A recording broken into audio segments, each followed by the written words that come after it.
Chapter 1024. Then, did Nuwa and Fushi leave behind a message? If the fated person comes, where should this sacred relic go? Lin Muyu asked a question that she was very concerned about. This, Luo Tianji pondered for a moment and said, I don't know either, but there are many rare treasures in this sacred relic. However, they are often coveted by people, and there were even a few times when they were almost stolen. Martial uncle, the Xianyuan sword in your hand was stolen from the sacred relic more than 1,000 years ago. Over the years, the dragon has chased away countless people who coveted it, but there are still some people with extraordinary cultivation who left this place alive. So, if Martial uncle permits, please take the treasures in the sacred relic and my mission will be considered completed. Let me see the treasures first, how about it? Shi Yan said with a smile. Yes, Luo Tianji nodded respectfully. He shook the handle of the wheelchair in his hand, and the wheelchair immediately flew into the air. Luo Tianji held a strange compass in his hand and turned it towards the stone wall in front of him. Immediately, starlight fell on the stone wall, and as if something strange was summoned, the stone wall slowly trembled. The next moment, a pair of giant arms separated from the stone wall and stretched out, and on the arms was a dazzling jade zither. Wow, Qin Yin and Tang Xiaoxi were instantly stunned. This jade zither was very exquisite and dazzling. They had never seen such an extraordinary 7-string zither in their lives. Moreover, it looked very antique and was obviously quite old. What is this? Lin Muyu asked. Luo Tianji said with a smile, this zither is called the Nuwa zither.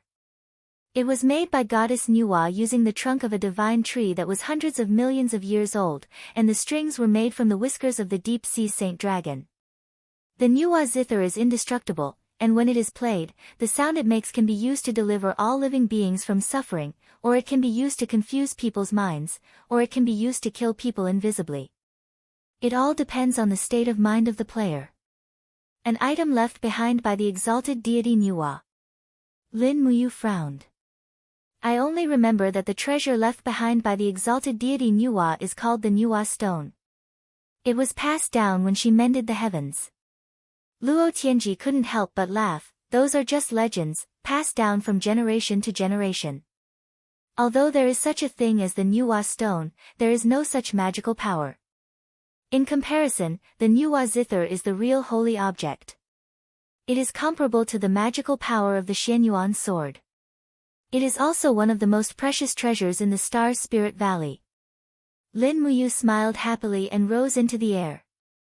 She opened her hand and sucked the Nuwa zither over. When the zither landed in her hand, she could feel an honest and sincere aura. It was indeed a good treasure. Beside her, Qin Yin's beautiful eyes were already blurred. She had been proficient in zither and chess since she was young. Ever since the 7-string zither left behind by her mother, Su Yun, she had never played it again. But now that she saw the Nuwa zither, her heart was instantly stirred. When Lin Muyu saw this, she smiled and said, Senior Luo Tianji, can I give this Nuwa zither to someone else? Of course you can. All the treasures in the divine remains are for you, Martial uncle. You have the right to do whatever you want with them. Very well. Lin Muyu turned and handed the Nuwa zither to her. She smiled and said, Xiao Yin, it belongs to you from now on. Ah. Qin Yin's heart was beating fast. She murmured, but brother Yu, this is a holy object of the divine remains. How can it be given away so casually? It can't be given away casually. But it is not given to you casually. It is given after careful consideration. Lin Muyu's words were appropriate. She knew how to conduct herself. Qin Yin smiled and picked up the Nuwa zither. Suddenly, there seemed to be a spiritual fluctuation between her and the Nuwa zither. She could not help but hang in the air in shock. The Nuwa zither shone brightly. Streaks of starlight flowed on the zither. It was as if it had finally found its true master after waiting for thousands of years. Shi Yan smiled and said, Xin, congratulations. You have grasped another treasure. Sister Haiyan, what do you mean? Little fool, the Nuwa Zither is a treasure. Have you forgotten your special ability? The eyes of blazing light, the aura field, and the great silent sound. Using the Nuwa Zither and the eyes of blazing light, you can launch the most powerful spatial vibration attack in the world. This is the legendary Great Silent Sound technique. I don't need to teach you this. You can master it. Qin Yin was stunned. She nodded and said, yes. Lin Muyu suddenly thought of the demon emperor Nushi in the forest of no return. Her weapon was also a zither. When she launched the sound attack, it was fatal. However, her aptitude was limited. Her godhood could not be compared to Qin Yin. Moreover, Qin Yin had the eyes of blazing light. She was a natural controller of the realm. Then, when she launched the sound attack, it would become the most powerful spatial law attack in the world, just like Shi Yan said. Seeing that Qin Yin loved the Nuwa Zither so much, Lin Muyu smiled and asked, Senior, do you have any other treasures? Time is of the essence. We cannot stay here for too long. Yes. Luo Tianji then spun the compass again. Suddenly, another huge arm extended from the rock wall. On it was an extremely dignified and exquisite armor. It was a deep red color and suffused with a faint blood-red glow. It was dignified and filled with a murderous aura. What is this? Lin Muyu liked it from the bottom of her heart. This is the Qi Yu armor. Luo Tianji thought for a while and said, legend has it that during the battle between the gods and demons, the Xianyuan sword could not cut through this Qi Yu armor even after hundreds of slashes. It only left a few marks on it. The material of the Qi Yu armor is still a mystery. It is said that it is a strange iron that grew from the bones of the demon god Qi Yu. Then, it was formed into this indestructible armor. I saw the scene when you fought with the Qi Yu armor. If you wear the Qi Yu armor, you will not be afraid of the Qi Yu dragon's wind saw. Lin Muyu glanced at it. The Qi Yu armor was divided into upper body armor, leg guards, knee guards, wrist guards, and so on. It was indeed a precious treasure, especially since she had just gained a foothold in the 64 domains and was bound to experience many battles between the gods in the future. One Qi Yu armor was enough to give her an absolute advantage. Moreover, the design of this armor was for men, so it was not suitable for women like Qin Yin and Tang Xiaoxi. Hence, she was the most suitable one. Hence, she asked without hesitation, can I have it? Of course. Luo Tianji couldn't help but smile. You are joking, martial uncle. This treasure was originally prepared for you. Good. Lin Muyu was overjoyed. Her weapon was the Xianyuan sword. As for armor, only the Qi Yu armor could match the Xianyuan sword. It was just right. There had never been an armor that was truly to her liking. She took off the Qi Yu armor and held it in her hands. It was not as heavy as she had imagined. It was indeed a treasure. After taking off the cloak and putting on the Qi Yu armor, she put on the dark green cloak again. Suddenly, her entire temperament changed. In addition to Lin Muyu's originally handsome and elegant appearance, Qin Yin, Tang Xiaoxi, and even Shi Yan were stunned. Just as Luo Tianji said, this Qi Yu armor was simply tailor-made for Lin Muyu. What do you think, martial uncle? Luo Tianji asked. It fits me perfectly. Lin Muyu waved her arms in delight. She realized that the armor did not affect her movements at all. It was indeed a good treasure. It must be the existence of the Qi Yu armor that allowed Qi Yu to fight 10,000 rounds with the Yellow Emperor. After tying up the cloak, Lin Muyu asked, then, what other treasures are there in the divine remains? Luo Tianji said, there are a total of 4 extremely rare treasures in the sacred remains, the Xianyuan sword, the Nuwa Zither, and the Qi Yu armor. The last one is a divine weapon known as the Hoi Bao, but, this Hoi Bao was stolen from the sacred remains more than 7,000 years ago. After asking around for a long time, I finally found out that this Hoi Bao was hidden in the headquarters of the heaven-devouring realm. The heaven-swallowing domain. Lin Muyu frowned. Yes. Luo Tianji's face showed a trace of hatred. Back then, the people of the heaven-swallowing domain broke into the Star Spirit Valley and destroyed the other two mechanical beasts I painstakingly made. They severely injured the Zai dragon, smashed the right hall of the divine remains, and stole the Hou-Yi bow. Until now, I have not been able to get it back. Martial uncle, it's all my fault for not guarding the sacred treasure left by the exalted immortals. No, it's not your fault. Lin Muyu waved her hand, a faint coldness in her eyes. You've tried your best. It's the people of the heaven-swallowing domain who are too strong. If it were someone else, the heaven-swallowing domain would have already destroyed the Star Spirit Valley. Luo Tianji took a deep breath and said, my greatest wish in this life is to take back the Xianyuan sword and the Hou-Yi bow. Now that the Xianyuan sword is in your hands, only the Hou-Yi bow is left. If I cannot take back the Hou-Yi bow, I, Luo Tianji, will carry the guilt of facing the exalted immortals for the rest of my life. Don't worry. Lin Muyu patted Luo Tianji's shoulder lightly and said, Senior Luo, I will naturally take back the Hou-Yi bow from the heaven-swallowing domain. It may take some time, but I will definitely get it back. Yes, thank you, Uncle Master. Luo Tianji took another deep look at the great hall of the divine relic. There were still many treasures laid out inside. He said, Uncle Master, apart from the 4 great treasures, there are still many treasures in the divine relic. Although they are not as precious as the Xianyuan sword and the Nuwa zither, they are still treasures that can guard a region in the mortal world. Why don't Uncle Master take them all away? Lin Muyu was slightly taken aback. She said, Uncle Master and Jilong have guarded the divine relic for so many years. How can I bear to take them all away in one night? In my opinion, since the divine relic is a relic left behind by the exalted immortals, let it exist forever. I can't be greedy and take everything away. How about this? The Star Spirit Valley is a territory of Dragon City. I will send people to guard the periphery of the Star Spirit Valley and re-establish it as a forbidden area. With the strength of the entire Dragon City, we will guard the divine relic together with you. What do you think, Senior? Thank you, Uncle Master. Luo Tianji nodded and said, then I have nothing to worry about. I can forge a second Jilong. Oh, right. Lin Muyu's heart moved. Senior Luo, do you have any extra wind origin stones? Can you give me some and teach me how to use them? Luo Tianji could not help but smile.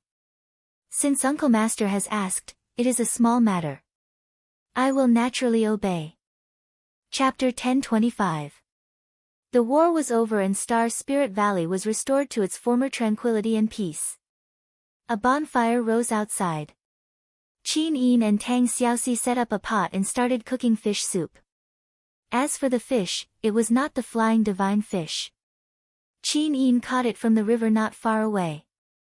The 2 beautiful girls stirred the firewood and were responsible for this not too sumptuous dinner. On the side, Lin Muyu and Luo Tianji sat on the ground and respectfully asked Luo Tianji about the principles of the wind stone. Luo Tianji held a medium-sized wind stone about the size of a person's arm and placed it on the ground. He said, Uncle, look. This is an ordinary stone that has not activated the power of the wind stone. It can be touched by human hands and there is no need to worry about being strangled by the wind blades. But if this is also the case, he suddenly opened his palm and a stream of vital energy seeped into the stone and quickly triggered the core of the stone. Suddenly, small wind blades floated around the stone. Swoosh, a leaf instantly turned into powder the moment it fell on the stone. It was clear how extraordinary the power of the wind stone was. Luo Tianji smiled and said, every piece of raw stone has a core. You can activate and deactivate this core through external forces. As long as you have a little bit of power, you can understand it. Martial uncle, you can try to deactivate the core of this raw stone. Oh, Lin Muyu nodded her head and opened her palm.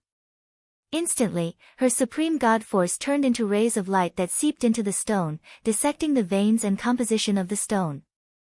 When Lin Muyu's power entered the core, she instantly felt a tyrannical and violent energy field.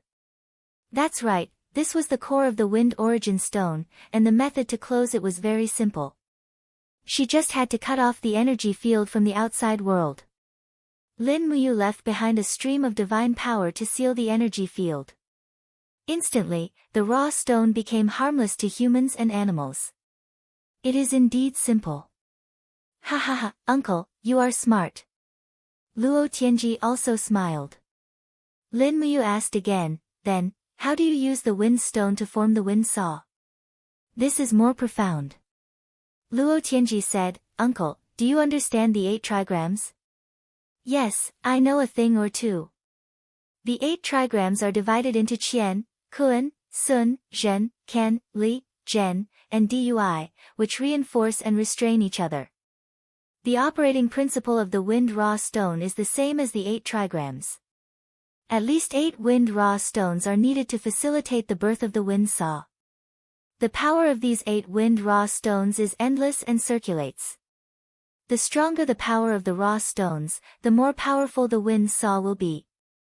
Oh. Senior, could you explain it in detail? Luo Tianji smiled slightly. He took out a half-burnt wooden stick from the pile of firewood.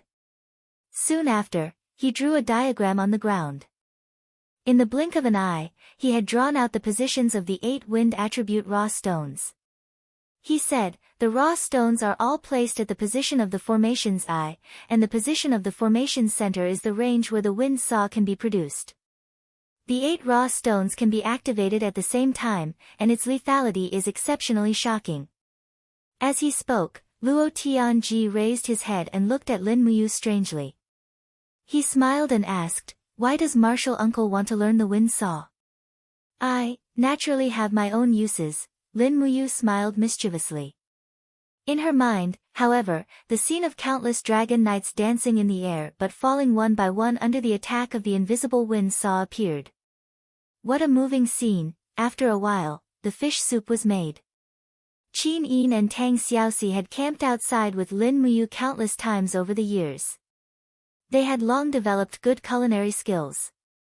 Therefore, the fragrance of the fish soup had already spread in the Star Spirit Valley.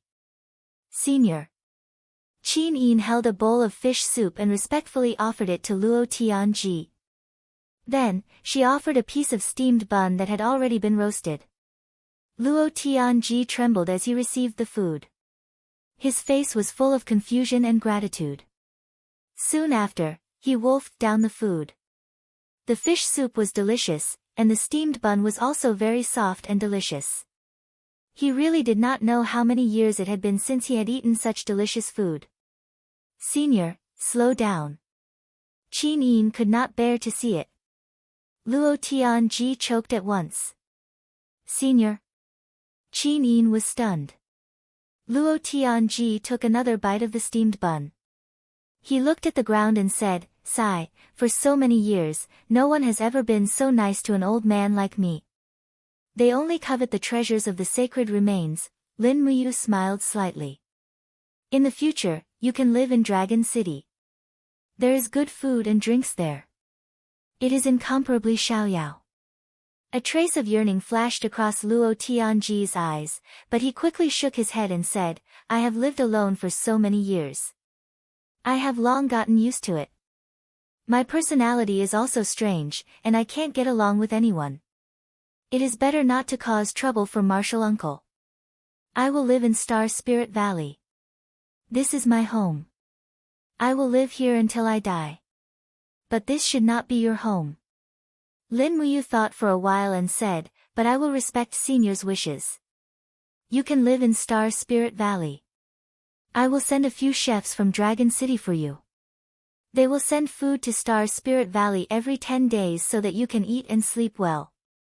When I find a way to leave the ancient mystery territory, I will bring you to the realm of the gods.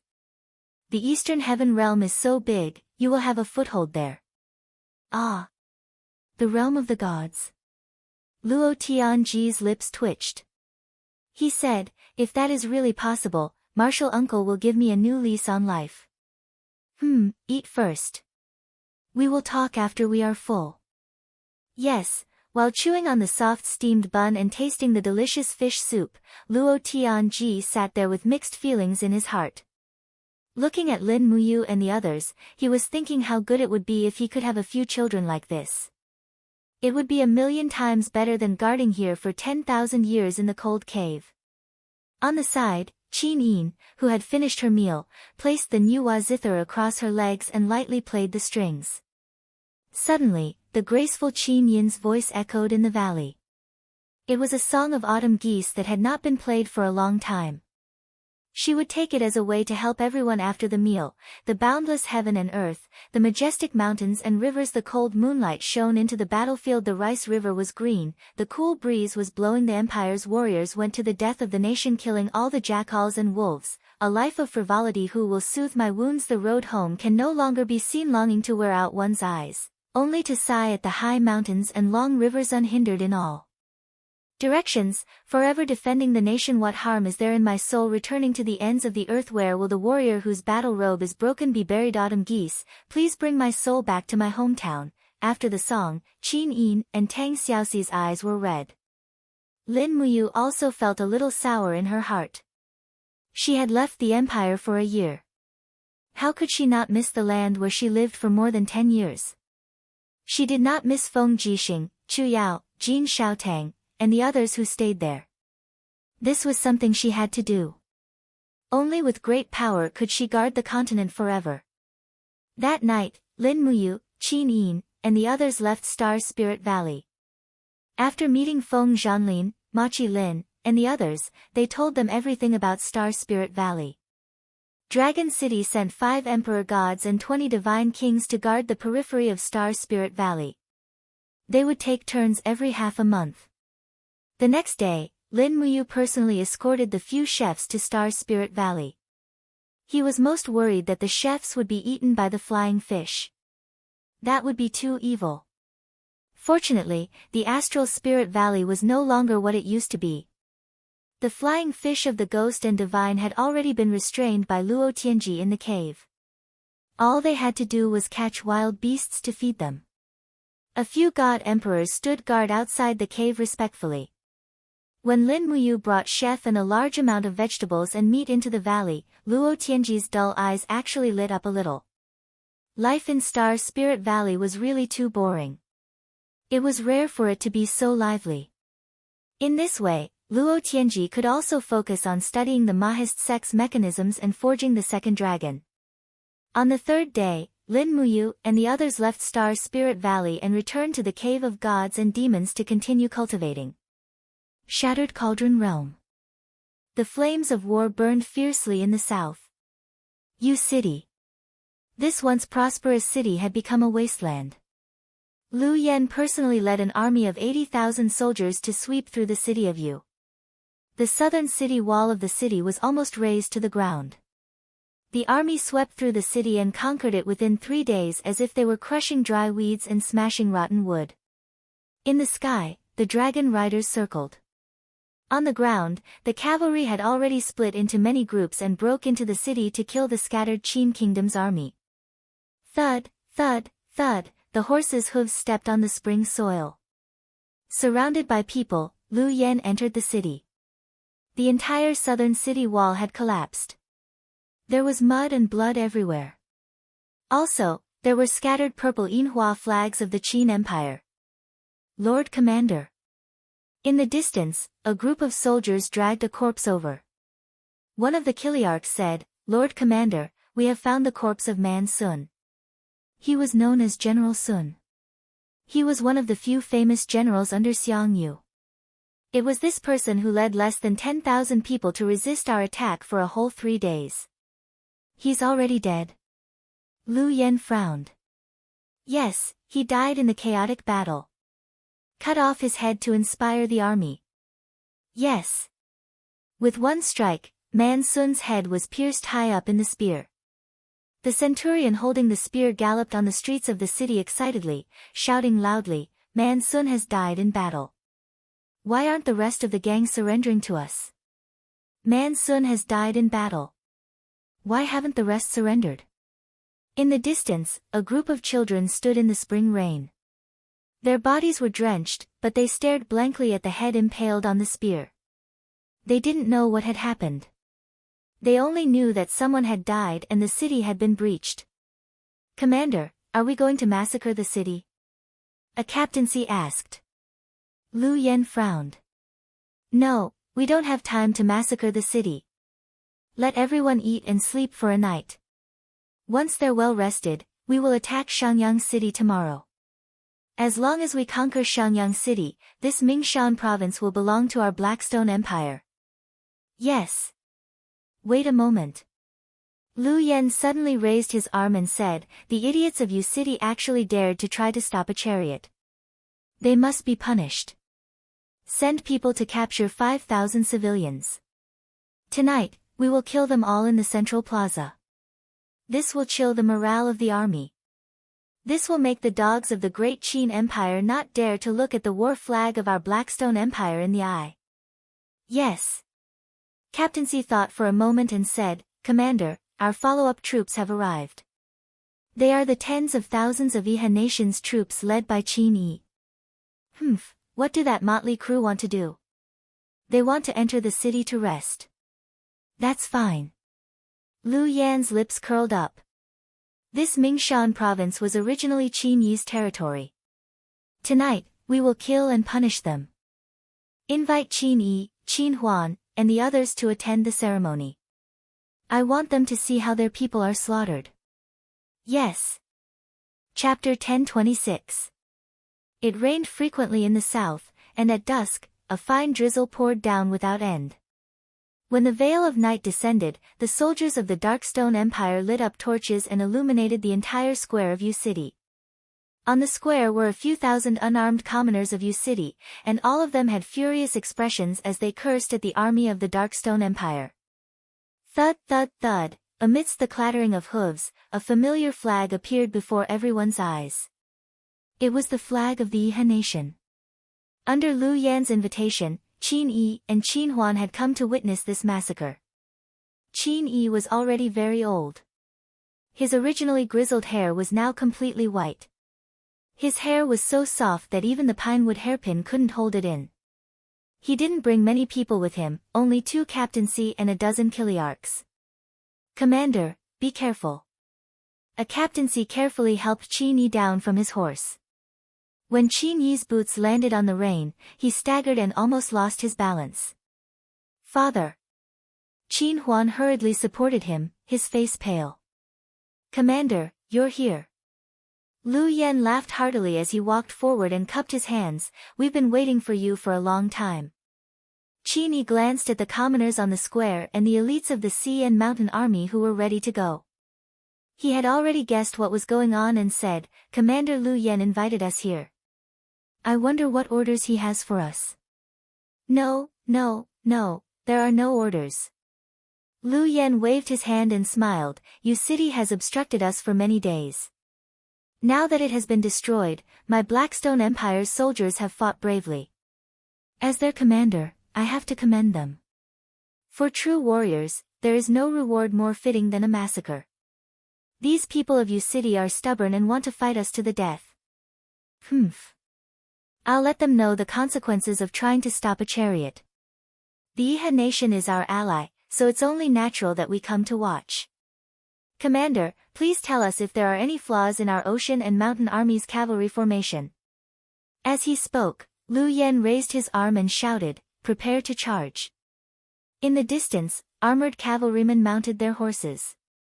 They raised their shields and spears, while the horses stomped their hooves as if they were anticipating a massacre. "Charge!" Lu Yen suddenly dropped his arm. The sound of hooves thundered, and the sharp edges of spears and swords gleamed coldly under the light of the fire, making people feel like they were in a harsh winter even though it was a spring day. Among the crowd, the commoners were in a state of panic.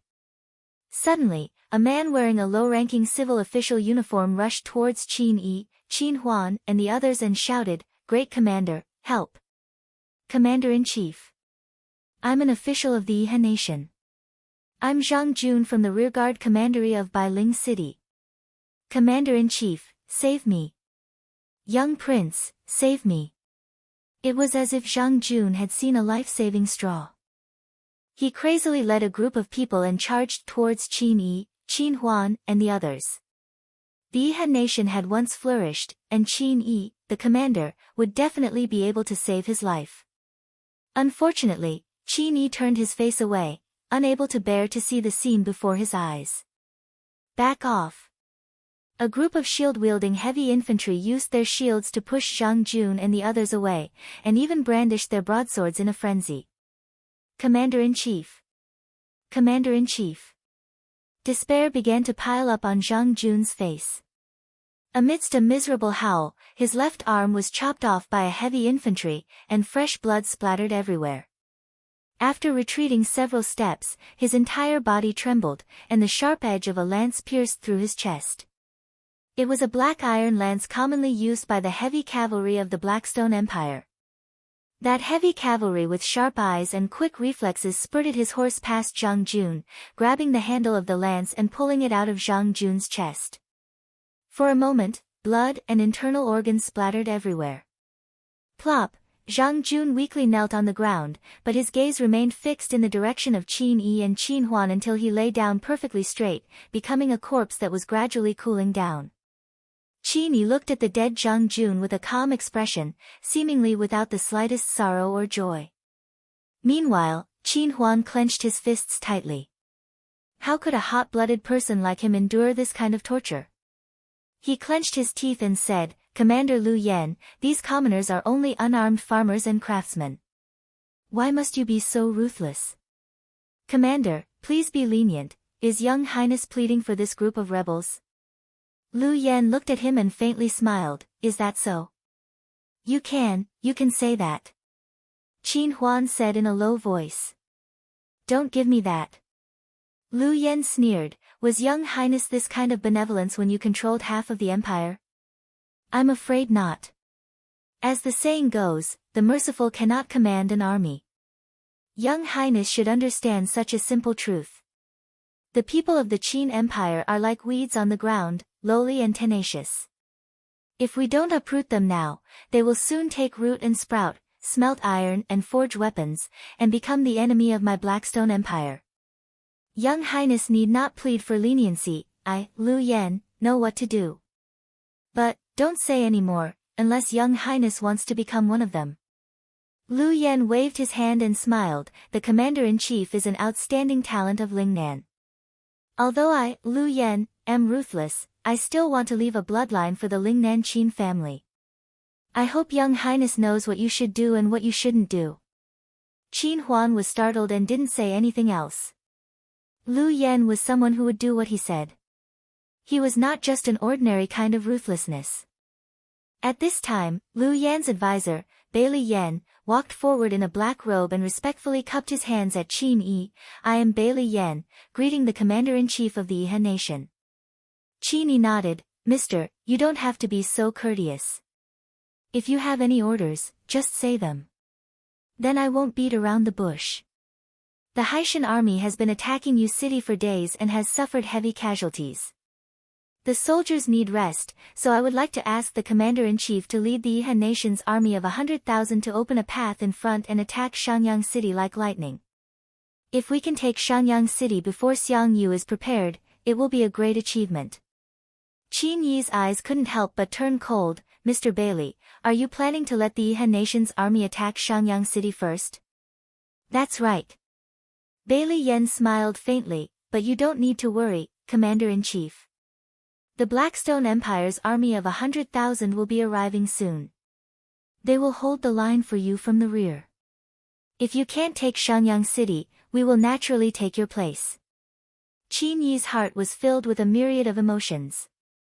He felt like he was being roasted over a fire. Bailey Yan wanted to use someone else to do his dirty work, but there was nothing he could do. He was being controlled at every step and had no control over himself. After a while, Qin Yi cupped his hands and said, "I will solemnly obey the Commander-in-Chief. However, I hope that you can prepare all the provisions, weapons, and warhorses that the Iha nation needs. Don't worry, Commander-in-Chief. I will naturally prepare everything. The Haitian army will depart tomorrow morning, so I hope that you will immediately lead the army to attack. Speed is the most important thing in war. We cannot give Xiang Yu too much time to prepare. Yes, Qin Yi's face was pale, and his aged body was slightly stooped.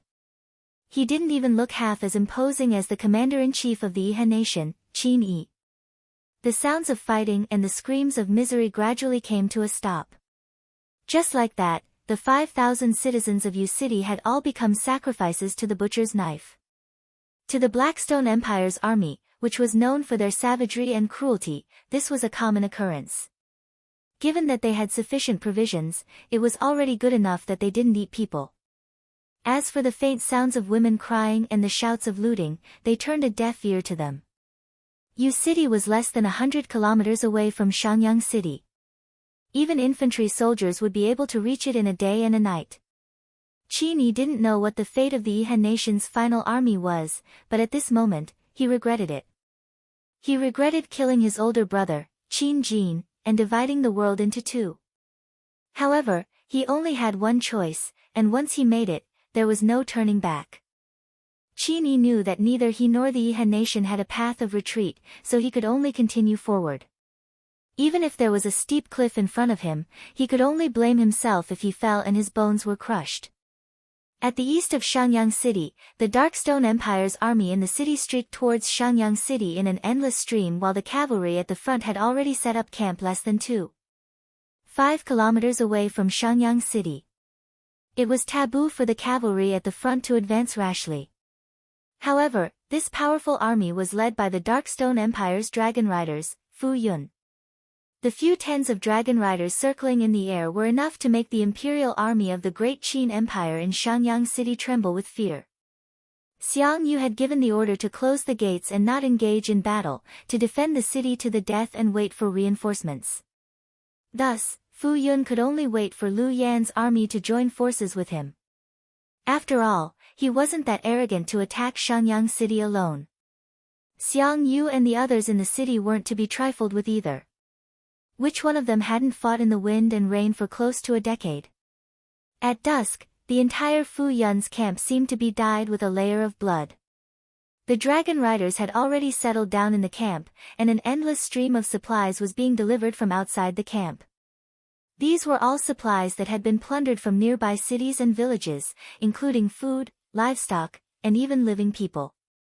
To the Blackstone army, living people were also a form of rations, and mobile rations at that. Report. The messenger rushed in. Lord Fu Yun, we've captured a spy. He claims to be from Lanyan City. Lanyan City. Fu Yun put down his chopsticks and said, Lanyan City is thousands of kilometers away from here. Have they already learned of the situation here? I don't know. This spy says he wants to see you, Lord Fu, and has brought an extremely important letter. Oh. Bring him in. Yes, Lord Fu. Not long after, a wretched-looking man with his hands tied behind his back walked in and immediately knelt on the ground. General. General, please don't kill me. I'm here to be a messenger. Messenger? Fu Yun couldn't help but laugh. There's actually such an ugly and cowardly messenger in this world? Men, bring him out and behead him. Wait, General, read the letter first. Humph, bring the letter up. The letter was a kind of rice paper with a faint fragrance. In the world of scholars in Lanyan City, many people would use this kind of rice paper made from special peachwood pulp. However, it was too expensive, so ordinary people couldn't afford it. A few lines of words were written densely on the rice paper. The title was, Lord Commander of the Blackstone Empire Army, and the inscription was, Generals of the Qin Empire Army. Fu Yun glanced at it and couldn't help but laugh. Zhuang Yan, Su Changjing, and Lu Xiyu. Why aren't these people enjoying their lives in the imperial capital? Why are they working with the Blackstone Empire? Chapter 1027. The emissary said, Feng Jixing is arrogant and has repeatedly spoken rudely to the lords of the national army. This time, the troops have entered Lingnan. I'm sure Feng Jixing wants to take this opportunity to get rid of all of you, so, the national army doesn't plan to sit and wait for death. Instead, we've decided to cooperate with your army and work together from the inside and outside to eliminate Feng Jixing's 80,000 imperial guards in one fell swoop. In this way, we can march straight in and kill all the remnants of the great Qin Empire. Oh. Fu Yun smiled and said, then, what do you need me to do? Get rid of Feng Jixing. The emissary knelt on one knee and said, the only people the national army is afraid of are Feng Jixing, Wei Chou, Chu Chu, Chu Yao, Situ Sen, and other God-state warriors. We know that the Blackstone Empire has countless powerful warriors. Therefore, we would like to ask for your help to eliminate these lackeys of the Qin Empire. Where are Lin Muyu, Qin Yin, and Tang Xiaoxi? Fu Yun asked faintly. I really don't know, Fu Yun sneered and said, you have a good plan. Unfortunately, it is too wishful thinking. If Lin Muyu, Qin Yin, and Tang Xiaoxi show up, how are we going to resist them? The emissary was shocked and said, General, go back and tell Zhuang Yan and Su Changjing that I can cooperate with them. As long as Feng Jixing, Wei Chou, and the others show up, the Blackstone Empire will naturally eliminate them. However, the terms of the cooperation must be changed. North Ridge can only give you Qihai Province and Yunzhong Province. As for Lanyan City and Wugu City, they will all belong to the Blackstone Empire. Yes, I will go back and report this. Yes. Fu Yun faintly smiled. As a sign of sincerity, I have a silver tiger seal here that can mobilize 3,000 troops of the Blackstone Empire. I'll give it to you. Have Zhuang Yan, Su Changjing, and the others write a joint letter to me to express their sincerity. In addition, I want all of their official seals to be handed over to me. Otherwise, there's no need to talk about any cooperation. Yes, the emissary was a yes man, and he only had the courage to nod his head. How could an ordinary mortal withstand the aura that Fu Yun displayed? It was already very good that he didn't piss his pants in terror. In 100 Ridge City, the stars were dim. On the third day after receiving the news, the Imperial Army's 30,000 cavalrymen arrived at the city. The army needed supplies to advance, and 100 Ridge City was one of them. The news of the Blackstone Empire attacking the Mingshan province had already spread, and the citizens of 100 Ridge City felt insecure. However, when Feng Jixing's army arrived, the citizens finally calmed down. Feng Jixing was a famous general of the empire, and his reputation was second only to Lin Muyu. In the hearts of the citizens of the empire, he was like a god. The warhorse neighed as Feng Jixing rode at the front, directly entering 100 Ridge City. The citizens lined the streets on both sides to welcome him. When will Su Jiantao's troops arrive? Feng Jixing asked. At the side, Luo Yu cupped her fists and said respectfully, 1 day later. Su Jiantao only has 10,000 cavalrymen under him, so he will lead the cavalrymen and infantry to protect the supply wagons and equipment. It is estimated that he will bring a total of 20 deicide cannons, 300 magic crystal cannons, and close to 20,000 artillery shells. Su Jiantao, that bastard. The corners of Feng Jixing's mouth curled up. You indeed knows how to make good use of people. This Su Jiantao is steady in his conduct, unlike Zhang Wei who is impatient and rash. He can indeed be considered a general who can take charge of an entire area. However, it seems that it will be a little too late for him to arrive.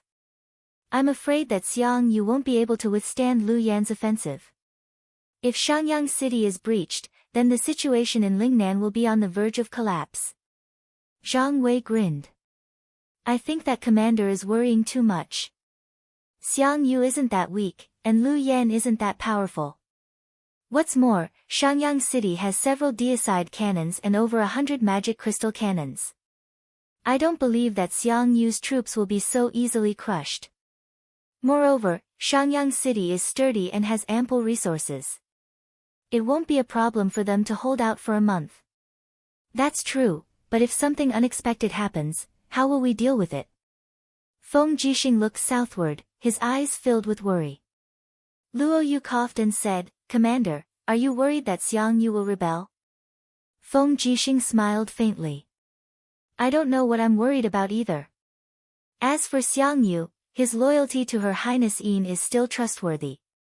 However, it's hard to say whether a person can maintain his faith in a difficult situation. If we delay, I'm afraid that we will disappoint Xiang Yu. Therefore, the earlier we arrive at Shangyang City, the better. Then what do you plan to do, Commander? Order the army to rest here for a day. The day after tomorrow, when Su Jiantao's troops arrive, they will immediately bring his cavalry to reinforce Shangyang City.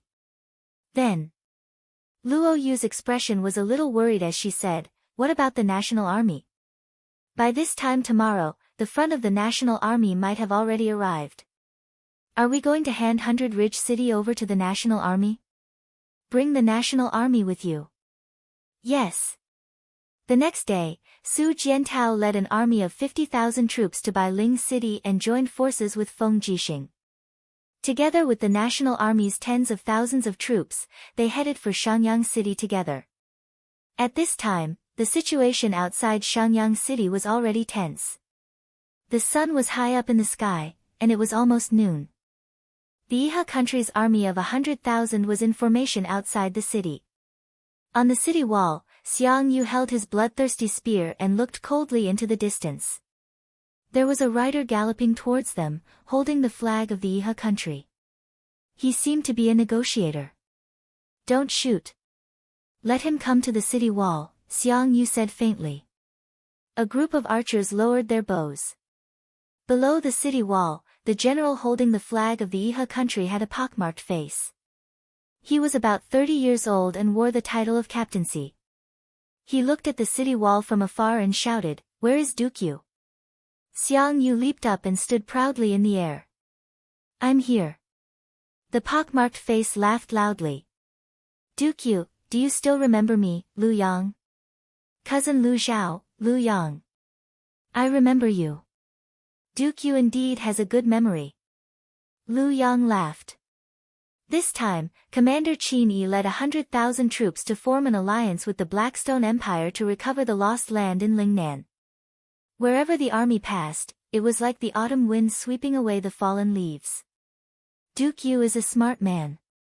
Don't be like a mantis trying to stop a chariot. You can also gain the reputation of a marquis. What do you think, Duke Yu? Xiang Yu laughed loudly. The remnants of the Iha country are like stray dogs. Now, they are being held hostage by the bandits of the Blackstone Empire. Please go back and tell Qin Yi that the only reason the Iha country has been defeated again and again for the past 10 years is that it does not have a true backbone. Your entire country is a bunch of spineless trash. If you had half the tenacity and bravery of the Qin Empire, would you have fallen to such a state? You. Lu Yang was furious. He pointed his spear at Xiang Yu and said, "Are you really going to put up a stubborn resistance?" Xiang Yu smiled faintly. If the Iha country wants to attack the city, then attack. What's with all this nonsense? Lu Yang, you are Lu Zhao's cousin. Although you are not as powerful as Lu Zhao, your ability to bend your knees is not inferior to Lu Zhao's. Fine, just you wait. Lu Yang left with a red face. On the city wall, the old general Lu Yongchang frowned. Duke Yu, why did you provoke Lu Yang? Once this kind of villain goes crazy and bites people, it will be terrible. Xiang Yu's eyes were cold. He suddenly looked up at the sky and sighed. I need to give the world an explanation. I need to give an explanation to the ancestors of the Xiang family. What explanation? Xiang Yu said faintly, for so many years, there have been rumors in the empire that I colluded with Qin Yi and the Iha country. They say that I, Xiang Yu, am not a subject of the Qin family. Now is a great opportunity. Even if I have to bleed dry, I will prove to the world that the word betrayal has never been in the Xiang family's teachings. Lu Yongchang was speechless. Perhaps Xiang Yu was right. They had to face the Iha country. A bloody battle was coming. Below the city, the war drums rumbled. The Iha country's formation began to change. Large-scale siege chariots and scaling ladders appeared among the crowd. They approached the city under the protection of the heavy shield-bearers. Lu Yongchang raised his arm. Aim the magic crystal cannons. Once they are within range, fire immediately. But remember, don't waste any cannonball. Fire one every 15 minutes. Just delay the Iha country's attack. There is no need for us to waste time with the Iha country. The real enemy is behind them. Boom, boom, boom, mushroom clouds rose from the ground outside the city. The improved magic crystal cannons were even more powerful. The difference in equipment between the two sides was too great. The Iha country did not even have a single heavy cannon. How could they be a match? In the blink of an eye, they had already suffered heavy losses. Many soldiers even lost their will to fight and began to retreat. Don't retreat. Attack with me. Lu Yang raised his long saber and shouted loudly. But it seemed to be meaningless. A large number of Iha country soldiers still retreated. They were already scared out of their wits by the power of the magic crystal cannons. Qin Yi and Qin Huan stood on the general's platform in silence. Right at this moment, there was chaos in the rear. A group of sea and mountain army soldiers on warhorses had arrived. Lu Yan held his long sword and shouted, Qin Yi, where is your law enforcement team? Why aren't you enforcing the law immediately when there are deserters? Qin Yi said shakily, Commander Lu Yan, the enemy's cannons are too powerful. We also, what nonsense are you spouting? Lu Yan roared. Orders must be strictly enforced. Deserters must be severely punished. Men, come with me and kill them. Behead anyone who turns back. Hundreds of Blackstone Empire cavalry raised their sabers and charged over. Without any explanation, they began to kill the Iha country soldiers. Bastard! On the general's platform, Captain Si Lin Sun unsheathed his sword and roared, Lu Yan is too much. I can't take it anymore. I'd rather fight to the death with the Blackstone Empire than suffer this humiliation. In the distance, Lu Yan raised his eyebrows and said, Yo, it's rare for the Iha country to have a general with backbone.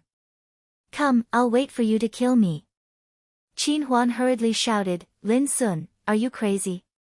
You're a soldier. How can you go against your superiors without orders?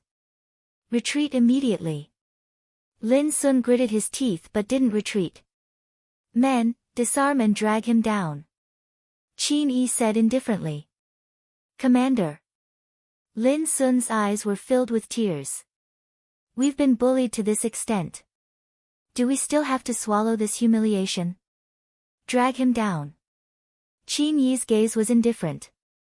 Without my orders, Lin Sun cannot be reinstated. Humph, a bunch of cowards. Lu Yan smiled fiercely and sheathed his blood-stained sword. He said, attack the city. Kill anyone who dares to fight. Chapter 1028. On the 20th day of the 4th month, a dense horde of cavalry swept in from the north. The banners of the Imperial Army, Sangnan Army, and National Army fluttered in the wind, looking imposing. However, when the army was about 20 li away from Shangyang City, Feng Jixing ordered them to stop and set up camp, forming a standoff with the Blackstone Empire's army. On the other hand, the Iha nation's army had been attacking Shangyang City for the past 2 days. Not only had they failed to conquer the city, but they had also lost more than 20,000 soldiers. Thousands of people had even died at the hands of Lu Yan's law enforcement squad. At night, the entire Iha nation's defeated camp was dead silent. Inside the large tent, Qin Yi sat on the commander's seat. The candlelight beside him flickered in the strong wind as if it would go out at any moment. Qin Huan, Lu Yang, and the others stood on either side of him with ugly expressions on their faces. We cannot continue attacking like this. Qin Huan gritted his teeth. Otherwise, the last of the Iha bloodline will all die here. Royal Father, we cannot continue to be controlled by Lu Yan. Lu Yan's heart is like a jackal. He has no intention of cooperating with the Iha kingdom at all. Instead, he is using the blood of the Iha kingdom's soldiers to deplete Shangyang City's heavy cannons and arrows. Once the Iha kingdom loses its value, Liu Yan will definitely not let us off. Liu Yang was stunned and said in a low voice, Young Highness, lower your voice. The walls might have ears, ha ha ha. Qin Huan could not help but laugh. We are so careful. Are we still the Iha kingdom of the past? Back then, didn't the Iha kingdom hold up the banner of treating all people as benevolent and treating all people as equals? Now, we can peacefully watch as our people are slaughtered by jackals and wolves, and peacefully watch as the Iha kingdom's warriors are slaughtered by our enemies. I cannot accept this. Huan, Qin looked up at his son and said, calm down. No one wants to see today's situation, but what can we do? Qin Huan said, does royal father not know that Feng Jixing has arrived? I know. Then does royal father know who else has come with Feng Jixing? Su Jiantao and the generals of the national army, as well as Feng Jixing's lackeys Zhang Wei and Luo Yu. Qin Huan smiled faintly. Father knows a little, but not everything. How so? I've already sent people to investigate. The people who followed Feng Jixing to Mingshan province were the former Marshal Ding Shi of Iha country, as well as Ding Sangyang and the others under Ding Shi. Ding Shi is now the main general of the rear army of the Great Qin Empire. He single-handedly manages all the provisions and supplies, and controls the lifeline of the Great Qin Empire's army. Oh. Qin Yi's eyes lit up. Huan, what do you mean? Defeat the Qin Empire through Ding Shi? No. Qin Huan shook his head and frowned. Feng Jixing can't be defeated. If Feng Jixing is defeated, our Iha country will vanish instantly. Villains like Liu Yan and Fu Yun will not let us go. In my opinion, times have changed. We should join hands with Feng Jixing. Feng Jixing's enemies are Liu Yan and Fu Yun, and our enemies are also Liu Yan and Fu Yun. No, we can't. Qin Yi shook his head suddenly. It's impossible for the Iha country and the empire to cooperate anymore. Huan, give up this idea. Royal father. Qin Huan didn't give up persuading him. He continued, what royal father is worried about is nothing more than the war 12 years ago. But now things have changed. The empire has suffered from the wars of the Demon Tribe, the Tianji Empire, and the Blackstone Empire. They have suffered from the war and can't bear the pain of war anymore. How much hatred will they have for the Iha country? But now, Feng Jixing has less than 100,000 soldiers, while Liu Yan and Fu Yun have about 140,000 soldiers. They are definitely not under Feng Jixing. Feng Jixing is a smart man. He naturally knows how to win the war with the least cost. Qin Yi seemed a little tired. He leaned back on the chair softly and said, what do you think? Liu Yang said, maybe, this is the best result. The other captaincy also nodded. Commander, please make a decision. Qin Yi sighed. Then, let's discuss how to join hands with Feng Jixing. What is the bargaining chip of the alliance? We need to see Feng Jixing first. Qin Huan frowned and said, I am willing to go to see Feng Jixing at night. But, Royal Father, please let someone go with me. Oh. Tell me who. Lin Sun. The Lin Sun who hit Liu Yan 2 days ago. Yes. Qin Huan said in a deep voice, Royal Father, you may not know this, but Lin Sun is the cousin of Iha country's General Lin Yu. He used to follow Marshal Long Qianlin and later became very close to Marshal Ding Shi. Therefore, it may be safer to bring Lin Sun to the Imperial Army's camp. After all, even if Ding Shi doesn't give me face, he will at least give face to his old friend, Lin Sun. But do you know how dangerous this trip will be? I know, but I am willing to take the risk. Permission granted. Qin Yi waved his hand slightly and said, Huan, you and Lin Sun should change into the clothes of craftsmen, and pretend to be laborers who are transporting wood for the catapults. Otherwise, Liu Yan and Fu Yun will never let you go. Yes, I know. On the way, take care. Qin Yi looked at him deeply and suddenly felt a pain in his heart. He found that his son had begun to understand how to take responsibility, but it was the same as pushing him onto the road to ruin. When it was almost dawn, a group of people appeared on the main road pushing a flatbed cart. It was Qin Huan, Lin Sun, and the others. They had changed into craftsmen's clothes and escaped the disaster. Otherwise, they would have become food for the Blackstone Empire. Lin Sun's eyes looked into the distance. There, a group of cavalry was galloping over. Young prince, it's the Qin Empire's scouts. Everyone, be on guard. As a soldier, it was inevitable for Lin Sun to react to this kind of situation. No, wait a moment. Qin Huan said in a low voice, don't resist. You don't need to say anything. I'll do the talking. Yes. In the darkness of the night, silver and gold emblems with purple flowers flashed on the backs of the horses. In the blink of an eye, the 100 scouts of the Imperial Army were already comparable. Compared to the Uprising Kingdom scouts, the Imperial Army's scouts were simply too elite. They were well trained, their swords and armor were bright, and their battle strength was naturally on a completely different level. Feng Jixing trained his troops and strived for perfection. There was no doubt about this. Who are you? The Imperial Army centurion shouted in a low voice. We're locals, locals.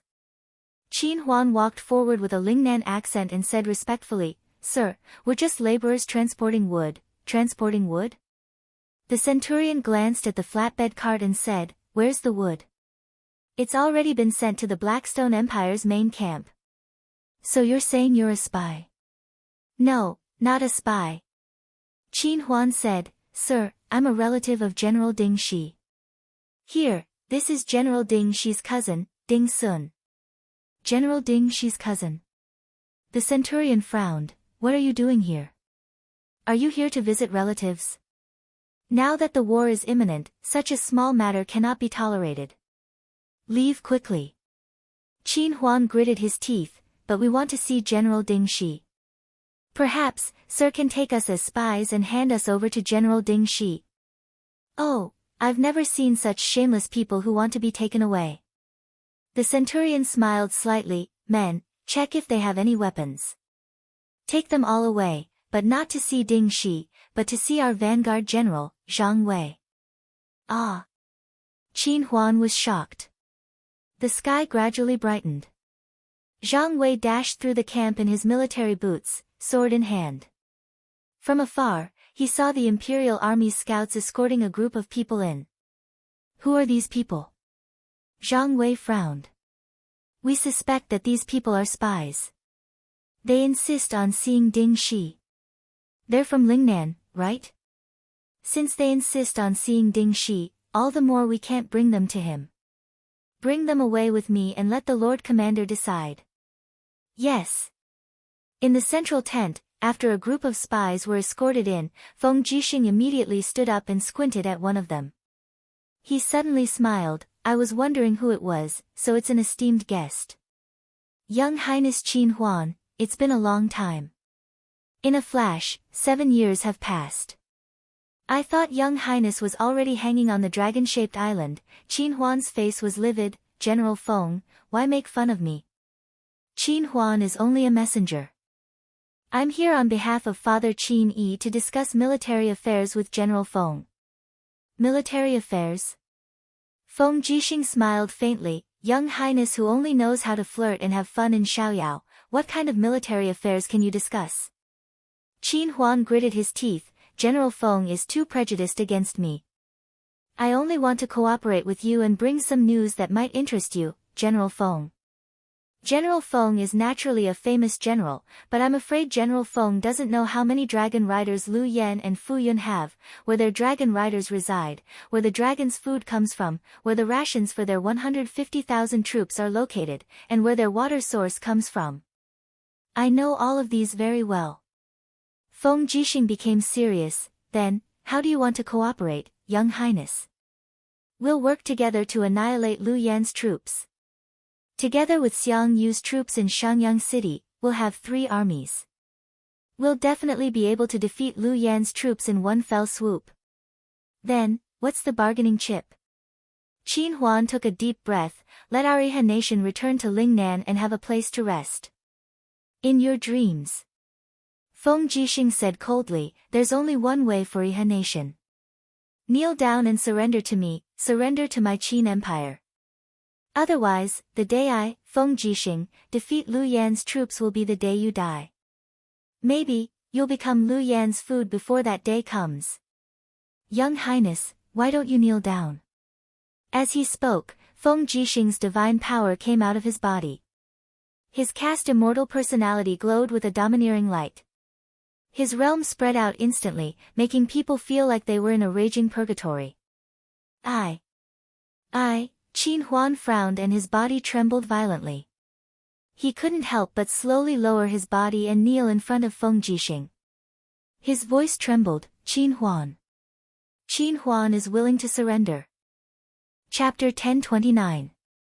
What's going on? The curtain of the tent was lifted, and Ding Shi came in wearing a set of exquisite and mighty armor. The 3 golden stars on his collar were shining brightly. His status in the Qin Empire was not low either. He was a commander-level warlord, and to a certain extent, he was on an equal footing with Feng Jixing. Qin Huan. When Ding Shi saw the man kneeling on the ground, he couldn't help but be shocked. Feng Jixing immediately withdrew his domain and said with a smile, General Ding Shi is here.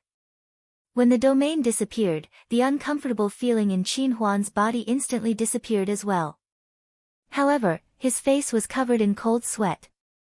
No one knew how profound Feng Jixing's cultivation was, but it was clearly not something that ordinary people could match up to.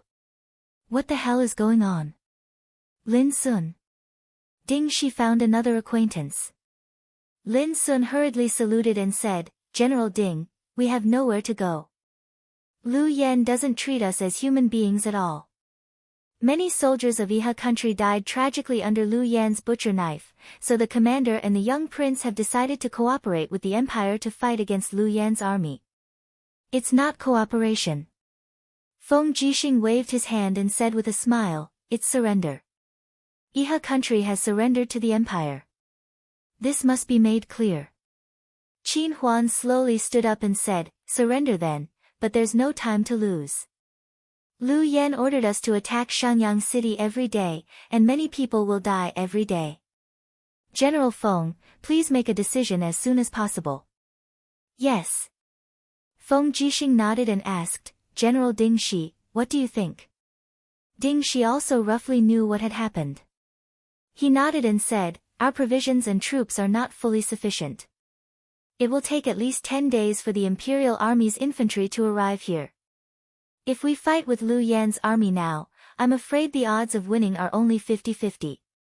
Even if we win, it will be a Pyrrhic victory. Besides, the National Army, Shu, Feng Jixing suddenly made a gesture of silence and said with a smile, someone, arrange for the young prince to rest first. I'll discuss it with Marshal Ding Shi. The rest of you, leave. Yes, Commander. In the blink of an eye, there were only 2 people left in the tent.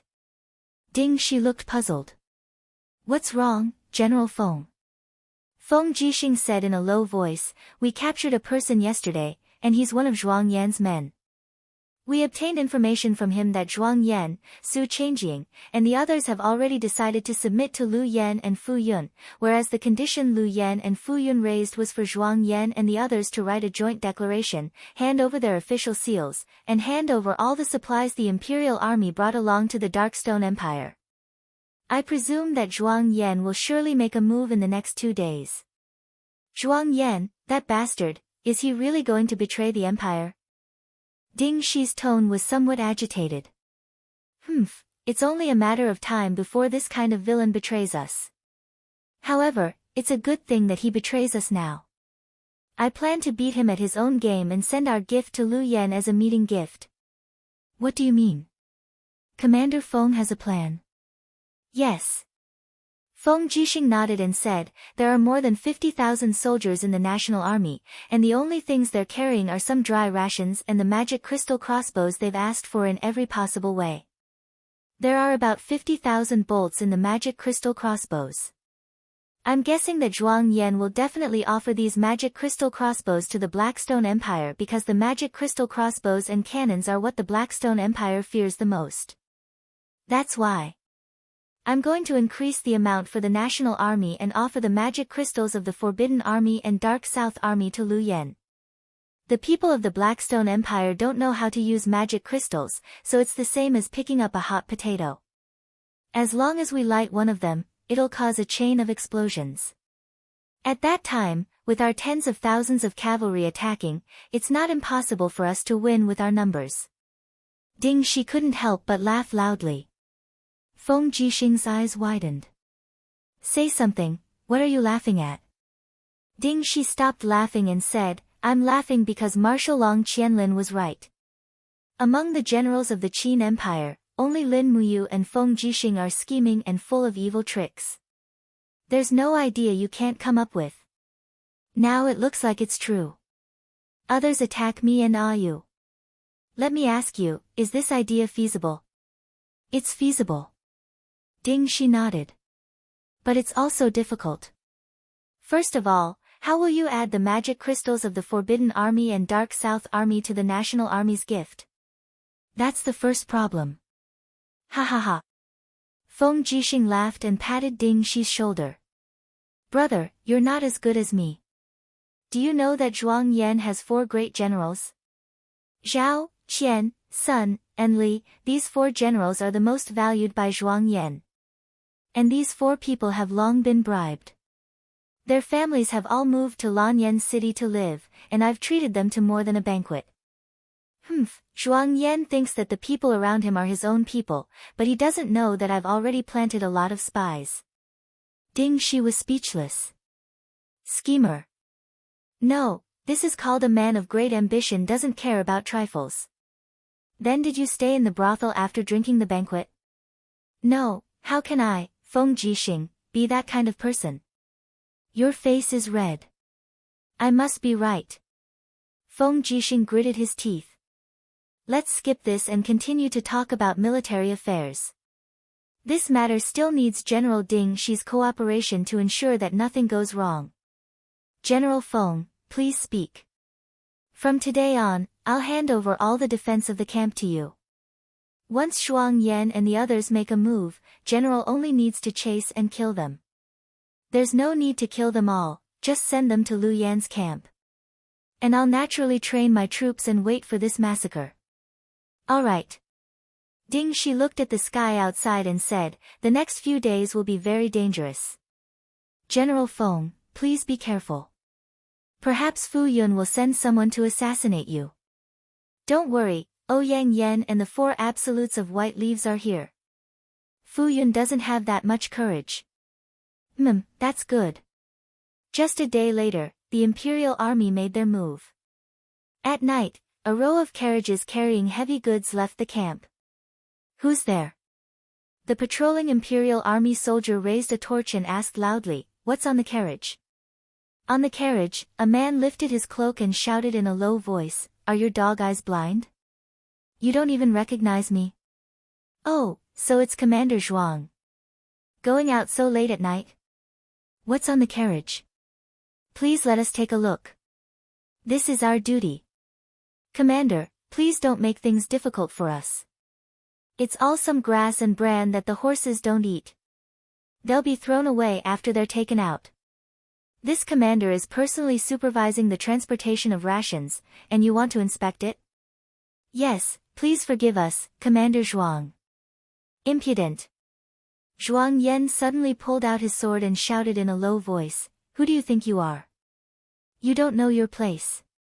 You even dare to offend me? The centurion hurriedly said, Commander, please don't be angry. It's just that, the wheel marks are so deep. It doesn't look like it's empty. It's better to inspect it. Zhuang Yan's eyes were cold and he didn't say a word. The centurion was stunned for a moment, then smiled sheepishly and said, Since Commander Zhuang is in a hurry, then forget it. At least you know what's good for you. Nearly 100 carriages left the camp in an endless stream. Zhuang Yan also swaggered off together with them. Behind the fence of the camp, three figures stood there like mountains. They were Feng Jixing, Ding Shi, and Su Jiantao. They've left? Feng Jixing asked. Yes, they've left. After the time it takes for a stick of incense to burn, send your men to intercept them. There is no need to be serious, just shoot a few people and leave. Su Jiantao immediately passed down the order to secretly gather all the cavalry. 2 hours later, follow me to attack Liu Yan's central army. We must shake the morale of the Blackstone Empire's army and make them not have the heart to continue fighting here. Yes. Su Jiantao cupped his fists. Ding Shi then said, you can release Yu Shu. Once our army moves, the Iha country and Shangyang city's army must also attack together, otherwise it will be difficult to obtain any merit. Yes, immediately. Late at night, after the convoy had experienced an interception, they arrived at the camp of Liu Yan's army. The torches were brightly lit and Liu Yan, Fu Yun and the rest personally came out to welcome them. However, they saw that the cloth bags of the convoy and the wheels were pierced with arrows. The white feathers were very eye-catching. Zhuang Yan lifted his cloak and dismounted. This subordinate Zhuang Yan greets Commander Liu Yan. Liu Yan sneered and did not speak. In his eyes, Zhuang Yan was just a dog wagging its tail and begging for pity. Inspect the goods. Yes. A group of soldiers came forward and used their spears to pierce through the goods on the carriages. Other than the dried cattle and sheep, there were carriages full of magic crystal reserves. Liu Yan walked forward and narrowed his eyes to look at the neatly arranged magic crystal cannons on the carriages and said, these are the magic crystal cannons that the Qin army is using to fight against us. Zhuang Yan was stunned. He only thought that they had delivered magic crystal crossbows and did not think that there would be magic crystal cannons. He could not help but look at his subordinates, but they purposely did not look at him. Yes, Commander. Zhuang Yan could only brace himself and nod. Without these cannons, I want to see how Feng Jixing is going to defend against our cavalry and dragon riders. Liu Yan said in a deep voice, send them all into the main camp's armaments storage. Yes. Just at this time, Fu Yun said, wait, N. Fu Yun floated forward and picked up a magic crystal cannon. However, he found that there was a small red light on it that flickered. He could not help but frown. What is this? One of Zhuang Yan's subordinates said, reporting to Darren, this is the signal of the magic crystal cannon, indicating that it can be used. Oh. So that's how it is. Fu Yun did not understand, so he said with a smile, store it. Yes. What kind of signal was this? This was just a time detonation device provided to Feng Jixing by the Celestial Emperor system. There were 10 of them in total, and they were separately hidden in 10 magic crystal cannons. 2 hours later, the sound of heavy iron hooves could be heard on the plains. Feng Jixing, Su Jiantao, and Ding Shi were all dressed in armor. They were looking at the situation in the Blackstone Empire's main camp several li away. It seemed like the magic crystal cannons had not been fired yet. Suddenly, with a burst of noise, a group of people came over. It was Zhuang Yan's group, who were in charge of transporting supplies. However, Zhuang Yan had already been captured by the 4 generals and thrown into the war chariot. Feng Jixing, you scoundrel! Zhuang Yan cursed loudly while looking at his trusted subordinates. He roared, Zhao Qian, Sun Li, you 4 scoundrels, traitors, you are all traitors. General Feng, how should we deal with this person?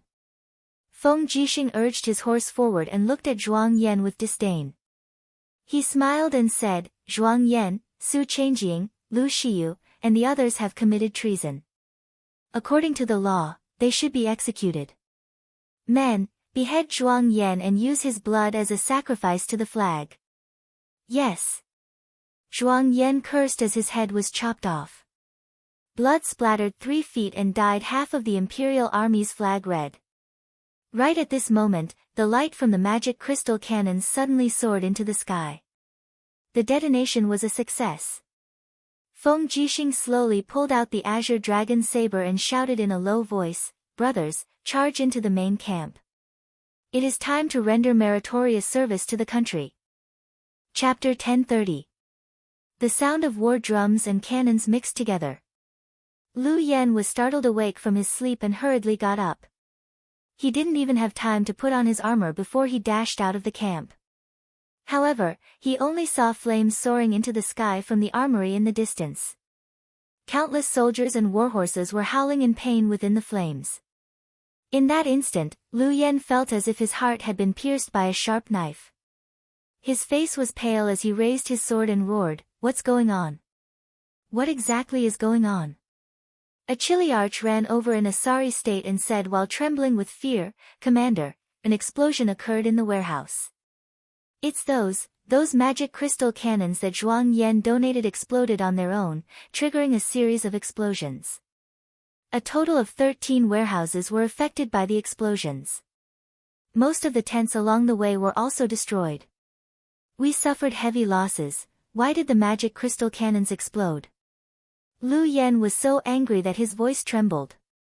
Why did they explode? The Chiliarch couldn't answer.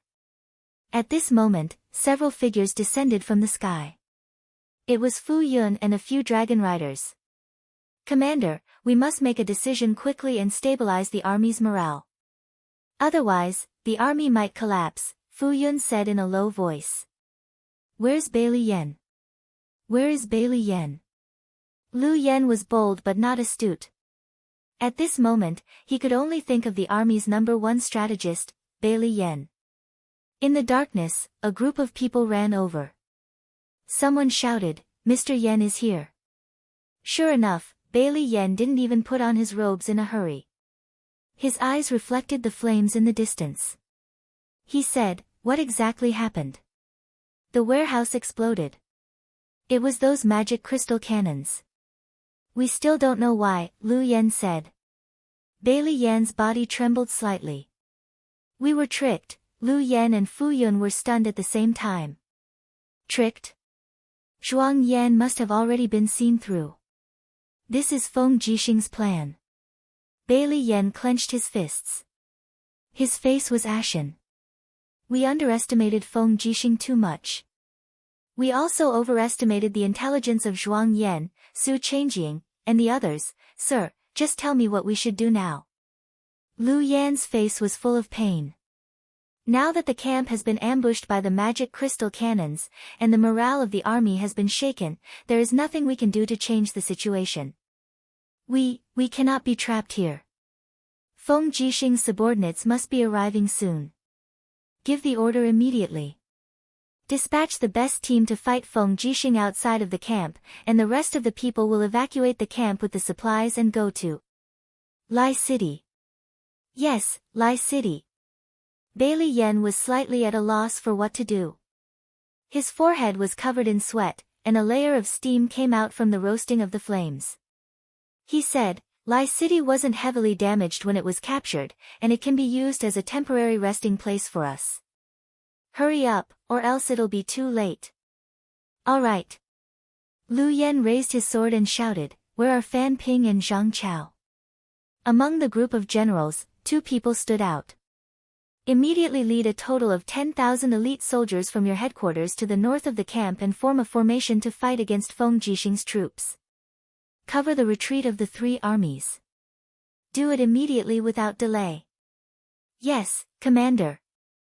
The 2 generals cupped their hands and left. Lu Yen, on the other hand, couldn't help but tremble. He knew that Feng Jixing was powerful, but he didn't know that Feng Jixing was this powerful, to the point where he could penetrate every opening. Fu Yun's eyes were cold as he said, "I will lead the dragon riders to assist in the battle. Otherwise, these mortals won't be able to stop Feng Jixing for the time it takes to drink a cup of tea." "Thank you, Lord Fu Yun." "Then, let's meet at Lai City." "Yes, Commander, let's go." N. Under the veil of night, the Darkstone Empire's army that was a mix of over 10,000 infantry and cavalry charged out of the campsite and got into formation in the north. Not long after, the dense sound of horse hooves sounded out, and the forest rumbled as the earth trembled. No one knew how many people had come. Fan Ping was a young general, and his face was still somewhat childish. Holding a battle axe in his hand, he said, Can we stop Feng Jixing's army? The brave have no fear. We are not afraid of Feng Jixing, so naturally, we won't lose to Feng Jixing. Zhang Chao drew his sword and shouted, Long contradiction formation, prepare to defend. The best way to defend against cavalry was to use pikemen. A 3-meter-long steel spear could pierce through the bodies of cavalry and horses, and it was cheap to build. Training a pikeman and a steel spear only cost a few coins. However, it was different for heavy cavalry. Each heavy cavalry had to be equipped with at least 2 horses, and each horse had to be maintained by a specialist. Adding on the saddle, armor, and spear, the cost of 1 heavy cavalry was equivalent to the cost of 5 pikemen. If they could trade 1 for 1, it would be worth it. This was also Zhang Chao's wishful thinking. After a long period of war, the Qin Empire's cavalry was already quite sparse, and Feng Jixing had spent who knew how much money to create the 30,000 imperial guards. If they could destroy these 30,000 imperial guards, the Qin Empire's national strength would definitely be at its weakest. Torches were raised, illuminating everyone's faces. Most of the soldiers of the Blackstone Empire looked exhausted. They had been away from home for too long, and they had almost lost the motivation and courage to continue fighting. The only thing that kept them going was probably the frenzied slaughter, plunder, and ravage of the enemy's women. They're coming, they're coming. Fan Ping murmured. As expected, the sound of horse hooves crushing dried branches grew more and more frequent. In the next moment, countless cavalry wearing the armor of the Imperial Army and Sangnan Army broke out of the forest, brandishing their shining weapons as they charged. Fire! Zhang Chao roared. In the sky, arrows whizzed through the air, and in front of the heavy cavalry, Feng Jixing raised his palm, and a lightning domain wreaked havoc in the air, distorting the arrows within dozens of meters. This was the limit of what he could do, and the heavy cavalry phalanx that could not be covered by Feng Jixing all raised their shields. The heads and bodies of the horses were all wrapped in thick armor, and the damage that stray arrows could do was too little. Zhang Wei raised his sword and madly urged his horse forward. When he was less than 100 meters away, he laughed and said, Brothers, use the magic crystal crossbows and let these bastards have a taste of our power. One by one, the Imperial Guards released the magic crystal crossbows. Instantly, streaks of azure light fell into the crowd of Blackstone Empire soldiers. In the blink of an eye, small mushroom clouds rose into the sky, and the scorching shockwaves melted the bodies of the pikemen together with their spears. By the time the Imperial Guards got close, the pikemen formation was already useless. Kill, kill for me! Feng Jixing roared. He pulled out the Azure Dragon and Crimson Phoenix blades and slashed out waves of flames that engulfed the Blackstone Empire soldiers in the surroundings. Feng Jixing's warhorse was extremely fast. Fan Ping didn't even have time to escape before he crashed into him. He hurriedly raised his battle axe and roared as he slashed at Feng Jixing. Clang! The Azure Dragon blade slashed horizontally, shattering the edge of the battle axe and slicing through Fan Ping's neck. Instantly, a line of blood spread out. The young man couldn't even withstand a single blow, and in the blink of an eye, he fell from his horse and died. On the other side, a ball of raging flames descended from the sky, instantly devouring Zhang Chao's body. In the sky, a beautiful woman walked through the air. With every step she took, a magnificent flame lotus appeared. It was Ouyang Yan. After not seeing her for a long time, her strength had once again increased by leaps and bounds. Fan Ping and Zhang Chao thought that the spears and heavy shields would be able to stop their opponents, but that was not the case. Under the unstoppable destructive power of the demonic crystal crossbow, the spear formation was easily destroyed. Su Jiantao brandished his sharp sword, constantly slashing left and right as he charged forward. However, he suddenly felt a deep chill, and he couldn't help but quickly stop his warhorse. He shouted to the people in front of him, Zhang Wei, be careful. An expert is coming. In the sky, the figures of dragon knights appeared one after another. At the same time, the huge dragon also roared angrily as it sprayed dragon flames onto the ground. In the blink of an eye, the Imperial Guard and Sangnan army suffered heavy losses. F***ck. Feng Jixing gritted his teeth and leaped up. His two sabers slashed at the nearest dragon knight with the power of a dimensional storm. At the same time, he activated the martial god technique.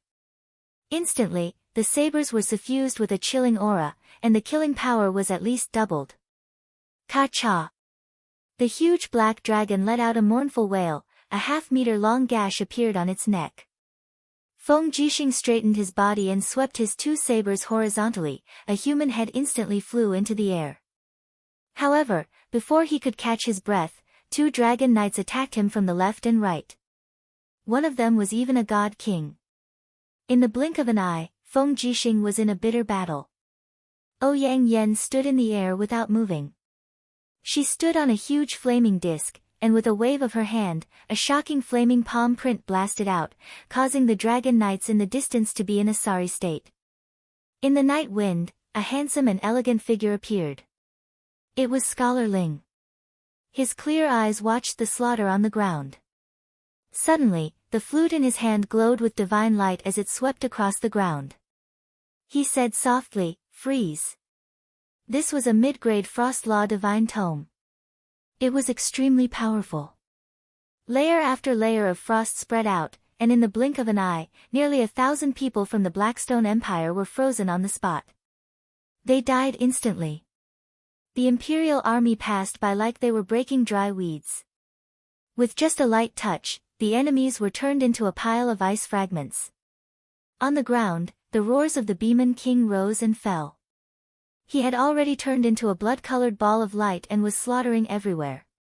Suddenly, he rose from the ground and pierced a dragon knight's abdomen.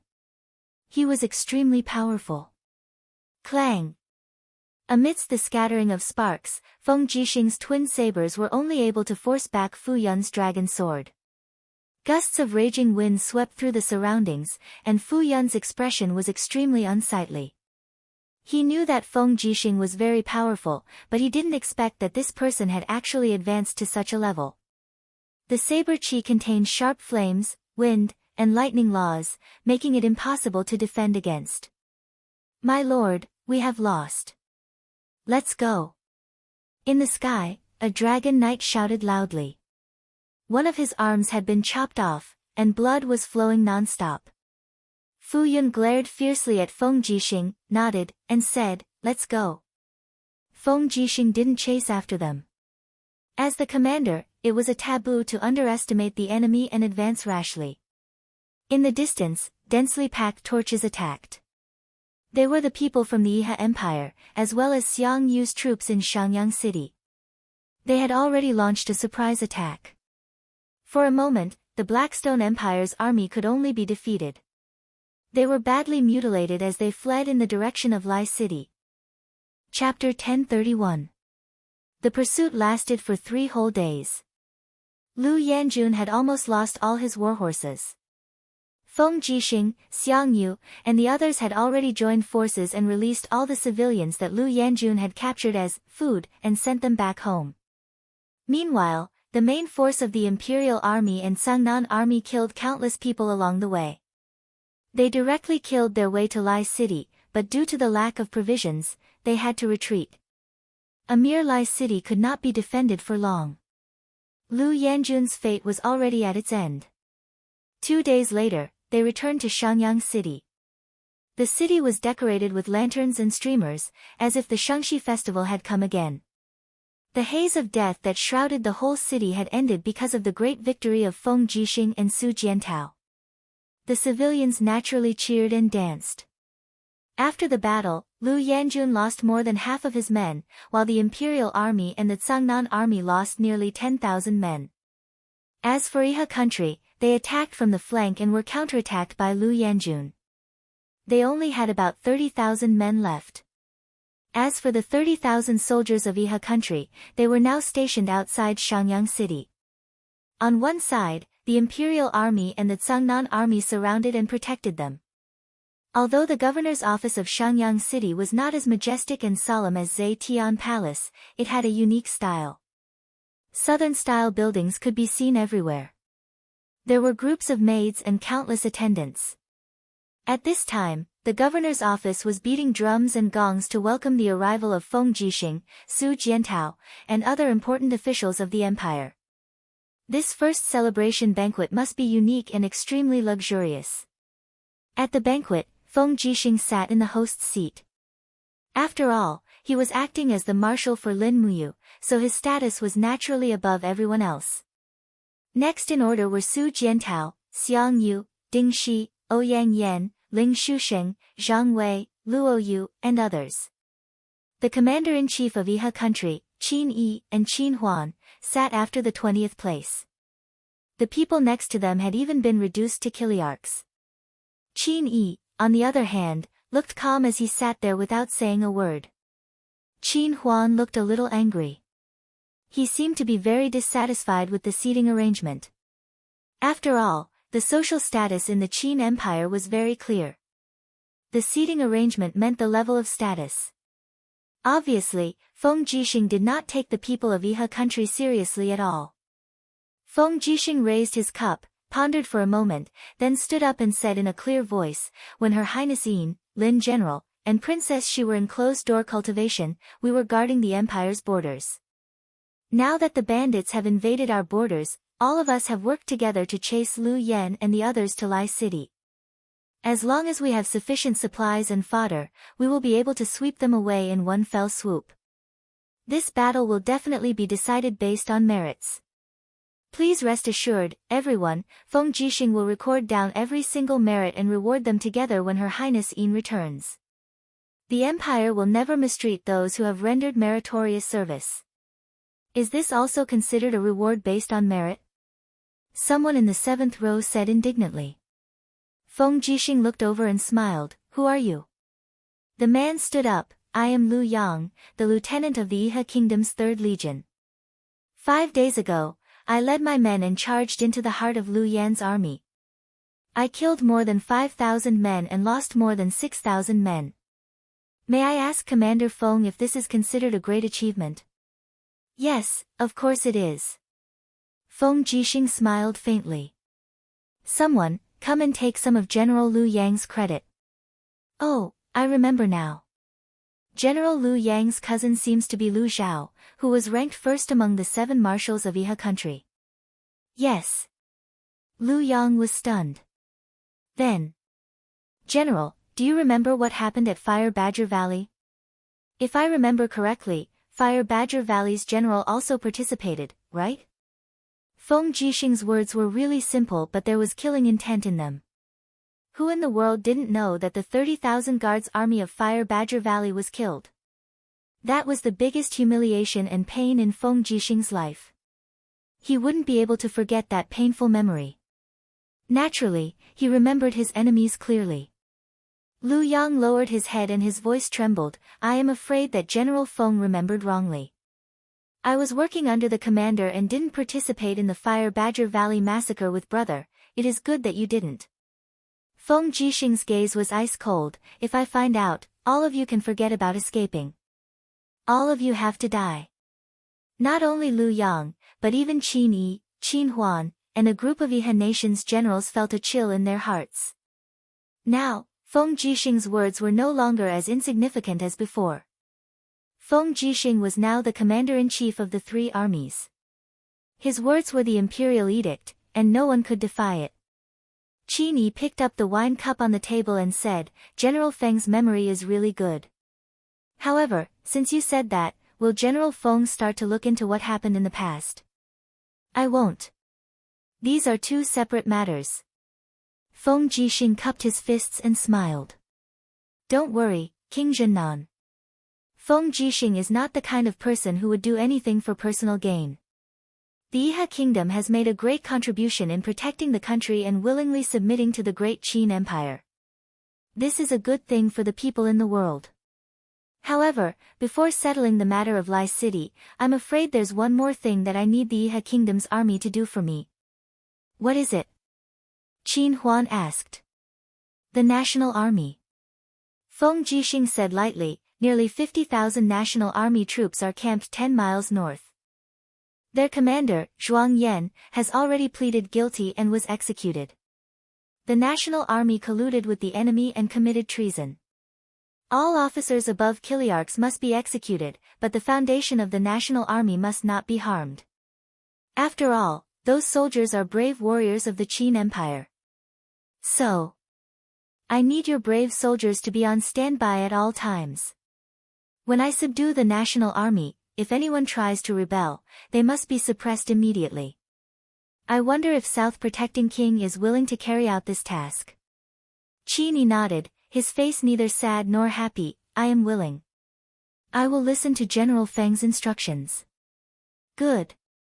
Feng Jixing poured a cup of wine and said, Come, Feng, toast all the soldiers of Iha country. You repent in time, which is the good fortune of the Qin Empire. I hope that we can fight the enemy side by side in the future and serve the empire together. As for the rewards and official titles, I will ask Her Highness Yin when we return to Lanyan City. Everyone's contributions will be indispensable. Dozens of generals of Iha country said in unison, Thank you, General Feng. Qin Yi and his son were silent. At this point, what else could they say? They could only listen to what Feng Jixing said. However, Feng Jixing's intention of letting the Iha country troops suppress the rebel army of the national army was so deep that it made people tremble. This famous general of the empire seemed to have the intention of watching the dogs bite each other. Qin Yi had no choice and could only do this. In order to protect the last bloodline of Iha country, he could only do this. He could only hope that Feng Jixing was a benevolent general and would not be ruthless. Thinking of this, Qin Yi inadvertently glanced at Qin Huan beside him and saw that there was gratitude on his face. It seemed that the province according to merit that Feng Jixing said had already affected him. Ha! Qin Yi smiled silently. This was also good. Perhaps. 4 days later, the army from the north of the ridge arrived 10 miles away. All 200,000 people of the national army were stationed in the plains and valleys. On the side were 50,000 people of the imperial army and tens of thousands of people of the Zhangnan army. On the 2nd of May, under Feng Jixing's order, 2,000 notices about the death of the national army's commander, Zhuang Yan, were sent to all the camps of the national army. Almost every centurion camp received a notice and every soldier of the national army knew about this news. In the notice, Feng Jixing ordered all centurions and Kiliarchs of the national army to bring their men to the imperial army's camp within 3 days to disarm and accept reorganization and arrangement. Otherwise, they would be charged with treason. On the first day, nearly 100,000 soldiers of the national army disarmed themselves and accepted reorganization. On the second day, 40,000 people disarmed themselves. On the third day, 20,000 people disarmed themselves. However, there were still 40,000 soldiers who refused to disarm. They were the subordinates of Su Changjing and Lu Shiyu. In the middle of the night, stars filled the sky and illuminated the earth. However, the people on the ground were extremely distressed. In the big tent, Lu Shiyu and Su Changjing sat opposite each other and drank wine. Their faces were deathly pale. There are only 2 hours left. Brother Su, do you have an idea? Lu Shiyu asked. Su Changjing shook his head. What idea can I have? We have offended Feng Jixing too much. Even if we disarm ourselves, will Feng Jixing let us go?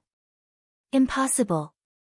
Feng Jixing and Lin Muyu have wanted to kill us for a long time.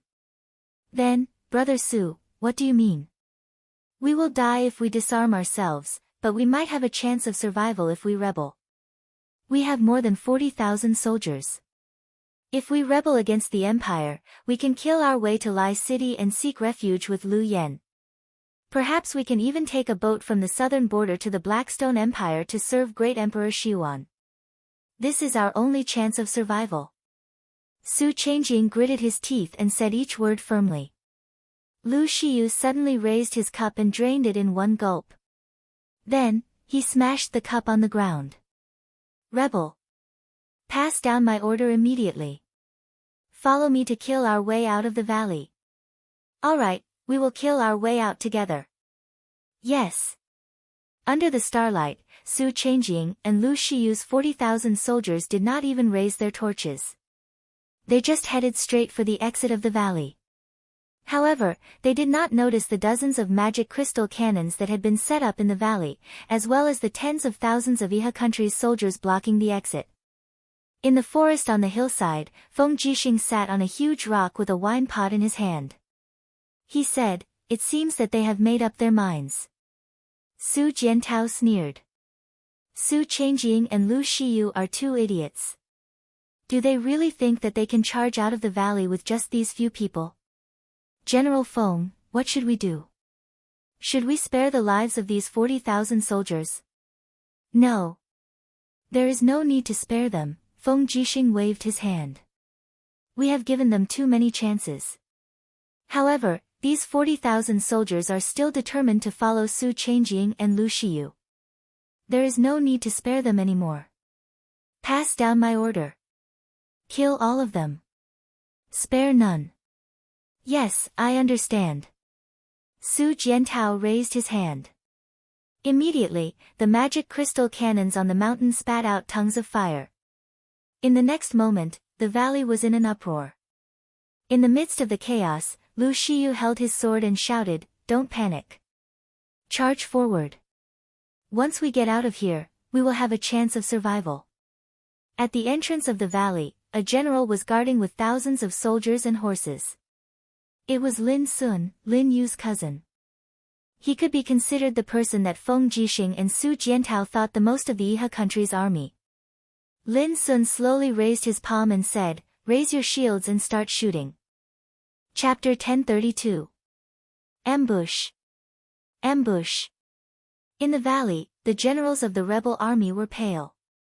Looking at the soaring flames and the dense arrows in the distance, they were in a dilemma.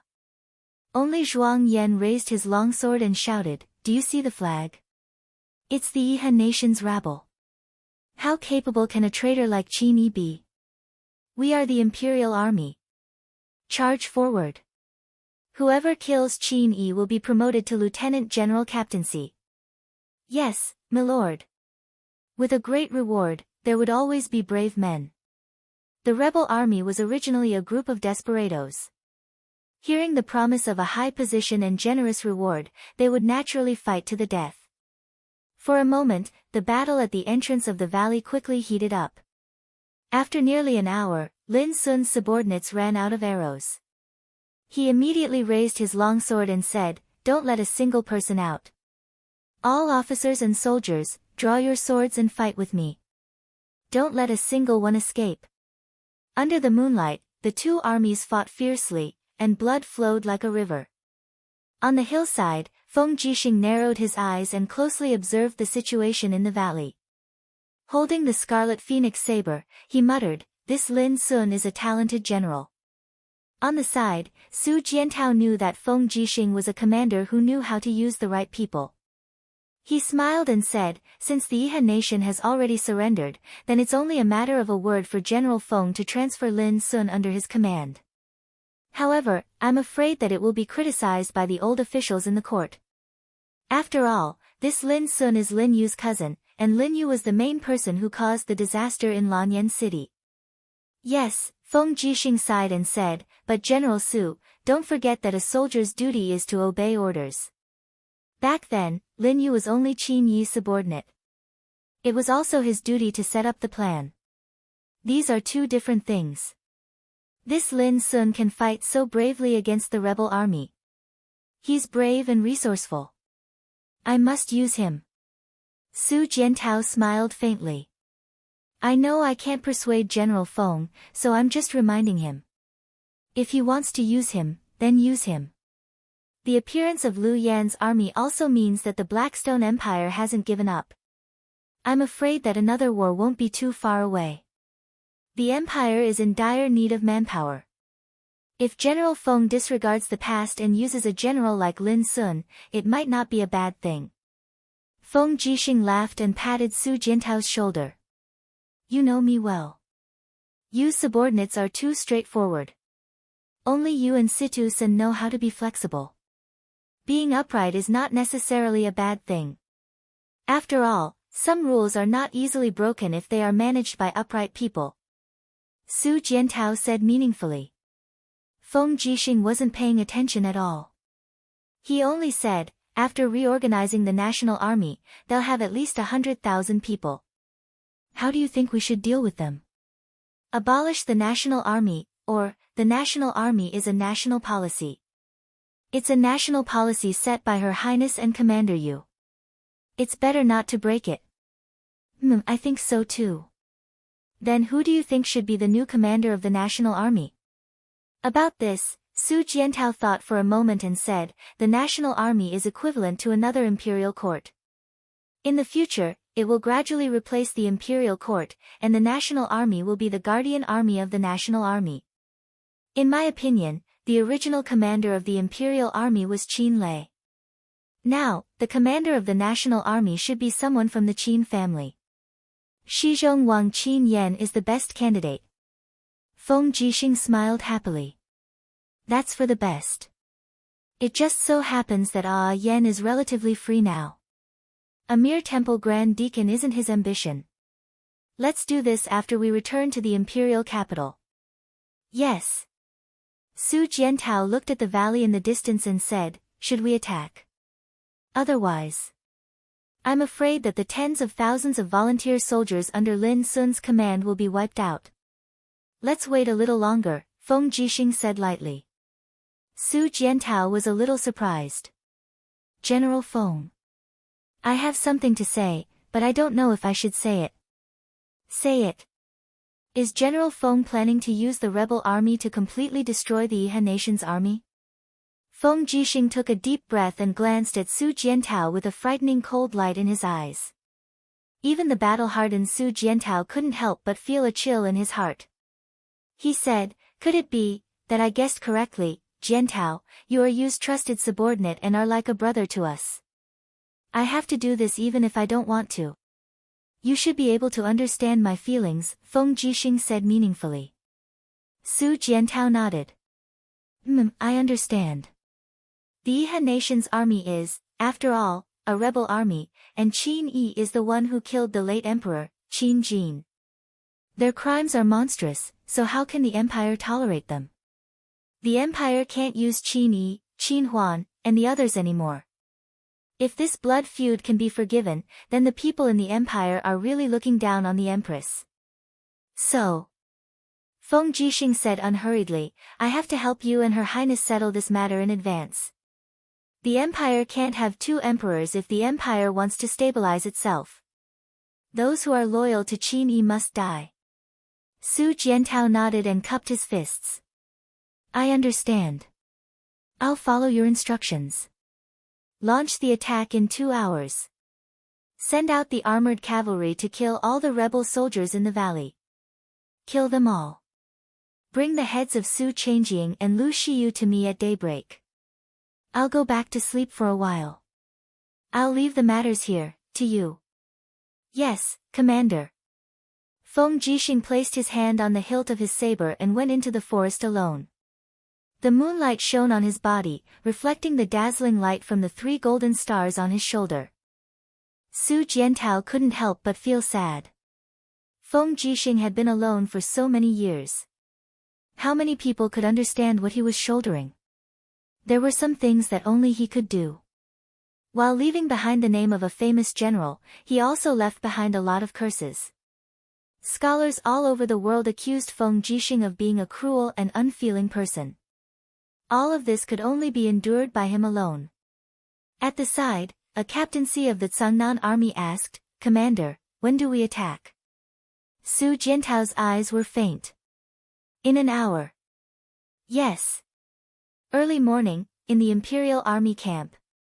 Su Jiantao was bathed in blood. He walked into the central tent with 2 guards. The 2 guards each held a tray with bloody heads on it. Feng Jixing had just gotten up to wash up. His back was facing everyone. Is it done? Feng Jixing asked. Yes. Su Jiantao cupped his fists. The heads of Su Changjing and Lu Shiyu have been brought. Commander, do you want to take a look? No need. Feng Jixing began to wash his face. Bury them on the spot according to the etiquette of a chiliarch. In addition, what do you plan to do with the corpses in the valley? Cremate them all. I've already arranged for people to do it. Yes, that's good. Feng Jixing turned around. He took a towel from a servant and wiped his face. How many people from the Iha army died? More than 10,000. Of the remaining 16,000 people, more than 3,000 are seriously injured. Many are so severely disabled that they can no longer pick up weapons. Qin Yi, Qin Huan, Lu Yang, and the others are counting the number of people. The entire Iha army camp is. At this point, Su Jiantao suddenly fell silent. How are they? Feng Jixing asked. They're all crying and screaming. Many of them have some rebellious thoughts. It's normal to have rebellious thoughts. They were originally rebels, so it's not surprising. The corner of Feng Jixing's mouth curled up. But a mere 16,000 people can't make much of a difference. Pass down my order. Arrange for these 16,000 people from the Iha army to be in charge of logistics. Ding Shi will be in charge of them. In addition, call Lin Sun here. Yes. Not long after, Lin Sun, covered in blood and broken armor, rode his horse. He walked straight into the central tent of the Imperial Army camp. He found Zhang Wei, Luo Yu, Su Jiantao, and the other generals there. A trace of reverence flashed across his eyes. Lin Sun quickly walked over and knelt on one knee. General Lin Sun greets the Imperial Army commander. Rise. Feng Jixing smiled. General Lin Sun, do you know why I called you here? Lin Sun was stunned. I don't know, General, what do you think of the Iha army? Feng Jixing asked. Lin Sun was startled. He lowered his head and pondered for a few seconds. Then, he looked up and said, the Iha army was originally an army to open up new territories. However, due to improper leadership, they were defeated again and again. They were routed all the way from Dragon-shaped Island to Mingshan province. Their original 500,000 people were reduced to 10,000 today. This subordinate thinks that the Iha army is brave, but not good at using it. Well said. What do you think of the Empire's army? For example, the Imperial Army, the Dragon's Courage Legion, and so on. Lin Sun's eyes lit up. The Empire's army is brave and loyal. They have fought many battles since 31 years ago. They defend against the demons in the north and Tianji in the east. The 3 steel walls stretch for thousands of miles, forging the iron bones of the Empire's army. This subordinate thinks that the Empire's army is a hero who saves the world. Then, are you willing to join the Empire's army? Feng Jixing asked with a smile. Lin Sun was surprised. Haven't I already joined the Empire's army? That's not it. Feng Jixing fished out a tiger tally and said, this is a captaincy seal of the Imperial Army. It just so happens that the Horse Infantry Army lacks a captaincy. Are you willing to lend me a hand? Lin Sun trembled all over. Just say it. Are you willing or not? But this subordinate is just a. Say it. Are you willing or not? Feng Jixing's voice became more serious. Lin Sun knelt down again and cupped his hands. This subordinate is willing. As long as commander gives the order, this subordinate is willing to go through water and tread on fire. Get up. From now on, you are a member of the Imperial Army. Thank you, Commander. When Lin Sun stood up, Su Jiantao said with a smile, congratulations to General Feng for recruiting another general. Same to you. We are all working for the Empire. Obviously, Feng Jixing was also in a good mood. After arranging for Lin Sun to join the army, he said, how is the preparation of the rations? It will be ready in 3 days. No more waiting. Surround and attack Lai City with 100,000 soldiers. We must take Lai City within 10 days and kill Lu Yan's army. Yes, Commander. 3 days later, the mighty army of 100,000 set out from Xiangyang City and headed straight for Lai City. Chapter 1033.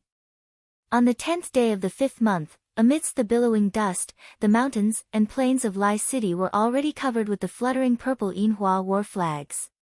Feng Jixing had spent 5 whole days to transport 100 magic crystal cannons from Xiangyang City.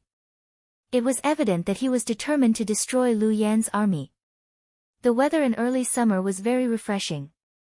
The faint mist turned into dew and sprinkled on the city, causing everyone's armor to be wet. Lu Yan, clad in iron armor, walked on top of the city wall. Looking at the approaching Qin army from afar, he felt a chill in his heart. They had come too fast. Crack! Amidst the lightning, Fu Yun broke through the void and arrived. He cupped his fists slowly and said, "Greetings, Commander." "Lord Fu Yun, you don't have to be so courteous." Lu Yan's voice even trembled a little. "Lord, you saw it too, right? I went to investigate the enemy situation just now." "How many have come?" "No less than 100,000. The cavalry at the front is already making a detour. Perhaps they will soon surround Lai City. This time, Feng Jixing is serious. I don't think he intends to let us leave Mingshan province." "Is there any news from the empire?" Lu Yan was a little tired. He sat on a sandbag under the battlement and leaned on his sword in front of him. "There is." Fu Yun said, "Lord Longxi of the Thunder Flame sect and He Song of the Wolf Valley have joined forces. They have gathered at least 150,000 soldiers. Together with His Majesty the Martial Saint Emperor, we can totally mobilize 500,000 soldiers to fight the Qin army to the death. The only problem is, what is it? We have cleared the forest of Dark Mountain, but we still don't have enough warships. Currently, we only have 800 warships. It's not enough to transport enough soldiers here. Also, there are at least 3 months before the east wind current arrives. I'm afraid we can't wait any longer. Why don't we open the city gates and head straight for the south? We might still have a chance of winning." "Forget it." Lu Yan shook his head. "There are still more than 10,000 wounded soldiers in the city, and they can't march at all. I can't let them die with me. Lord Fu Yun, I'm afraid our friendship ends here. Please quickly lead the dragon riders out of this desperate situation. You can fly in the sky and return to your home. I, Lu Yan, will lead the army here to fight Feng Jixing and stall them." "No." Fu Yun gritted his teeth and said, "His Majesty didn't send me here to bury the sea and mountain army. This absolutely won't do." Lu Yan suddenly laughed in disappointment. "You and I are both soldiers of the Empire, so there's no need to be so childish. Go, preserve the strength of the dragon riders. In the future, avenge me, Lu Yan, and the 150,000 brothers of the sea and mountain army. The iron hooves of the Blackstone Empire will trample over every inch of the shattered cauldron realm and enslave our enemies. Only then will I be able to smile in the underworld." "You have really decided?" "Yes." Fu Yun sighed softly. "In that case, Fu Yun will not stop you, Commander. Go, avenge me." Not long after, giant dragons rose into the sky one after another, taking the dragon riders with them as well as the peak strength of the army and leaving Leech City.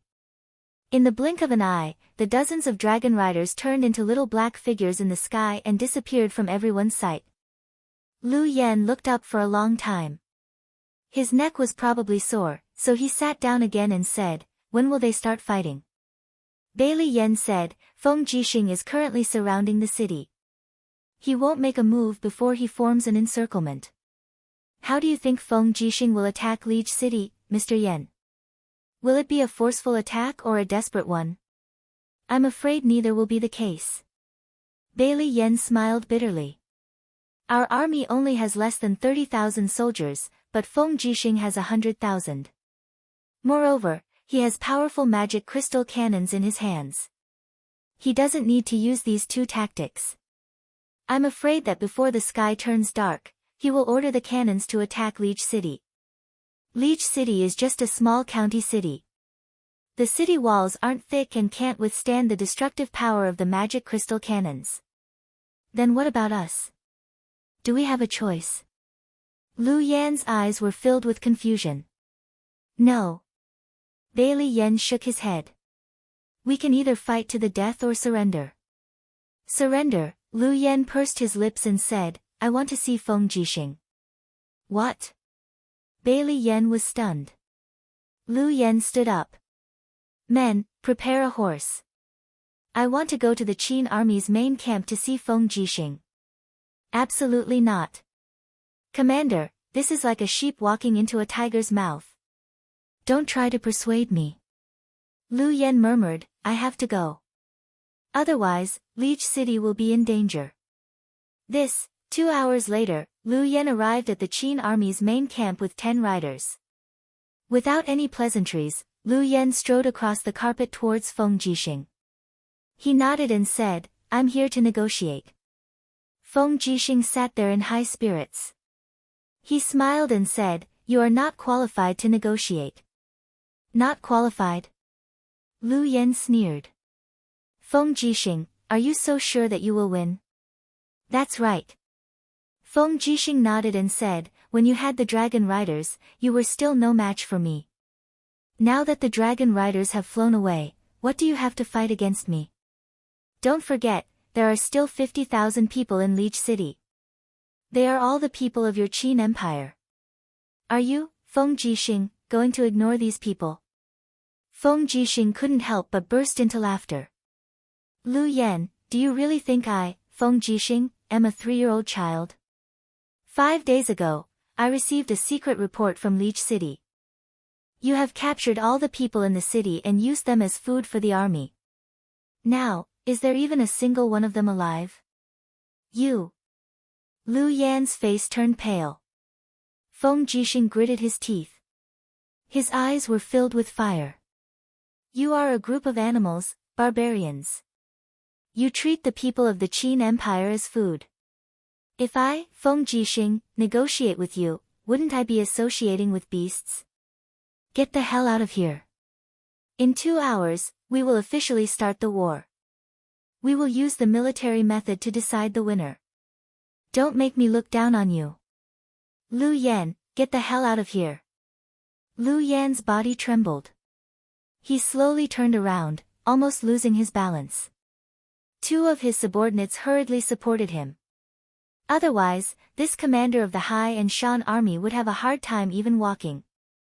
At dusk, the magicite cannons outside the city began to spit out deadly tongues of fire. Waves of magicite shockwaves pulverized the walls of Leech City. This city had long since become a dead city. The majority of the commoners had already fled, while the rest had been killed and used as rations. To the Qin Empire, this city was a humiliation that had to be erased. Thus, Feng Jixing was doing exactly that.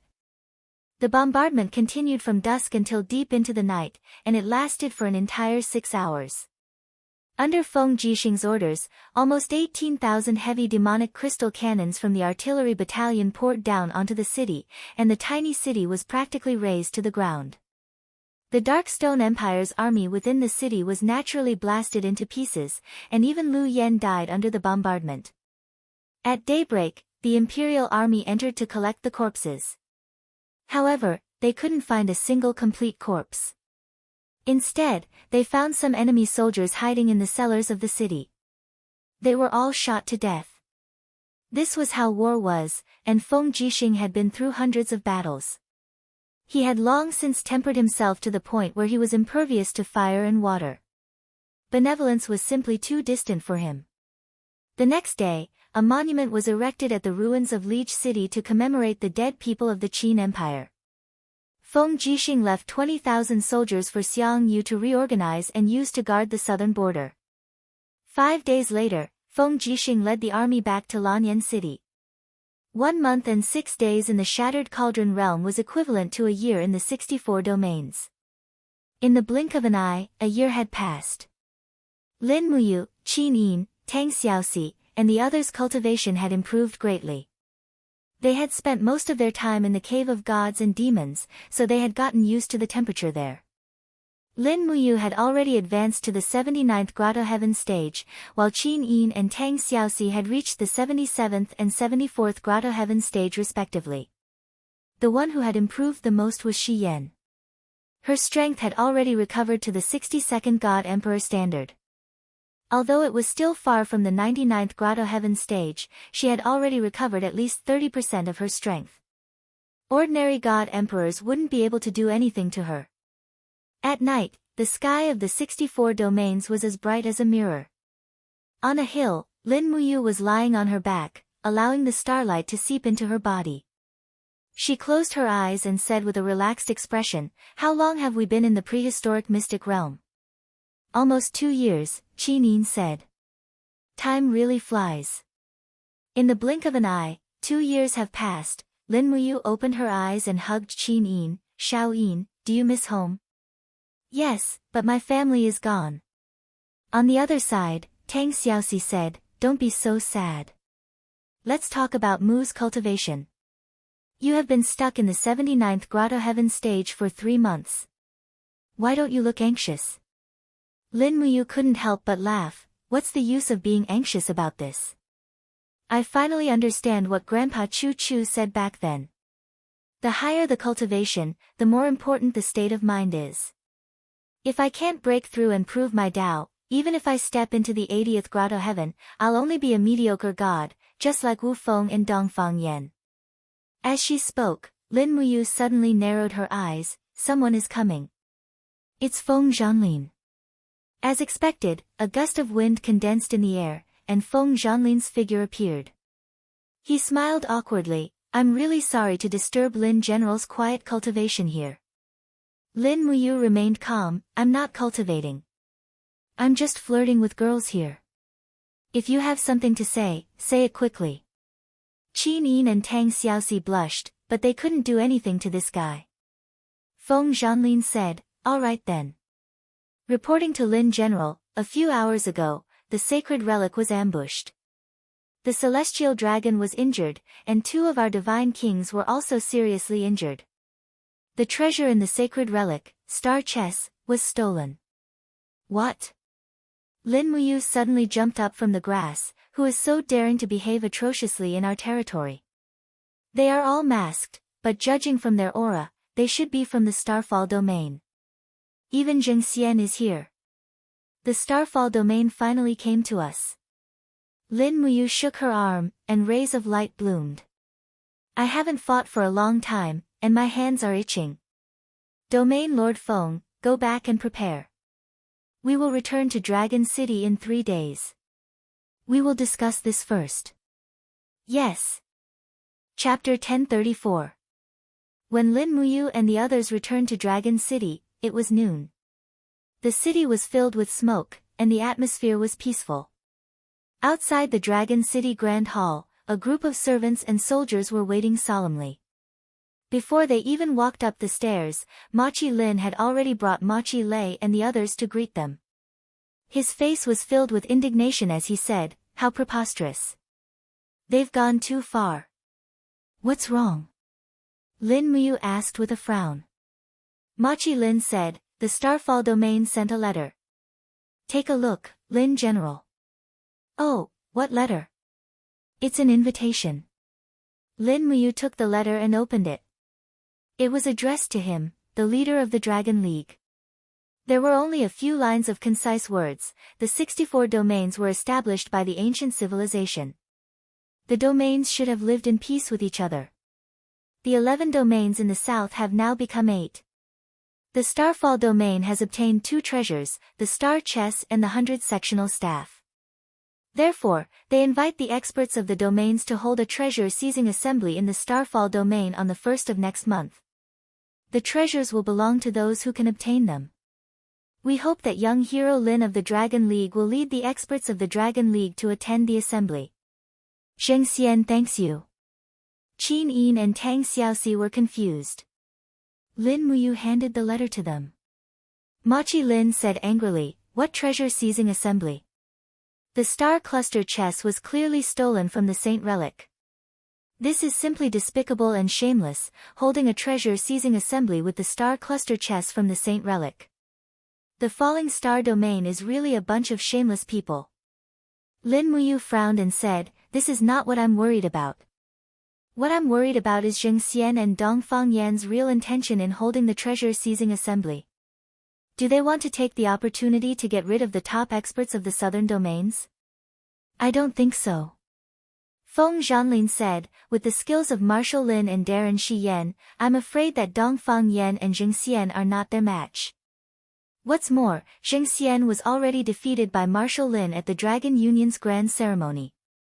Unless, they have another backing, but we don't know what this backing is, Lin Muyu asked, have Dongfang Yan and Zheng Xian made any moves in the past year?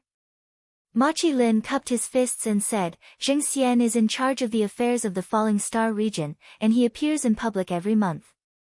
Rumor has it that he is diligently practicing and improving the butterfly knife art. As for Dongfang Yan, there hasn't been any news about him in the past year. It's as if he disappeared from the world, and no one knows what happened. It seems that the problem lies with Dongfang Yan. Lin Muyu narrowed her eyes. When is the 1st of next month? 5 days later. Let's get ready. We have to go, or else Dragon City won't be able to survive in the south of the 64 regions. Yes. Feng Zhanlin said, Lin General, how many people are suitable for us to bring? Only 10 Emperor Gods will be enough. The rest will stay and guard Dragon City. Yes. Lin Muyu walked into the hall and asked, are the participants only from the 8 southern regions? Yes, the Falling Star region only invited the 8 southern regions. Machi Lin said, besides the Falling Star region and our Dragon League, there are also the Skyway region, the Earth Carrier region, the Fire Qilin region, the Wind End region, the Silver River region, and the Thunderrise region.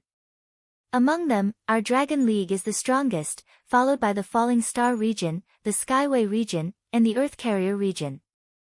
The other 4 regions are weaker, and I'm afraid they won't be able to fight for the Star Chess and the 100-segment staff.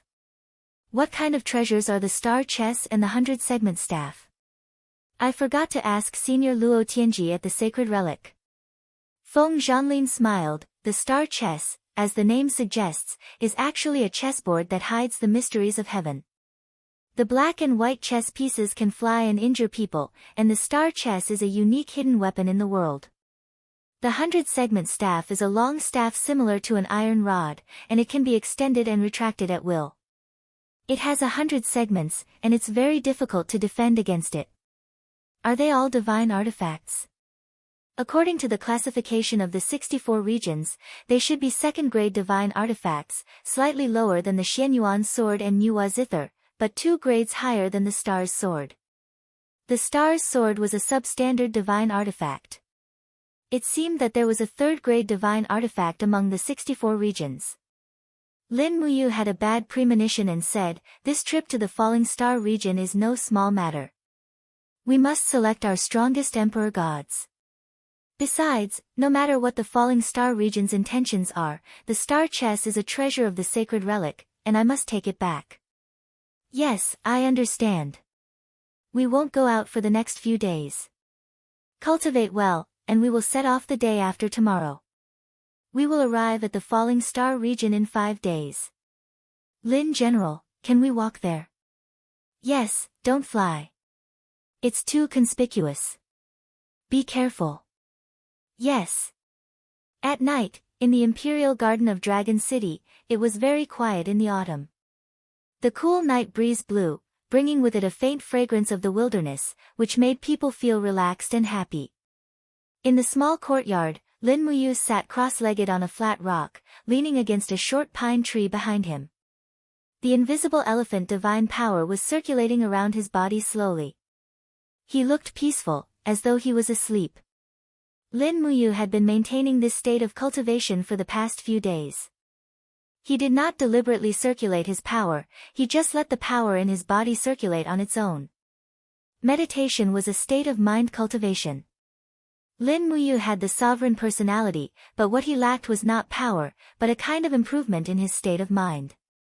He had not reached this state yet, so he could only improve by thinking and seeking. Letting nature take its course, his aura seemed to merge with everything around him. Under the moonlight, 3 beauties sat facing each other, drinking tea by the tea table in the small courtyard. Xiao Yin, what level have you cultivated the Nuwa zither music score that Senior Luo Tianji gave you? Tang Xiaoxi suddenly asked. The 3rd level.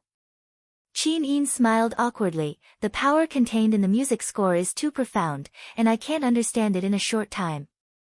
I only cultivated to the 3rd level in a year. Do you want to try it for us? I haven't heard Xiao Yin play for a long time. That's not a good idea, right? Qin Yin glanced at Lin Muyu, who was on the rockery not far away, and said, Brother Yu is meditating. If I play the Nuwa zither, I'm afraid I'll disturb him. Shi Yan smiled lazily. Don't worry, he won't be disturbed. Yu has already entered a state of meditation, and nothing in the outside world can disturb him, unless there's a crisis. It just so happens that I want to see the power of the Nuwa zither music score.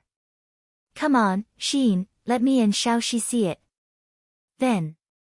Okay then, Qin Yin stood up and gently brushed her palm in front of her, and a dazzling jade zither appeared in front of her. It was the Nuwa zither.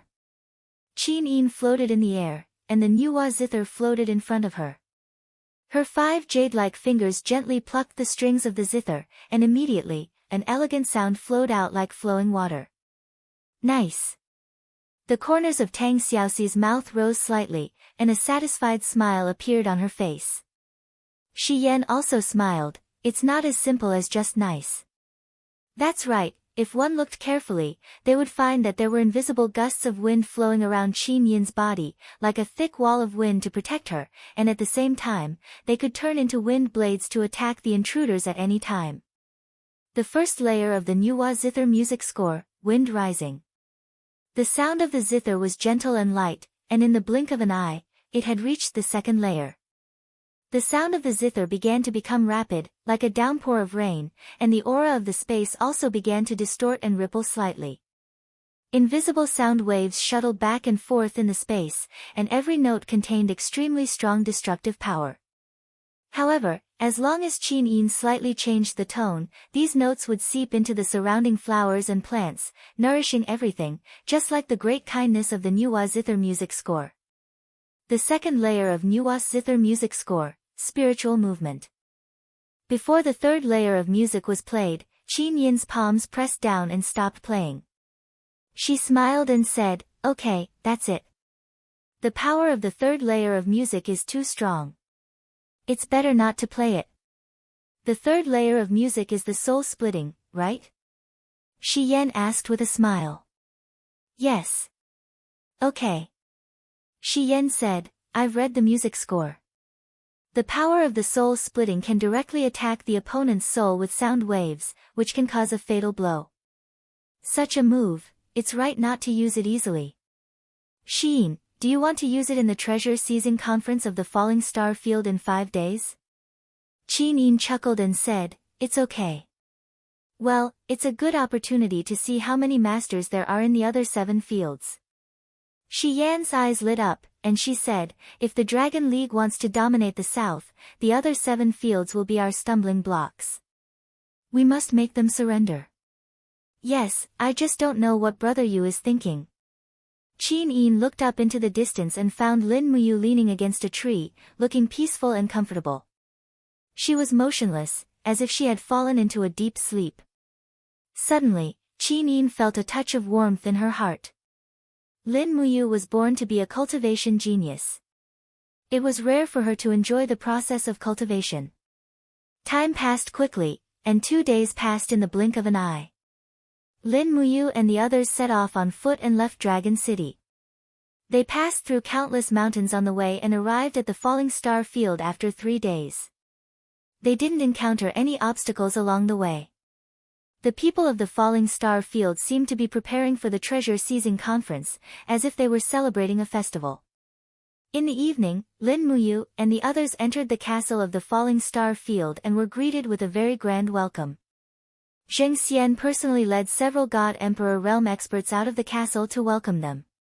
In the evening, they held a banquet to entertain the masters of the 7 fields. The castle of the Falling Star Field was built on a mountain, which was very steep. the people of the Dragon League were arranged to rest in a row of buildings halfway up the mountain. In the wild, the stars were shining brightly. Lin Muyu couldn't sleep, so she strolled along the wooden corridor hanging on the mountain wall. Looking down, there was a huge square about a kilometer away, and above it was a high platform, like an altar. Rustle, footsteps came from behind. It was a familiar aura. Lin Muyu smiled. Xiao Yin, you can't sleep either. Well, yes, Qin Yin was wearing a light red tight dress, like a girl next door. She smiled and said, "It's not that I can't sleep, but I was woken up by your footsteps. I'm already very light, sorry." Don't be so polite. What are you looking at? Here, Lin Muyu pointed to the altar in the distance. Qin Yin squinted her flaming eyes and looked into the distance. She smiled and said, "That's the longevity altar, right? The place where the ceremony is held in the Falling Star Field. Tomorrow, we will also fight for the Star Chess and the 100-segment staff there. I just don't know what the people of the Falling Star Field are planning. Yes, the truth will be revealed tomorrow." Chapter 1035. Lin Muyu slowly let out a sigh of relief. Her breathing was long, and her spiritual energy seemed to have merged with the surrounding mountains and rivers. She could feel the pulse of spiritual energy between heaven and earth. Although the Falling Star domain was not the strongest among the 64 domains, the scenery in the Falling Star domain was probably the most spectacular and magnificent. At this moment, Lin Muyu suddenly felt a strange fluctuation of energy from the spiritual pulse technique. She smiled and said, "Which expert is it? Since you're already here, why not show yourself?" Qin Yin was startled. She was a step slower than Lin Muyu. In the sky, a star-like person slowly descended. It was a handsome young man in white holding a sword. His clothes fluttered in the wind, and he had the bearing of a dragon or phoenix. This person slowly descended and cupped his hands with a smile. "I've let the two of you see something embarrassing. This one is Murong Tianqing from the Skyline domain. I didn't mean to eavesdrop on your conversation, but I was absorbing the spiritual energy between heaven and earth. So it's the domain lord of the Skyline domain. My apologies." Lin Muyu smiled. "I don't need to introduce myself, right?" Murong Tianqing couldn't help but laugh. The famous leader of the Dragon League, Lin Muyu. "There's no need to introduce yourself. This one, Murong Tianqing, has already seen Alliance leaders' heroic bearing in the Dragon League. I didn't think that today would be such a coincidence that the Dragon League's encampment was arranged here." As he spoke, Murong Tianqing bowed to Qin Yin. "This one greets Miss Qin Yin." Qin Yin faintly smiled. "Domain Lord Murong doesn't need to be so polite." "I'm very ashamed." Murong Tianqing said, "Since Alliance leader Lin is here, I'm afraid that the Dragon League is determined to obtain the 2 treasures of the treasure-seizing assembly, right?" "I don't dare to say that." Lin Muyu said, "There are many hidden dragons and crouching tigers in the 8 southern regions. We, the Dragon Alliance, should weigh our options carefully. Moreover, since the Fallen Star region set up this trap, they must be very confident. Who would be stupid enough to hand over the Star Chess and the 100-segment staff to someone else? Therefore, I personally feel that it won't be that easy." "Region Lord Murong, isn't your Skyline region also?" Murong Tianqing could not help but let out a carefree laugh. "Alliance Master Lin, we are straightforward people, let's not beat around the bush. The Star Luo chess is a treasure that has been lost for many years, and the 100-segment staff is also a divine weapon. Who wouldn't want it? As long as we have these 2 divine artifacts as the treasures of our regions, I'm afraid we'll be able to attract many talented people. It'll be of great benefit to any region. What do you think, Alliance leader Lin?" "Yeah, treasures are always good stuff." Lin Muyu held onto the wooden railing and lowered her head to look at the longevity altar. She said, "It's just that I don't know how many people will be injured or even lose their lives because of these 2 treasures. Region Lord Murong, please take care of yourself." Murong Tianqing was startled, then he smiled and said, "Yes, I'll remember.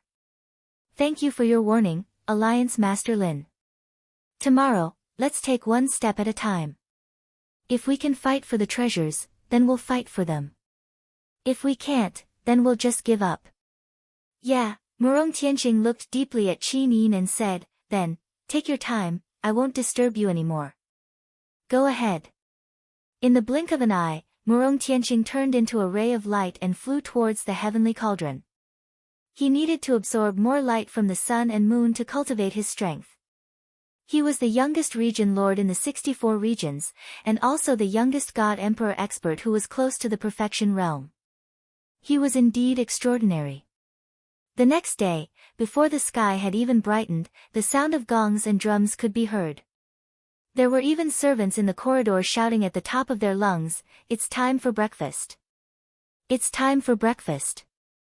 Lin Muyu rubbed his eyes and sat up from the bed. Suddenly, a bloody scene flashed through his mind. He couldn't help but be startled. It was his premonition ability. Nothing good would happen today. After washing up, Qin Yin, Tang Xiaoxi, and Shi Yan also arrived. Soon after, Feng Zhanlin, Ma Qilin, Fu Zhu, and the others also arrived. 2 servants raised the Dragon League's flag and led everyone to the dining area. Breakfast was very simple. Some foods similar to sweet potatoes, steamed buns, and mushroom soup.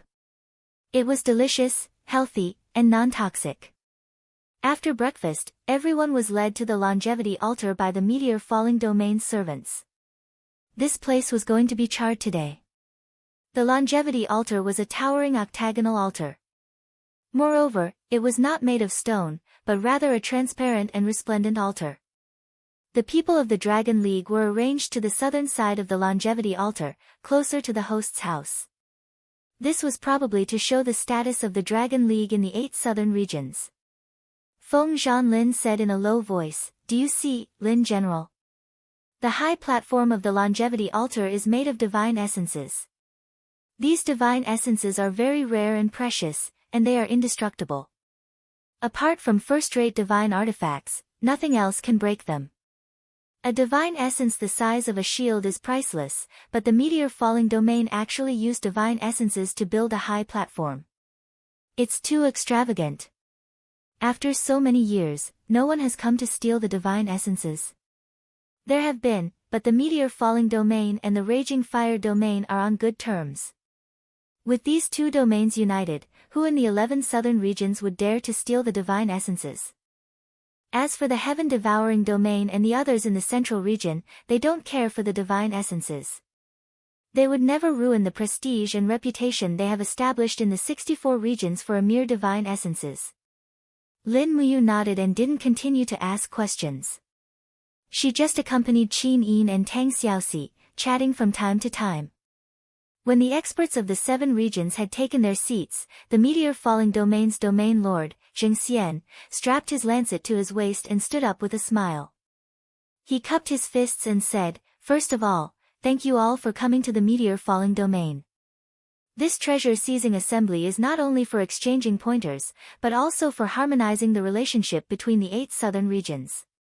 The 64 regions have been in constant war, and this state of affairs should indeed change." As he said this, Zheng Xian shouted, "Guards, please bring out the treasures." A few servants and guards came out with treasures. There was a small and exquisite chessboard and a scepter shaped like a withered pine tree. It glowed faintly and was very beautiful. Zheng Xian's face was full of pride. The 100 sectional staff was originally a treasure of my starfall domain, and the star-scattered chess is a treasure that I obtained recently. This time, I'll take out these 2 treasures and share the prosperity with the other 7 domains in the south and reward them together.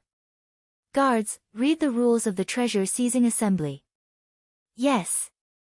A divine king realm expert walked forward with a scroll in his hand and said loudly, "The first rule of the treasure-seizing assembly, all challengers must sign a life and death contract.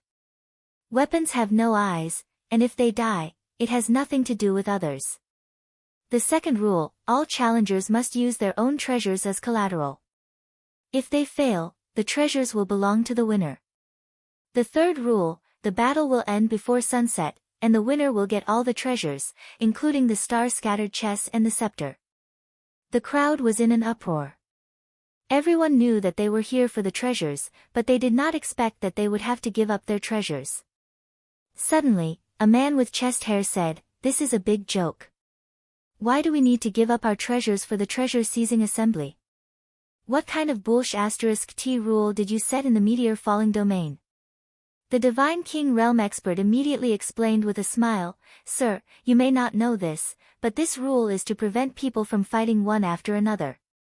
If that happens, the winner on the stage will be exhausted to death. Only by giving up their best treasures can they be qualified to challenge.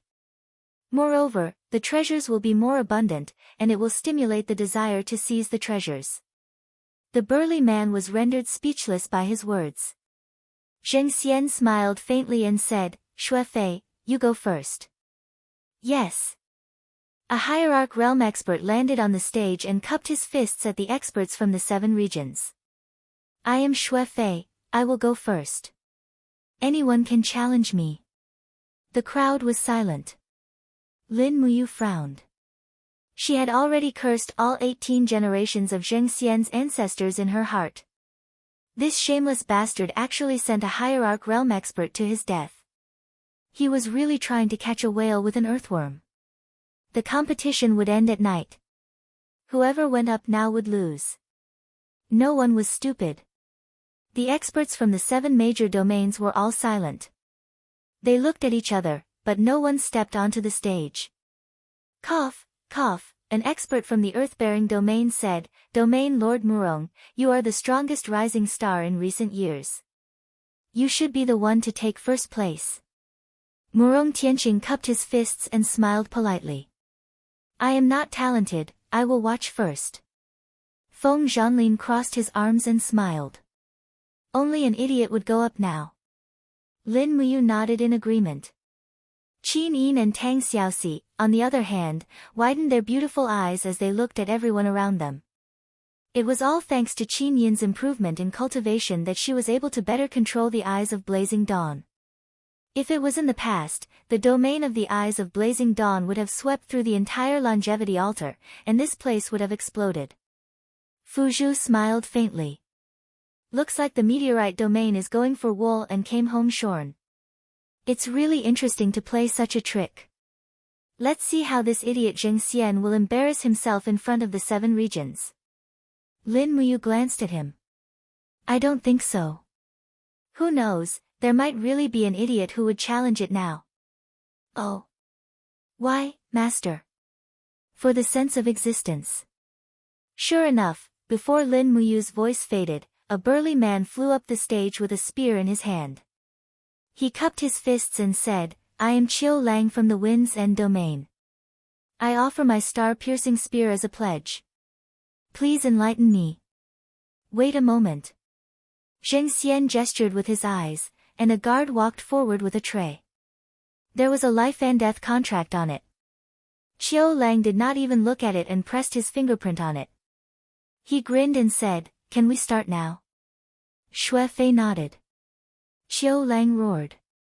His spear turned into streaks of light and pierced forward. He was a god king, so it was normal for him to look down on Shui Fei.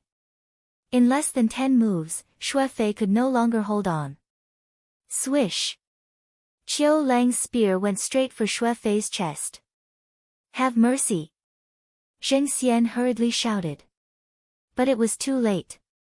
The spear pierced through Shui Fei's heart. Qiu Lang turned his wrist and pulled out the spear, but Shui Fei had already fallen off the stage, dead. The domain lords of the 7 major territories fell silent once more. This was not a good start.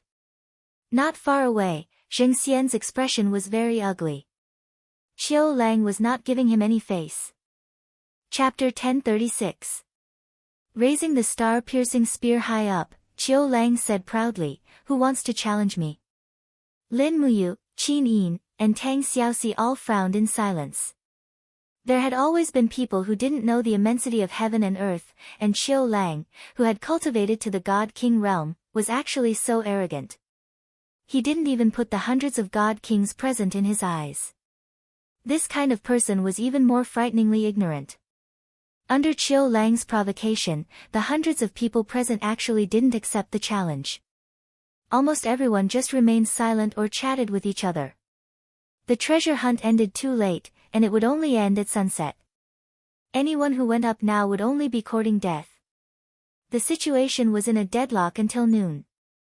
After everyone finished their lunch, the treasure hunt continued. When the time was about to end, there was less than 2 hours left before sunset. Finally, someone accepted the challenge. It was a young cultivator with dual swords in his hands. He was from the Earth Carrier region. Swoosh! The young man walked on the wind and stood proudly on the high platform. His dual swords were naturally lowered as he said with a smile, "I am Wang Xiang of the Earth Carrier region. I hope Lord Chiu Lang can give me some pointers." Chiu Lang sat on the ground with the star-piercing spear across his legs. He was almost asleep, but Wang Xiang's appearance made him energetic. He immediately stood up and said with a smile, "Great, someone finally came to challenge me.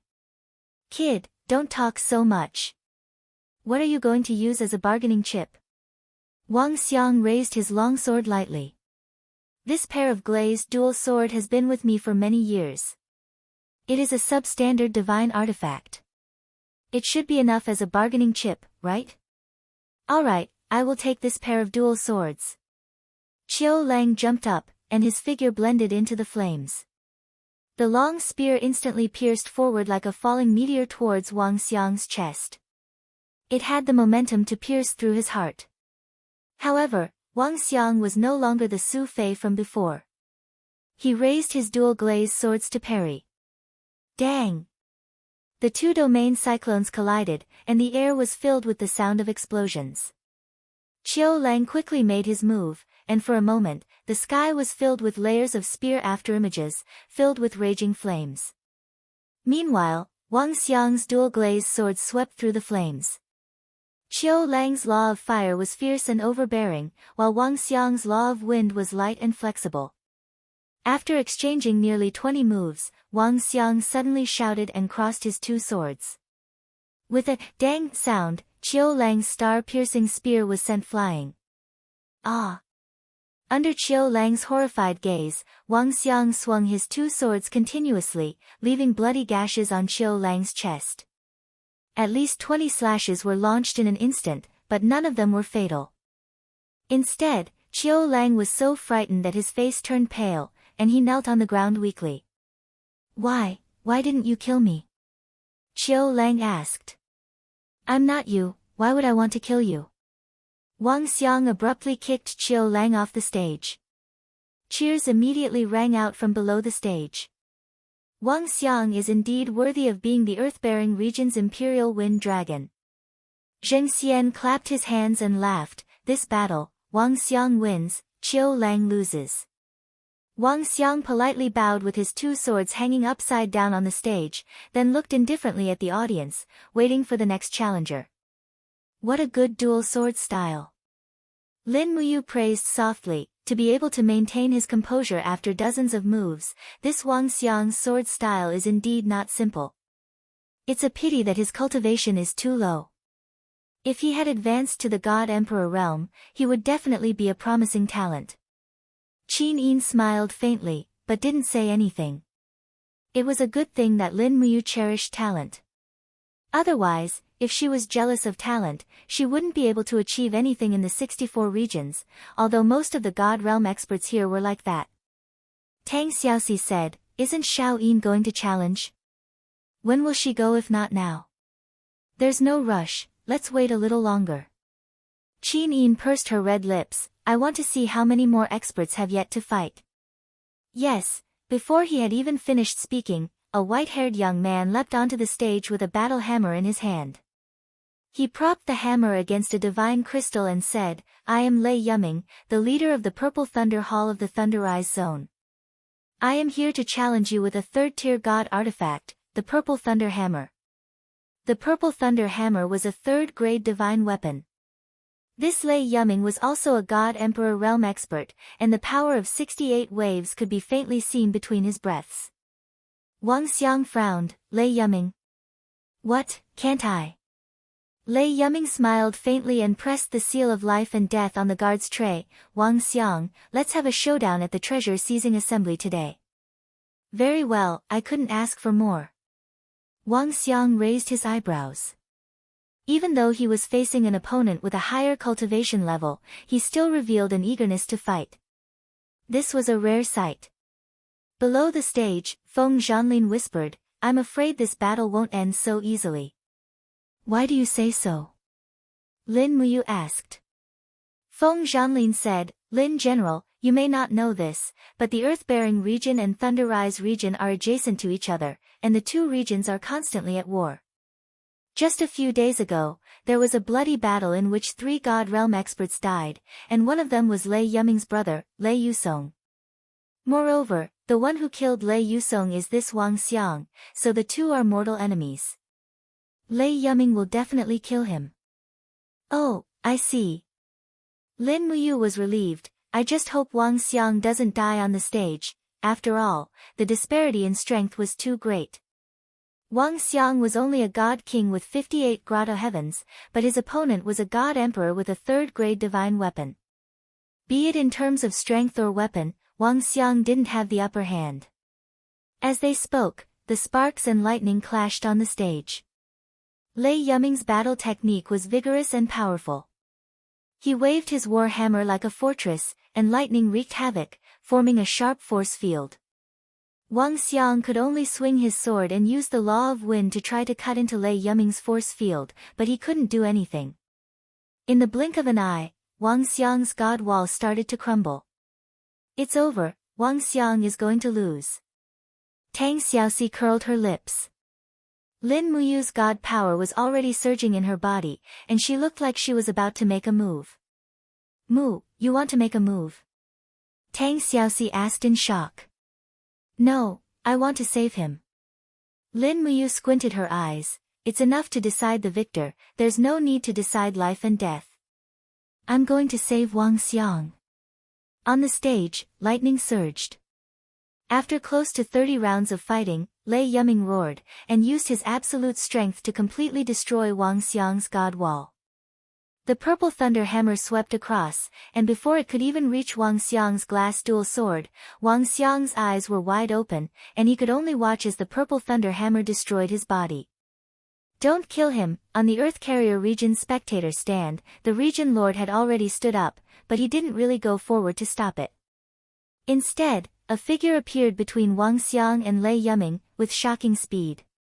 A smear of golden light shone, it was the Xianyuan sword, and it went straight for the purple thunder hammer. Pang! The air current surged, accompanied by golden radiance and raging flames. Lin Muyu's power was extremely strong. Although she was only defending, she was still able to send Lei Yuming, who was also a celestial arch, flying more than 10 meters away.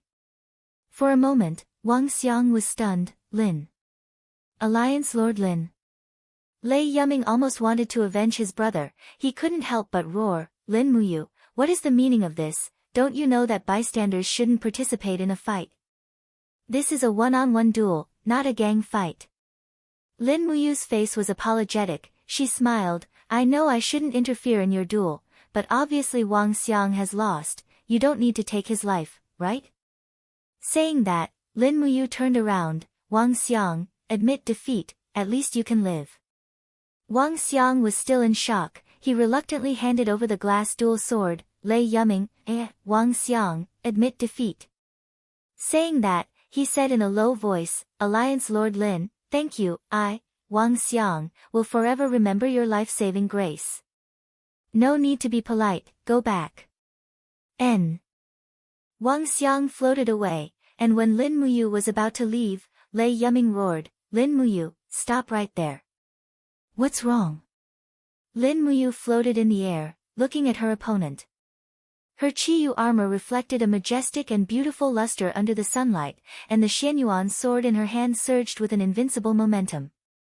Lei Yuming was taken aback by Lin Muyu's aura. How could a mere junior have such an outstanding aura? Lei Yuming couldn't understand it, but since he had called out to Lin Muyu, he needed an explanation. Lei Yuming braced himself and said, "This is a grudge between our Thunderrise region and Earthbearing region. Who do you think the Dragon Alliance is? Do you think you can uphold justice with numbers? Don't make me laugh my head off. Since you, Lin Muyu, are here as the leader of the Dragon League, then don't leave, at least not before you defeat me." "But I don't want to fight you," Lin Muyu said lightly. "Why? You're too weak. You."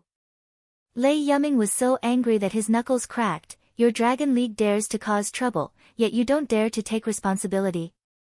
Come, win against my purple thunder hammer first." Then, Lin Muyu gripped the Xianyuan sword. She didn't want to fight so early, but now she was a little shaken. This Lei Yuming really didn't know the immensity of heaven and earth, and needed to be taught a lesson. At this time, Qin Yin suddenly stood up. "You, let me do it." "Oh. Xiao Yin wants to fight. That's fine." Lin Muyu said cheerfully, "Then I'll let you have this stupid cow. Just defeat it, but don't kill it." N. Qin Yin leapt onto the stage, but her feet didn't touch the ground. She took out a sharp sword and said, "Stellar sword, a substandard god artifact, I'll use it as a bargaining chip." Lei Yuming couldn't help but be stunned. The beauty in front of him looked familiar. He seemed to have seen her at the Dragon Alliance's founding ceremony. However, he didn't know that she was also a godly state expert. He thought that she was just Lin Muyu's woman. After Qin Yin made a hand seal, she put away the stellar sword and put her hands together in front of her chest, then separated. Suddenly, a bright light began to gather, and in the blink of an eye, it turned into a radiant zither. It was the zither of Nuwa. Quietly standing in the air, Qin Yin smiled, "Please enlighten me." "Humph, don't think I won't hit you just because you're a woman." Lei Yuming shouted, "Lin Muyu is meddling in other people's business, his woman deserves to be hit. Do you have what it takes?" Qin Yin's lips curled into a beautiful dimple. "If I don't, I'll just get beaten up." "Humph." Lei Yuming raised his war hammer and swept out with a buzzing sound, giving off an aura that could shake mountains and seas. Chapter 1037. Qin Yin's beautiful and graceful figure was wrapped in a light red, wide-sleeved cloud dress. She rotated gently in the air, accompanied by the beautiful melody of the Nuwa zither. Suddenly, waves of wind power swirled rapidly, isolating Lei Yuming's flame power. It seemed that Qin Yin was dancing in the flames, but in fact, she was not hurt at all. Pang! The purple thunder hammer was knocked back in mid-air, the lightning energy rampaging through the air. Lei Yuming's face was full of shock, he didn't even know what had blocked his attack. That was the power of the wind and space laws. With Lei Yuming's cultivation, he naturally couldn't see it. Qin Yin didn't say anything. Her fingers moved like butterflies, and in the blink of an eye, a few strands of the Nuwa zither's first move flew out. Each strand was a profound attack. Ha! Lei Yuming was a god emperor after all. His war hammer suddenly smashed a zither note onto the ground. Immediately, golden light burst forth. That was the power of the light element. Lei Yuming's eyes were almost blinded. His entire body felt like it was being burned by fire. Only the heavens knew how this girl could fuse the power of light, space, and wind element at the same time. When the second strand of music arrived, Lei Yuming couldn't block it anymore. He could only dodge. He leaped up, and the strand of music flew past his feet, hitting the divine crystals behind him. There was a buzzing sound, and even the surface of the divine crystals started to peel. It was easy to imagine how powerful Qin Yin's attack was. Buzz! The third strand of music couldn't be avoided, and it destroyed Lei Yuming's divine wall. The power passed through his body, and for a moment, Lei Yuming's body was in chaos. He fell to the ground and vomited blood. He hurriedly raised his arm. I admit defeat." Qin Yin smiled faintly and stopped her attack. With a light brush of her palm, the Nuwa zither nimbly circled around her slender waist and hung naturally on her back. Then, she bowed gently and said, "Thank you for letting me win." Lei Yuming coughed a few more times. This time, he left the purple thunder hammer, cupped his fists, and walked off the stage. Ha ha ha ha ha. Wonderful. It's absolutely brilliant. Below the stage, Zheng Xian clapped his hands and laughed. Lady Qin Yin's martial arts cultivation is so high, it's really surprising. In our prehistoric mystery realm, it's really rare for a woman to be able to cultivate to this level. With Miss Qin Yin's cultivation, I'm sure she's highly regarded in Dragon City. At the very least, she's a region lord, right? Qin Yin smiled faintly. You flatter me, domain lord. I'm not a hall master. I'm just Brother Yu's maid. Oh, when did you become a maid? Our great empress. Tang Xiaoxi chuckled. Lin Muyu was also speechless. Qin Yin's words were too flattering for her. However, who was Zheng Xian? How could he not understand? He immediately smiled and said, Leader Lin of the Dragon League has a beauty like Lady Qin Yin, he has no regrets in life. It's so enviable. Lin Muyu was very satisfied with this. She said loudly, since it's a competition for treasures, then treasures should be the priority. So, my Xiao Yin is on the stage. Please teach me, but don't fight with your lives. Lin Muyu thanks everyone here. Shi Yan and Tang Xiaoxi both smiled. Lin Muyu's words were a bit like a warning to the tiger. The My Xiao Yin had already made her position clear. If anyone hurt Qin Yin, they would probably offend the entire Dragon League. Currently, the Dragon League was powerful enough to dominate the entire southern region of the 64 regions. Who would dare to not give them some face? After a few minutes, the next challenger appeared. It was the region lord of the Fire Qilin region, Shen Jun. He was an elder over 1,000 years old, but his cultivation had reached 85 grotto heavens. He held an iron staff in his hand and looked hale and hearty. He stood proudly in the sky and said with a smile, This old man is Shen Jun. Please teach me, Lady Qin Yin. This Xian Ming staff is a third-class divine artifact. Let's use it as a bargaining chip. Qin Yin bowed gracefully and said with a smile, Then, Region Lord Shen Jun, please teach me. All right. Shen Jun let out a low roar and waved the Xian Ming staff in the air. Suddenly, the sky changed color, and a storm swirled rapidly. It was as if he could summon wind and thunder.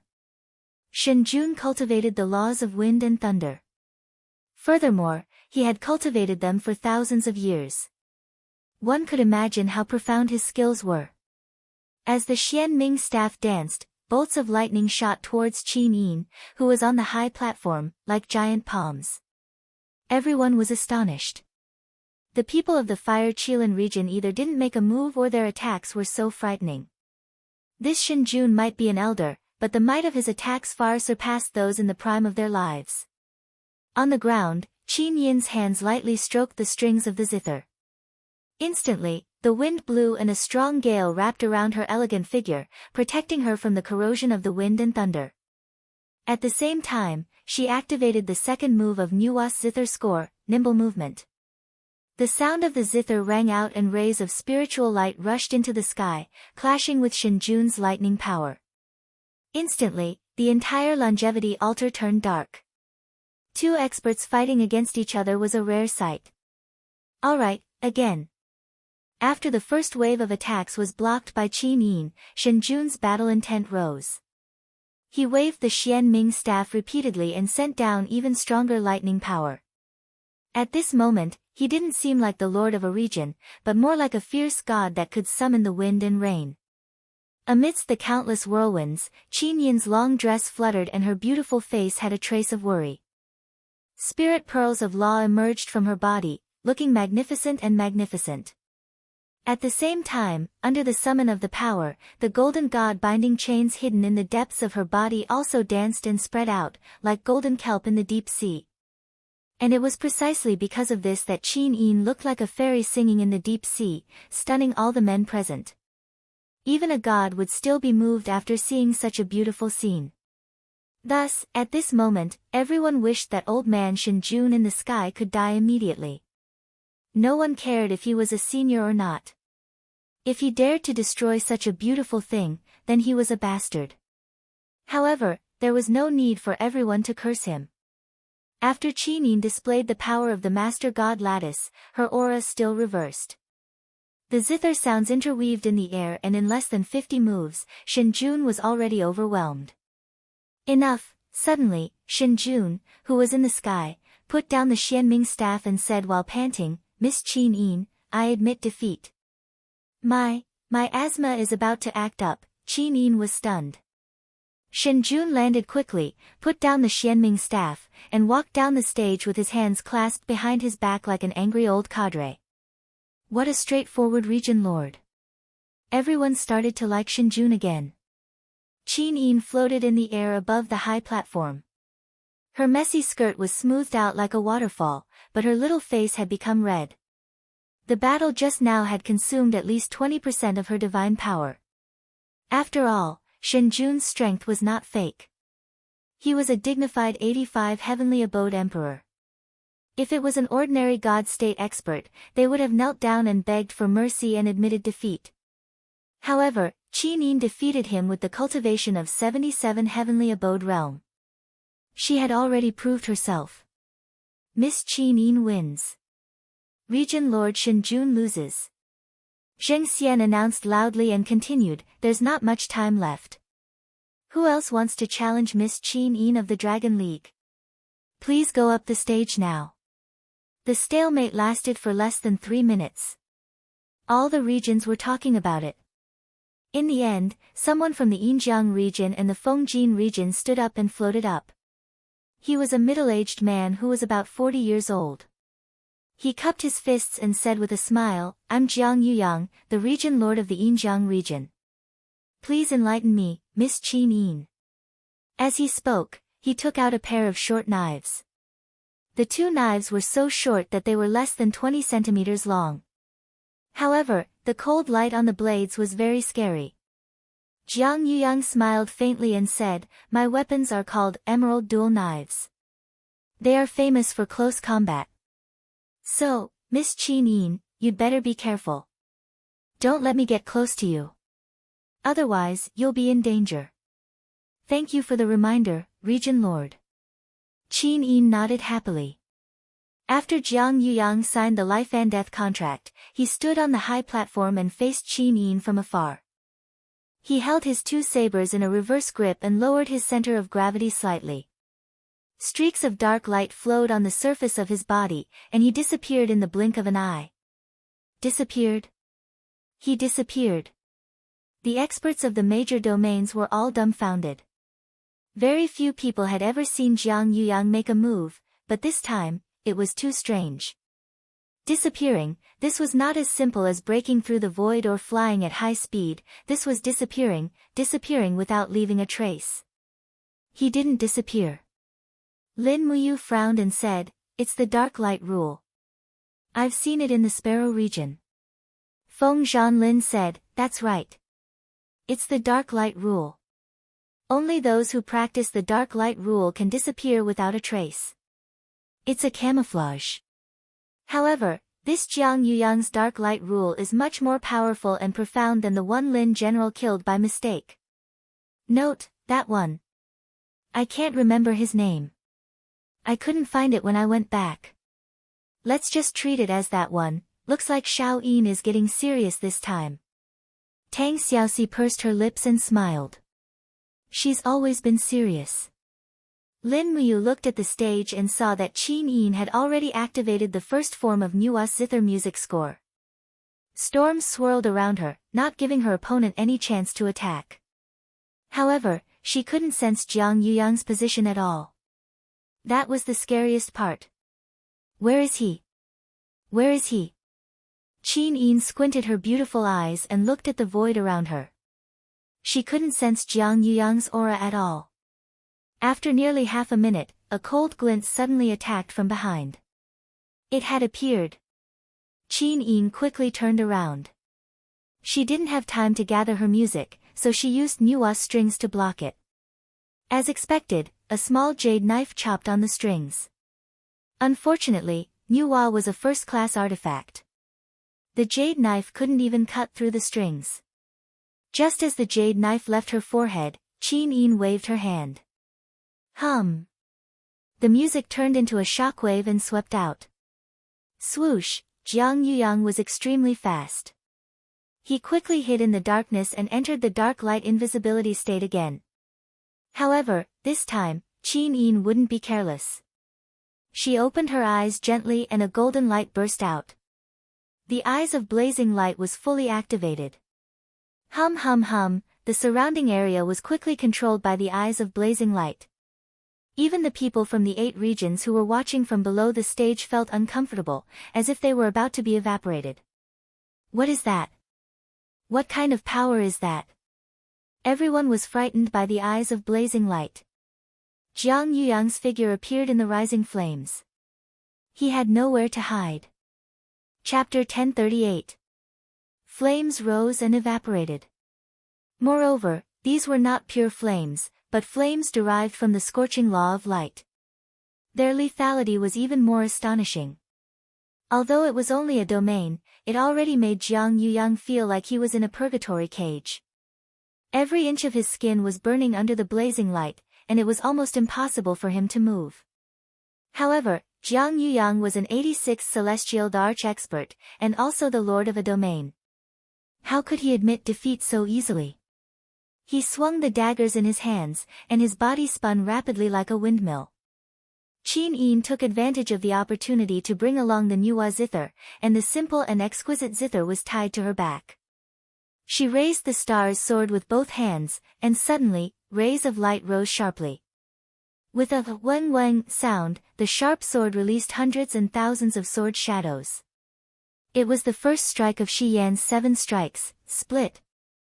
Dang dang dang dang, sparks flew everywhere, and in an instant, the weapons of both sides collided nearly 100 times. Jiang Yuyang felt a chill in his heart. He originally thought that the sword shadows produced by Qin Yin were all illusions, but he didn't expect that every sword shadow was real, and his arm was numb and hot. Be careful, Qin Yin's smile seemed to be able to melt glaciers, and it made Jiang Yuyang, who was shrouded in flames, tremble. But the next moment, an even sharper sword broke through the wind. Shi Yan's 7 slashes, second strike, judgment. At this moment, 4 golden wings of light gradually appeared behind Qin Yin's back. They were dazzling and gorgeous. Jiang Yuyang was forced to take a few steps back by the impact of judgment. Without any hesitation, he immediately launched 2 consecutive attacks, destruction and mercy. When Qin Yin retracted her sword and turned around, all the domains around her were frozen. Even the rising flames were condensed in the air. Ah! Ah! Jiang Yuyang's perlicue had been shaken to the point of bleeding, and he couldn't move at all. At this time, if Qin Yin wanted to take his life, it was simply too simple. Miss Qin Yin, I admit defeat. A wise man knew better than to fight when the odds were against him. Jiang Yuyang quickly said, I am willing to leave the emerald dual daggers, I am convinced. Qin Yin quickly dispersed her divine power and said with a smile, thanks for letting me win. When Jiang Yuyang put down his sabers, Zheng Xian announced, Miss Qin Yin of the Dragon League wins. Jiang Yuyang, the region lord of the Yinjiang region, loses. He purposely emphasized the words Silver River region lord. Jiang Yuyang's face was immediately filled with shame, and he angrily walked off the stage. At this moment, all the people in the 8 southern regions were silent, including the region lords. Almost everyone was thinking about how unfathomable the strength of the Dragon League was. A beautiful girl beside Lin Muyu could defeat Shen Jun and Jiang Yuyang, who were at the level of region lords. Tang Xiaoxi could not be any worse. Moreover, the most terrifying one should be Shi Yan, who was the most leisurely one. She was the strongest one. Looking at Lin Muyu, as the powerful lord of the Dragon League, he showed prudence and kindness. It seemed that the Dragon League had great ambitions. No one knew what the real purpose of the Dragon League was. Perhaps it was the whole 64 regions. Is there anyone else who wants to challenge Miss Qin Yin? Zheng Xian glanced at the setting sun in the distance. The sun was about to set. Once the battle was over, the star chess, 100-segment staff, jade dual knives, glazed dual swords, and other treasures would all belong to Qin Yin. The final winner would be the Dragon League, who had come from afar. Below the stage, a group of region lords were silent. Suddenly, Jiang Yuyang, who had just lost, rushed to Murong Tianqing and said, "Region Lord Murong, you are the #1 expert of the Tianqing region, and also a famous expert. If you don't go and challenge Miss Qin Yin, I'm afraid that the limelight of this treasure-seizing conference will be stolen by the Dragon League." Murong Tianqing gracefully sat on his seat and cupped his fists with a smile. "No need to be so polite. Miss Qin Yin is my friend, how could I make a move? Moreover, Miss Qin Yin's talent is unparalleled. Her becoming the champion of this treasure-seizing conference is also expected by everyone." Jiang Yuyang snorted, but didn't say anything. The deputy region lord next to him sneered. Murong Tianqing has always prided himself on being a benevolent gentleman. He would never make a move against a woman, let alone such an outstanding beauty. Murong Tianqing must have heard it, but he just smiled and didn't say anything. Shen Jun laughed and said, "It seems that the champion of this treasure-seizing conference is definitely Miss Qin Yin. This old man congratulates the Dragon League and Lord Lin." Everyone knew that the treasures in this treasure-seizing conference were secondary. What mattered the most was the strength of a region. In this era of great competition, whoever was stronger would be more trustworthy. Once Qin Yin became the champion, the prestige and status of the Dragon League in the 8 southern regions would be unparalleled. On the stage, Qin Yin was still hugging the Nuwa zither, quietly floating in the air. Her eyes were indifferent as she looked at everyone around her. She didn't care about the treasures. What she really cared about was how strong she could become. Training her cultivation was the real purpose of this trip. Just when everyone thought that Qin Yin was about to become the champion, suddenly, a strange and eerie voice came from the great hall far away from the longevity altar. "In the dignified 64 regions, there is actually no one who can deal with a little girl? What a shame, what a joke, this old man feels ashamed for you region lords." This voice was extremely eerie, as if it came from a grave, making everyone's hair stand on end. Everyone looked over and saw a man in a black robe slowly walking over from the great hall. His footsteps seemed slow, but his speed was extremely fast. In the blink of an eye, he was already on the longevity altar. A faint sound of thunder came from the scabbard on his back. Dang, dang, dang. 3 flying swords shuttled back and forth, and a cloud of blood rapidly condensed in the air. "Who is it?" Feng Zhanlin shouted from the stand.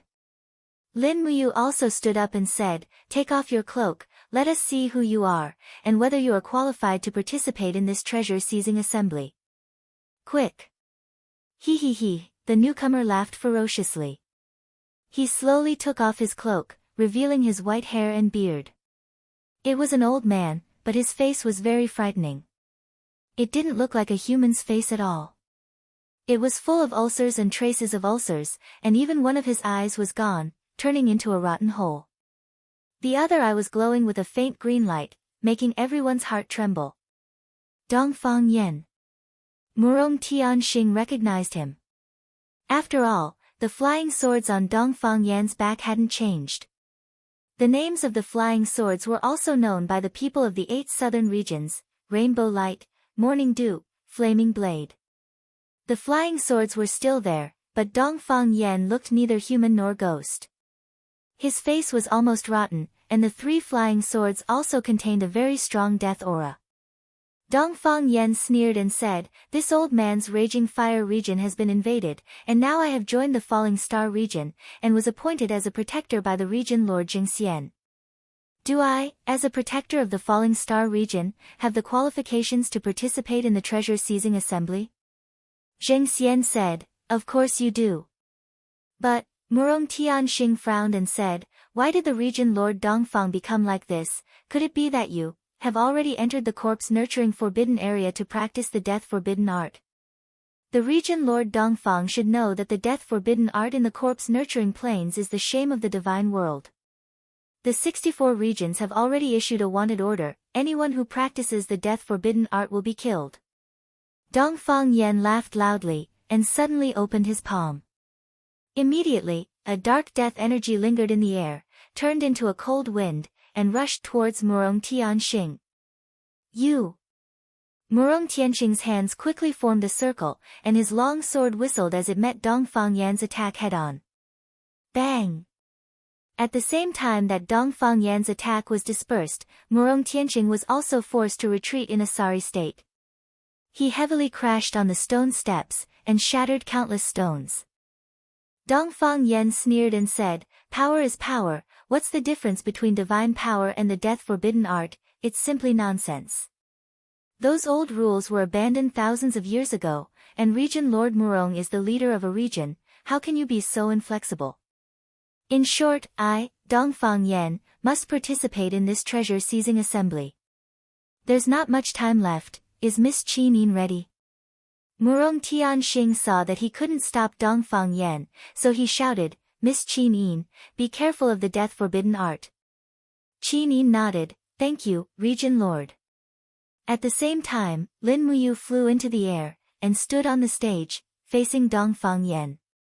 Raising her hand, she said, "Xiao Yin, you can go down. This is the grudge between me and Dongfang Yan, let us settle it." Qin Yin couldn't bear it, and said, "Brother Yu always lets me stand behind him, as if Xiao Yin will always be a burden to Brother Yu.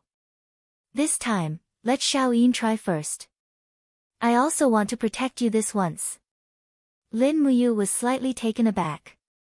She could not help but feel a pang in her heart. For so many years, Qin Yin had been desperately chasing after her cultivation and realm. Wasn't it all for the sake of being worthy of her? If he refuted her here, how could it be said that he loved her? He coldly looked at Dongfang Yan, and didn't say anything. Dongfang Yan also looked at him with one eye, and his eyes were full of hatred. He sneered, "Leader Lin, don't worry. I will take good care of your confidant." Lin Muyu frowned, "Xiao Yin, you must be careful. Don't try to be brave. If you can't defeat him, immediately admit defeat. Everyone and I will protect you." "Okay."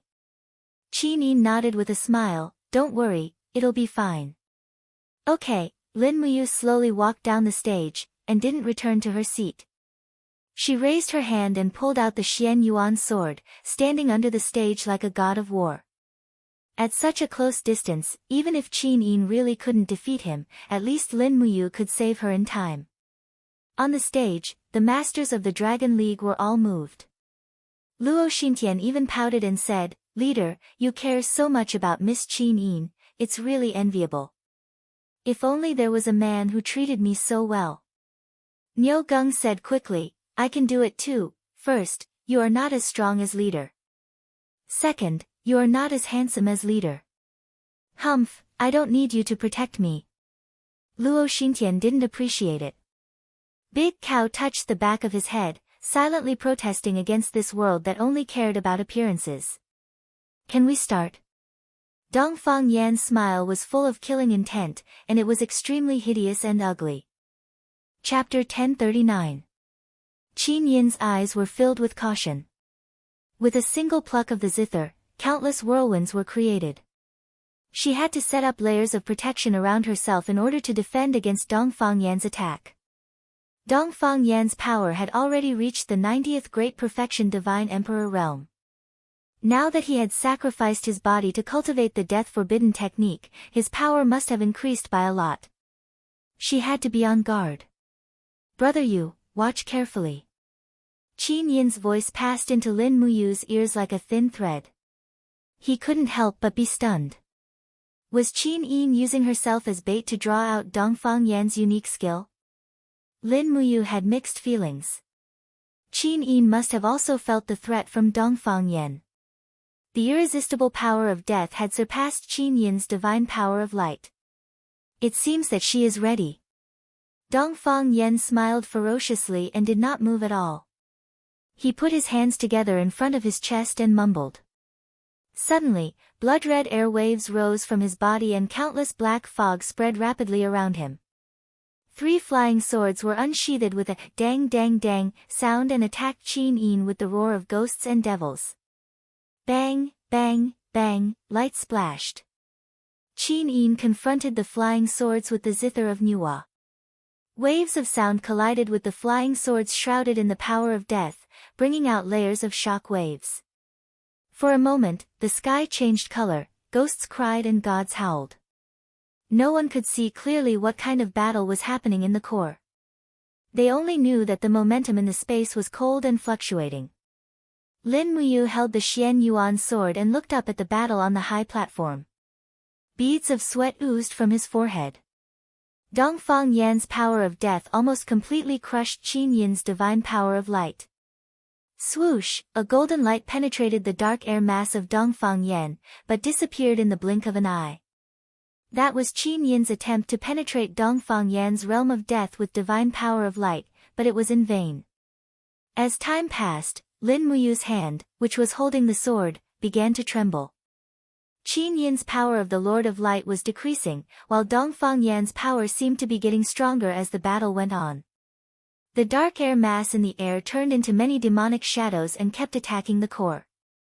Lin Muyu tried her best to sense with the spiritual pulse spell, but she could only see Qin Yin struggling with the Nuwa zither in the core. Xiao Yin. He suddenly felt a sharp pain in his chest. Clang. With the sound of the zither strings, it was the sound of the flying sword hitting the Nuwa zither.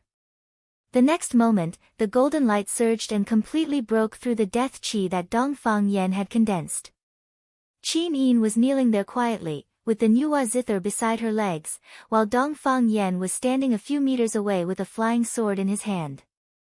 Black blood flowed from the corners of his mouth, and he was breathing heavily. Miss Qin Yin won? Shen Jun asked in astonishment. I think so. Feng Zhanlin was also pleasantly surprised. We won. Miss Qin Yin won. But on the stage, Qin Yin did not move at all. Suddenly, she spat out a mouthful of blood on the zither strings, while Dongfang Yan threw a flying sword straight at Qin Yin's chest with all his strength and roared, "Go to hell, little girl." Buzz. With falling star steps, Lin Muyu anxiously rushed to the stage and stood in front of Qin Yin. He waved the Xian Yuan sword and knocked away Dongfang Yan's flying sword with a heavy blow. His face was full of anger. Do you want to kill me? Come on, I'll fight with you. However, at this moment, Jing Xian, who was below the stage, said, Chief Lin, this is against the rules. Miss Qin Yin has to admit defeat first before you can challenge the winner. Otherwise, won't you be bullying her with numbers? Lin Muyu gritted his teeth. At this moment, Qin Yin fell down.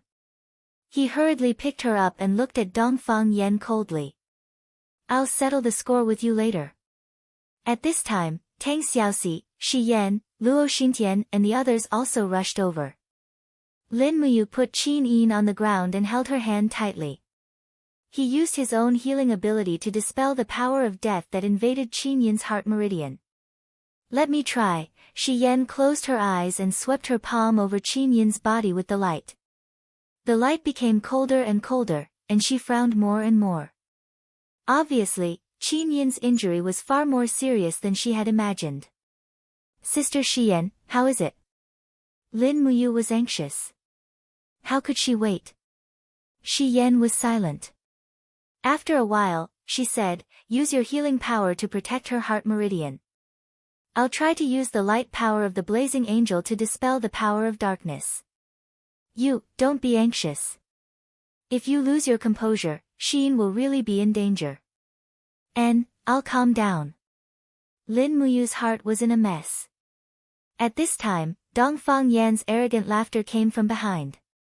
The winner of the winning streak has been defeated. Who else wants to challenge this old man's power? The power that Qin Yin had displayed before was so strong that even Shen Jun, Jiang Yuyang, and other domain lords were easily defeated. But in less than the time it takes for a stick of incense to burn, she was defeated by Dongfang Yan. This could only mean that Dongfang Yan was much stronger. Who else would dare to challenge Dongfang Yan? Among the crowd, only Murong Tianqing stood up. The sword in his hand glowed with a bright light. With a low voice, he said, "Since ancient times, evil has never won. We cultivators should follow the will of the heavens and subdue demons. Now that domain Lord Dongfang is willing to enter the corpse-nurturing planes to cultivate, you have already fallen into the demonic path. You are no longer a member of the righteous path. Good and evil cannot coexist. Murong Tianqing is willing to learn from you." Dongfang Yan couldn't help but laugh. "So it's domain Lord Murong. Good, good.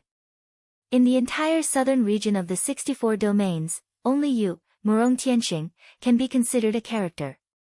Please enlighten me." Without any etiquette, Murong Tianqing pulled out his sword and stabbed towards Dongfang Yan.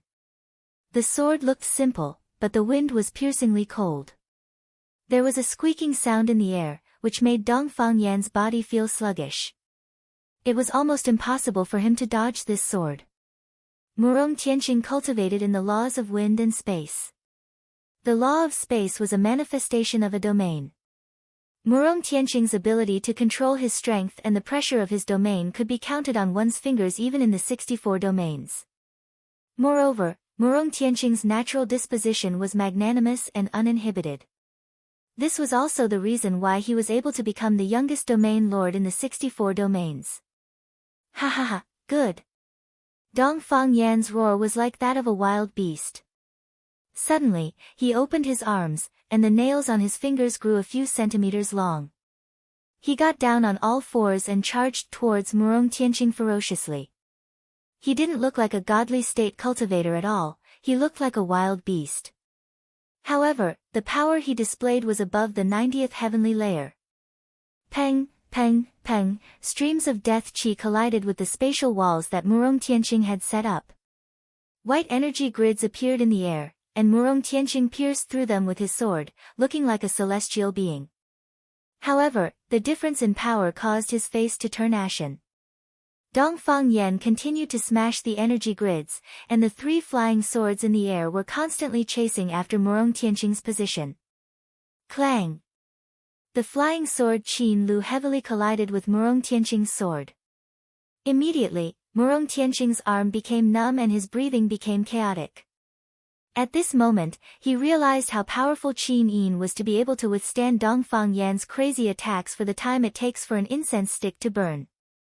Immediately, he clenched his teeth and released his strongest power. He continued to fight with Dongfang Yan, looking for his flaws. Below the stage, Lin Muyu hugged Qin Yin tightly. Rays of Fushi's divine power appeared on the surface of her body. She was transferring her divine power to Qin Yin to stop the death energy from devouring her heart meridians. However, it didn't seem to be of any use. On the contrary, Qin Yin's Lord Godhead was protecting her. If not for the Lord Godhead, Qin Yin might have already died. The death forbidden technique was extremely vicious. You can't do this. Shi Yan said softly, "Even if you give Xin all your power, you still won't be able to save her. She can only rely on herself to protect herself. Quickly stop, you will damage your own power." Lin Muyu hugged Qin Yin while trembling. "It's all my fault, it's all my fault. If only I didn't let Xiao Yin accept the challenge. It's all my fault, it's all my fault, how can you be blamed for this? This is just a trap set by the Luoxing domain. They have Dongfang Yan as their trump card to destroy the elites of the 7 domains and then dominate the 8 southern domains." Dongfang Yan, Lin Muyu gently handed Qin Yin to Shi Yan. She grabbed the Xian Yuan sword with one hand and said, "We can't let Dongfang Yan live. I'm going to get rid of him. Sister Shi Yan and Xiao Shi, take care of Xiao Yin. You have to be careful, okay?" Just as Lin Muyu was about to leave, his hand was suddenly grabbed. He turned around and found Qin Yin looking at him weakly. Her beautiful eyes were full of reluctance. "Xiao Yin." He hurriedly knelt beside Qin Yin. Qin Yin whispered weakly, "Brother Yu, be careful of the death forbidden technique. Dongfang Yan can devour our power and make it his own, devour power." Lin Muyu was stunned. "Okay." Qin Yin's breath was very weak. She said, "The law of power is about life and death, and our power is born from the Qi Sea. It disappears between heaven and earth. In the Qi Sea, it is life, in the heaven and earth, it is death. Our power dissipating means death to Dongfang Yan. He can turn our dissipating power into his own, so we have to use continuous attacks to quickly get rid of him. We can't let Dongfang Yan keep absorbing power, or else you will definitely lose." As she spoke, Qin Yin violently coughed a few times. Her face became even paler. "Xiao Yin. Xiao Yin." Lin Muyu held her hand tightly. "Be careful." After Qin Yin said these two words, she fainted again. On the stage, there were many lights and shadows. Murong Tianqing's power had already been exhausted to a very weak point, while Dongfang Yan was getting stronger and stronger. "Domain Lord Murong, just admit defeat," Lin Muyu loudly said from outside the battlefield. "Okay." Murong Tianqing, who was in the middle of a fierce battle, could only say this one word. His whole body was surrounded by the power of death. It was already very fortunate that he was not injured. But Dongfang Yan continued to chase after him. Buzz! The space suddenly trembled. Lin Muyu had arrived. The Xianyuan sword was filled with the power of the 10,000 elephants of heaven and earth. With a hong sound, it pierced through the black mass of qi and rescued Murong Tianqing from the battle. Then, her left fist suddenly landed heavily on Dongfang Yan's armpit. Bang! This demonic sound fist was very powerful. It even caused black blood to flow from the corner of Dongfang Yan's mouth. At this moment, Lin Muyu and Murong Tianqing joined hands. Although it was very short, it was the truth. According to the rules, this was not allowed. However, Lin Muyu was not a person who followed the rules. If she could trick a strong opponent, she would naturally do it. Otherwise, she would be a fool. Chapter 1040. Murong Tianqing coughed violently and stumbled down from the stage. Two celestial emperors from the Tianqing region immediately came to protect him. "Region Lord, are you all right?" "I'm fine." Murong Tianqing wiped the blood from the corner of his mouth as he turned to look at Dongfang Yan and Lin Muyu. "Alliance Chief Lin, be careful. Dongfang Yan's forbidden death technique is extremely evil, it can absorb the energy of others." "Thank you, I will be careful." Lin Muyu nodded. Not far away, Zheng Xian's body rose up and he said, "Alliance Lord Lin, are you going to challenge the current arena lord, Dongfang Yan?" "Yes." Lin Muyu looked indifferent. "Do I need to use anything as a bargaining chip?" "Aha, there's no need. Alliance leader Lin has already given our falling star field a lot of face by participating in the treasure seizing assembly. If Alliance leader Lin wants to challenge Lord Dongfang Yan, please come on stage. It's going to be dark soon." "Thank you for reminding me." Lin Muyu looked at Zheng Xian coldly. Zheng Xian was not that kind. He didn't want to use the bargaining chip because if he lost, the Tianqing region would be the real winner. The reputation of the Dragon League would suffer a great loss. Experts from different regions would always follow whoever had a higher reputation. This was a competition. If Lin Muyu lost to Dongfang Yan, at least 30 to 40% of the 1,300 God Realm experts in the Dragon City would leave. Dongfang Yan was surrounded by a dense black aura. His face, which was neither human nor ghost, was filled with hostility and killing intent. His pale green eyes shot out a frightening cold light. He grinned and said, "Lin Muyu, you don't want to save your woman. Do you want to come here to die?" Once the corpse aura of the corpse nurturing plane enters the body, it is not easy to get rid of it. "Do you want her to die?" Lin Muyu was secretly disappointed. Dongfang Yan had started to attack her mind before he started to fight. He used Qin Yin to confuse her mind. Such a person was really terrible. Slowly unsheathing the Xianyuan sword, Lin Muyu pointed the sword at Dongfang Yan and said softly, "In this battle, let's decide the winner and the loser, and also decide life and death. What do you think?" "Ha ha ha ha ha." Dongfang Yan laughed wildly. You want to kill me so badly? Do you, Lin Muyu, still think that I, Dongfang Yan, am still the same Dongfang Yan that you can kill whenever you want? Lin Muyu's expression was calm. I'm only asking you, what do you think of my suggestion? Okay, I agree. Dongfang Yan's eyes were full of pride. Lin Muyu nodded and smiled. She raised her voice and said in a loud voice that shocked everyone present, did you all hear that? The battle between Dongfang Yan and I will decide life and death. Before either of us dies, no one is allowed to interfere. Zheng Xian frowned, but didn't say anything. Murong Tianqing, Feng Zhanlin, Tang Xiaoxi, and the others looked at the stage nervously. Shi Yan was guarding Qin Yin, while Fu Zhu stood aside anxiously and couldn't do anything to help. The flying sword Morning Dew was surrounded by a blood-red light. Dongfang Yan stared at Lin Muyu with one eye, as if he was staring at his prey. The other two flying swords, Rainbow Light and Flame Blade, were flying up and down, looking for an opportunity at any time. Lin Muyu held the Xianyuan sword very cautiously, and walked towards Dongfang Yan step by step. Just like a duel between warriors in the mortal world, she walked towards him step by step, and the light of the invisible elephant spell surged around her, constantly colliding with the bone-chilling death airflow. Just like this, when Lin Muyu stepped into the death airflow, she gave a low shout and slashed out with her sword. The ground was full of chaotic figures and living celestial bodies.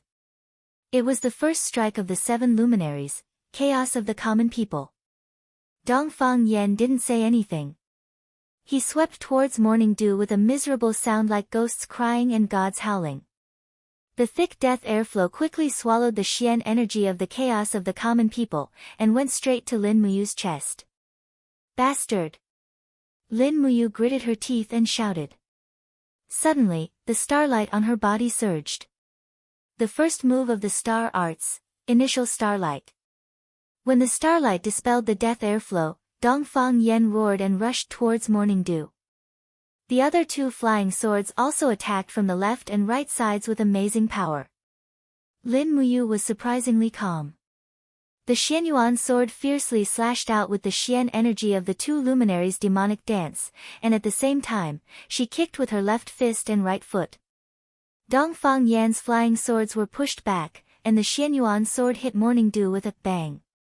Obviously, Lin Muyu, who used all her power, had the advantage in strength, and pushed Dongfang Yan back with one strike. However, he didn't feel happy at all. When the swords collided, Lin Muyu felt that a part of his 2 luminaries' demonic dance's Xian energy was sucked away.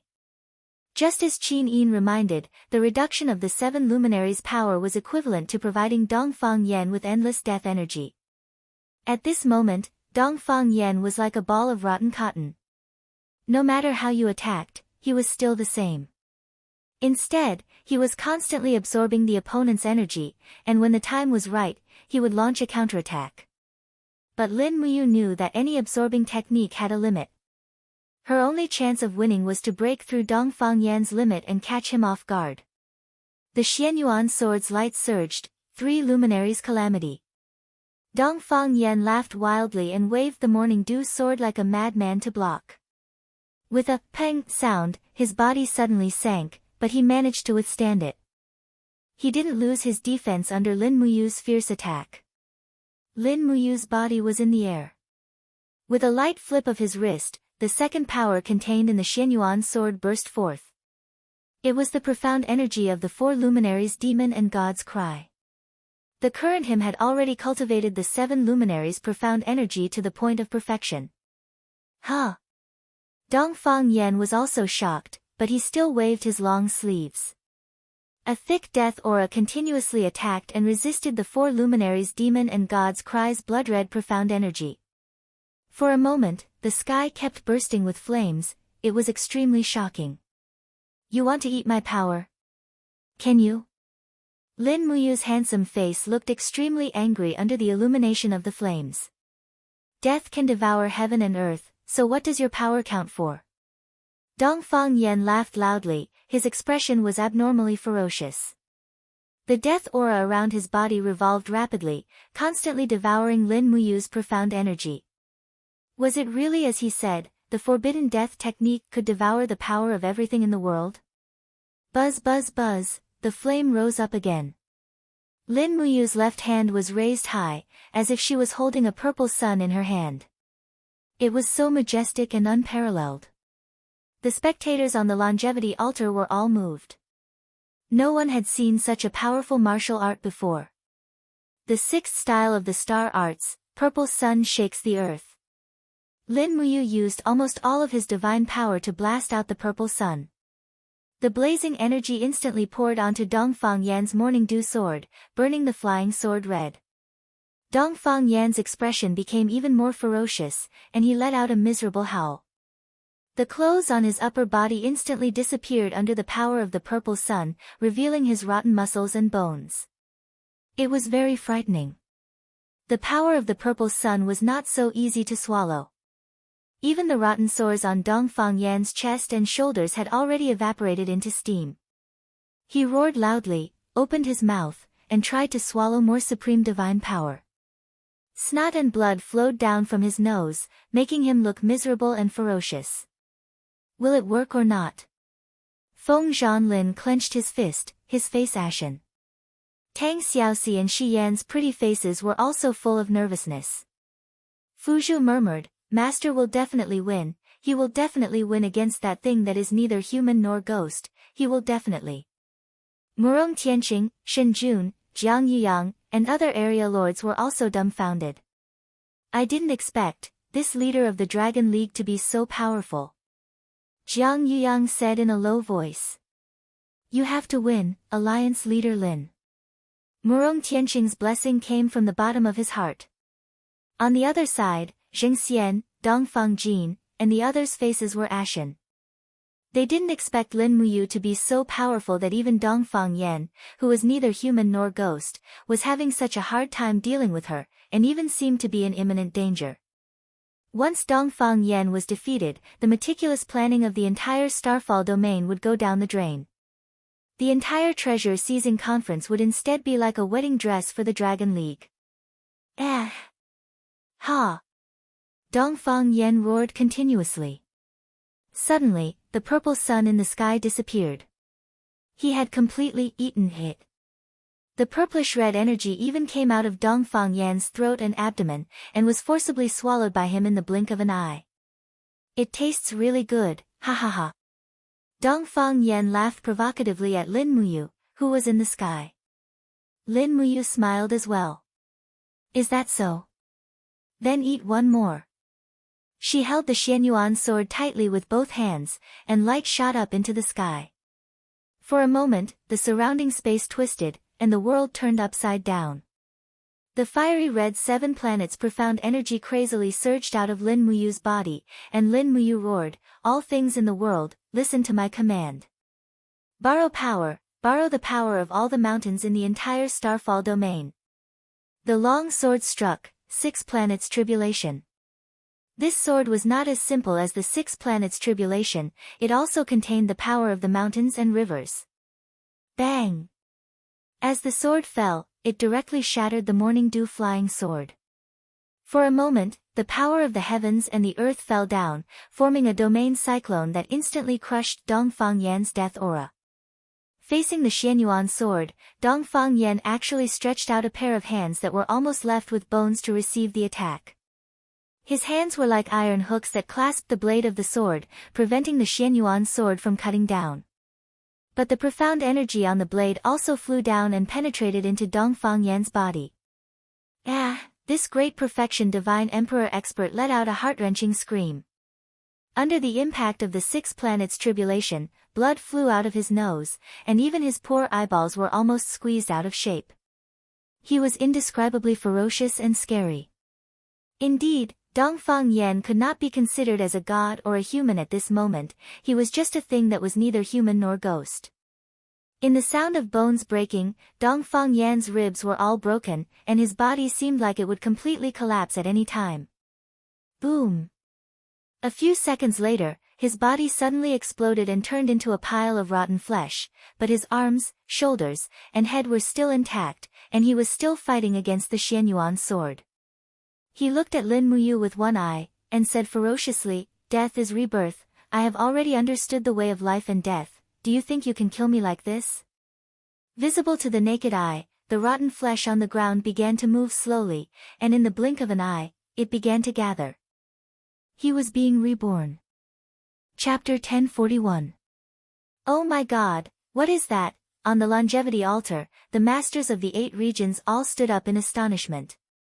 At this moment, no one could sit still. This was the first time they saw someone like Dongfang Yan, who cultivated the forbidden death technique, being able to be reborn like this after his body was shattered. How could they not be astonished? The cultivation laws of the entire 64 regions were almost overturned by this scene in front of them. It really is an evil technique. Murong Tianqing clenched his fists and said, "Alliance Master Lin is in danger. This kind of evil technique. I'm afraid only a perfected God Emperor expert can deal with it." Shen Jun squinted his eyes, Dongfang Yan is really crazy. In order to pursue power, he actually gave up being a god, and would rather be a ghost, a monster like this. Wang Xiang's face turned pale. Alliance Master Lin, will he be alright? On the seats of the Dragon League, Luo Xintian, Niu Geng, Feng Zhanlin, Ma Qilin, and the others were extremely nervous. They all gritted their teeth and wished they could immediately go and help Lin Muyu. Unfortunately, the battle aura formed by Lin Muyu and Dongfang Yan was not something ordinary people could enter. Even Luo Xintian, Niu Geng, and the others who had just entered the God Emperor realm, might not even be able to enter the battle. In less than 10 seconds, Dongfang Yan's body condensed again. He did not seem to be in as much pain as before. He licked his lips and smiled. As expected of the sovereign lattice, the divine power derived from it tastes so delicious. Come on, Lin Muyu, let me, Dongfang Yan, see how powerful you are. Come on, kill me, Lin Muyu gritted her teeth. Suddenly, a cold light flashed past her side. It was the flying sword, Flame Blade. Kacha, a hole was pierced through the divine wall, and blood could be seen on her arm. Dongfang Yan was an immortal, bloodthirsty person. He licked his lips and tasted the evaporated smell of Lin Muyu's blood. He could not help but look even more ferocious. Good. Good taste, your blood is so delicious. Ha ha ha, I'm going to eat you, I, Dongfang Yan, will eat you. In the distance, Zheng Xian couldn't help frowning. He didn't expect Dongfang Yan to be so arrogant. If this was the case, so what if Dongfang Yan defeated Lin Muyu? The Falling Star Domain would be labeled as an evil sect. At that time, the Heaven-Devouring Domain and the Mysterious Heaven Domain would definitely not let the Falling Star Domain off. Dongfang Yan was completely immersed in his world of death, and the surrounding death power became more and more intense. In the air, Lin Muyu kept activating his strength of grains. The blood mist on his arm slowly condensed into blood refinement. In a blink of an eye, it transformed into a huge blood-colored ball, trapping him and Dongfang Yan in it. It was the 8th skill of the star scripture, blood refinement of the firmament. The Yang and Yin Yang. With Yan, flame flame, flame heaven, blood Lin Lin, heaven of heaven, and heaven, Yang Yan, was, and earth. Yan, and the heaven heaven, the earth. Heaven, and the God, and the heaven. And Dongfang Fang Yan. And, Yang. The God, and Lin and then one. Can't you be reborn? Lin Muyu sneered, I want to see how many times you can be reborn. Take this. Boom. With an energy wave similar to infrasound, the huge blood ball suddenly shook, and Dongfang Yan's body also quickly began to separate. His body was already full of holes by the blood refining the heavens, so how could he have any power to resist?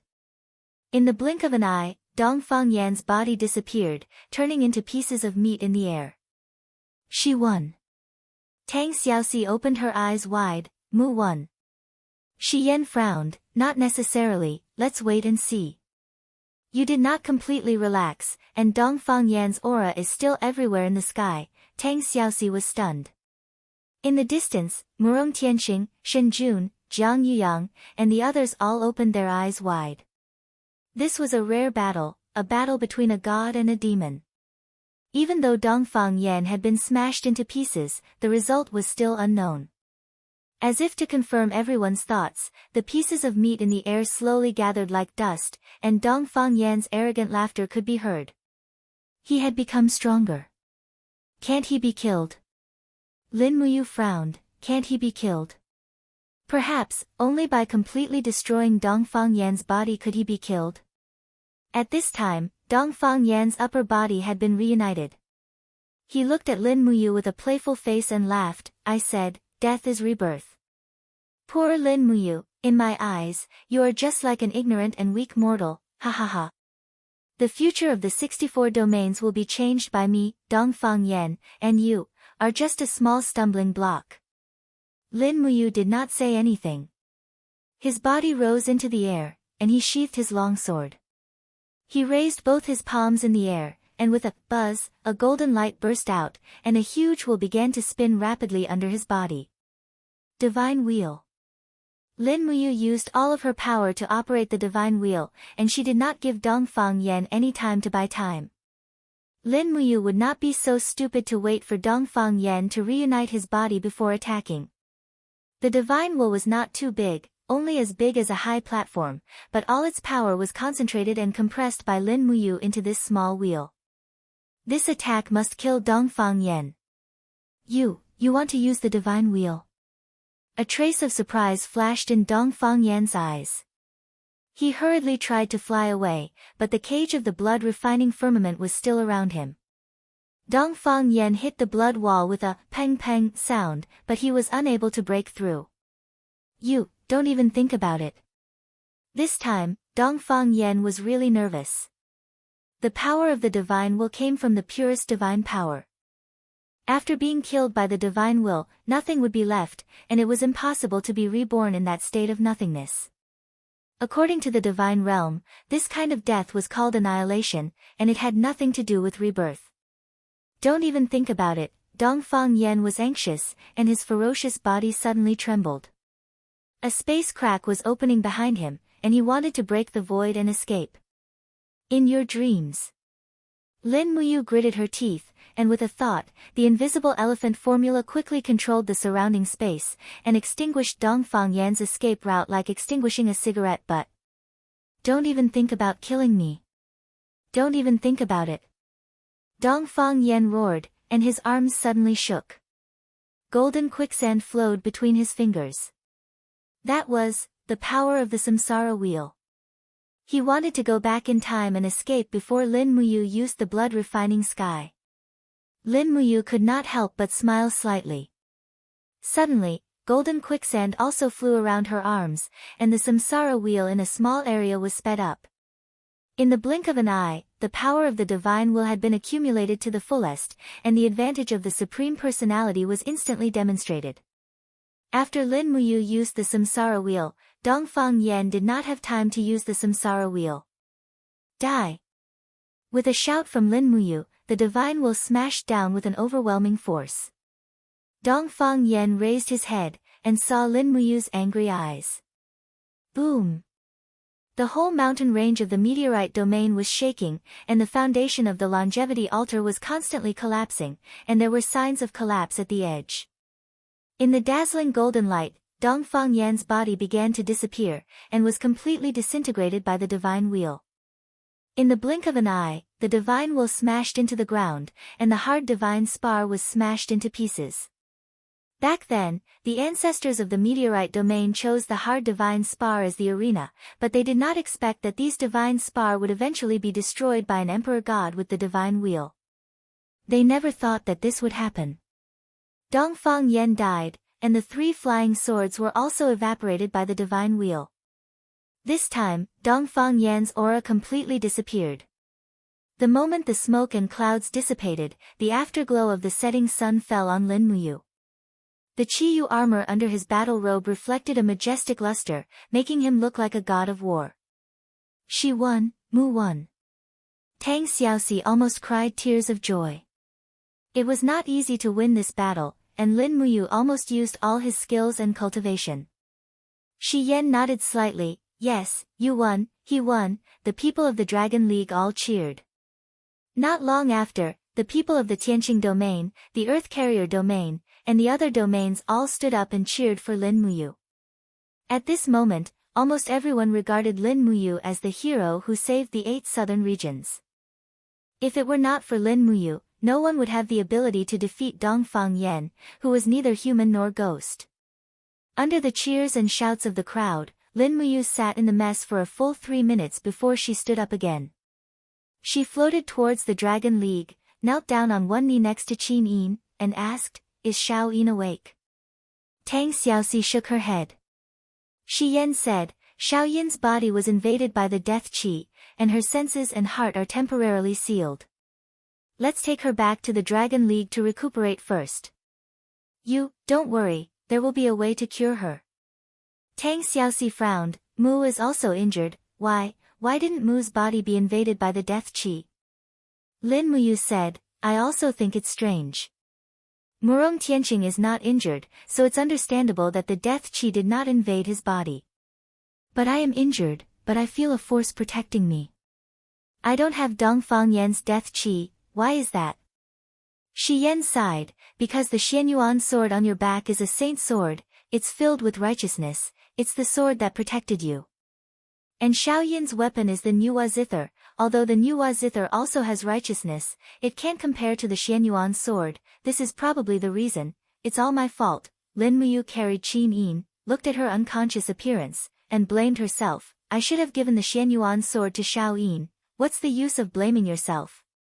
Let's return to Dragon City."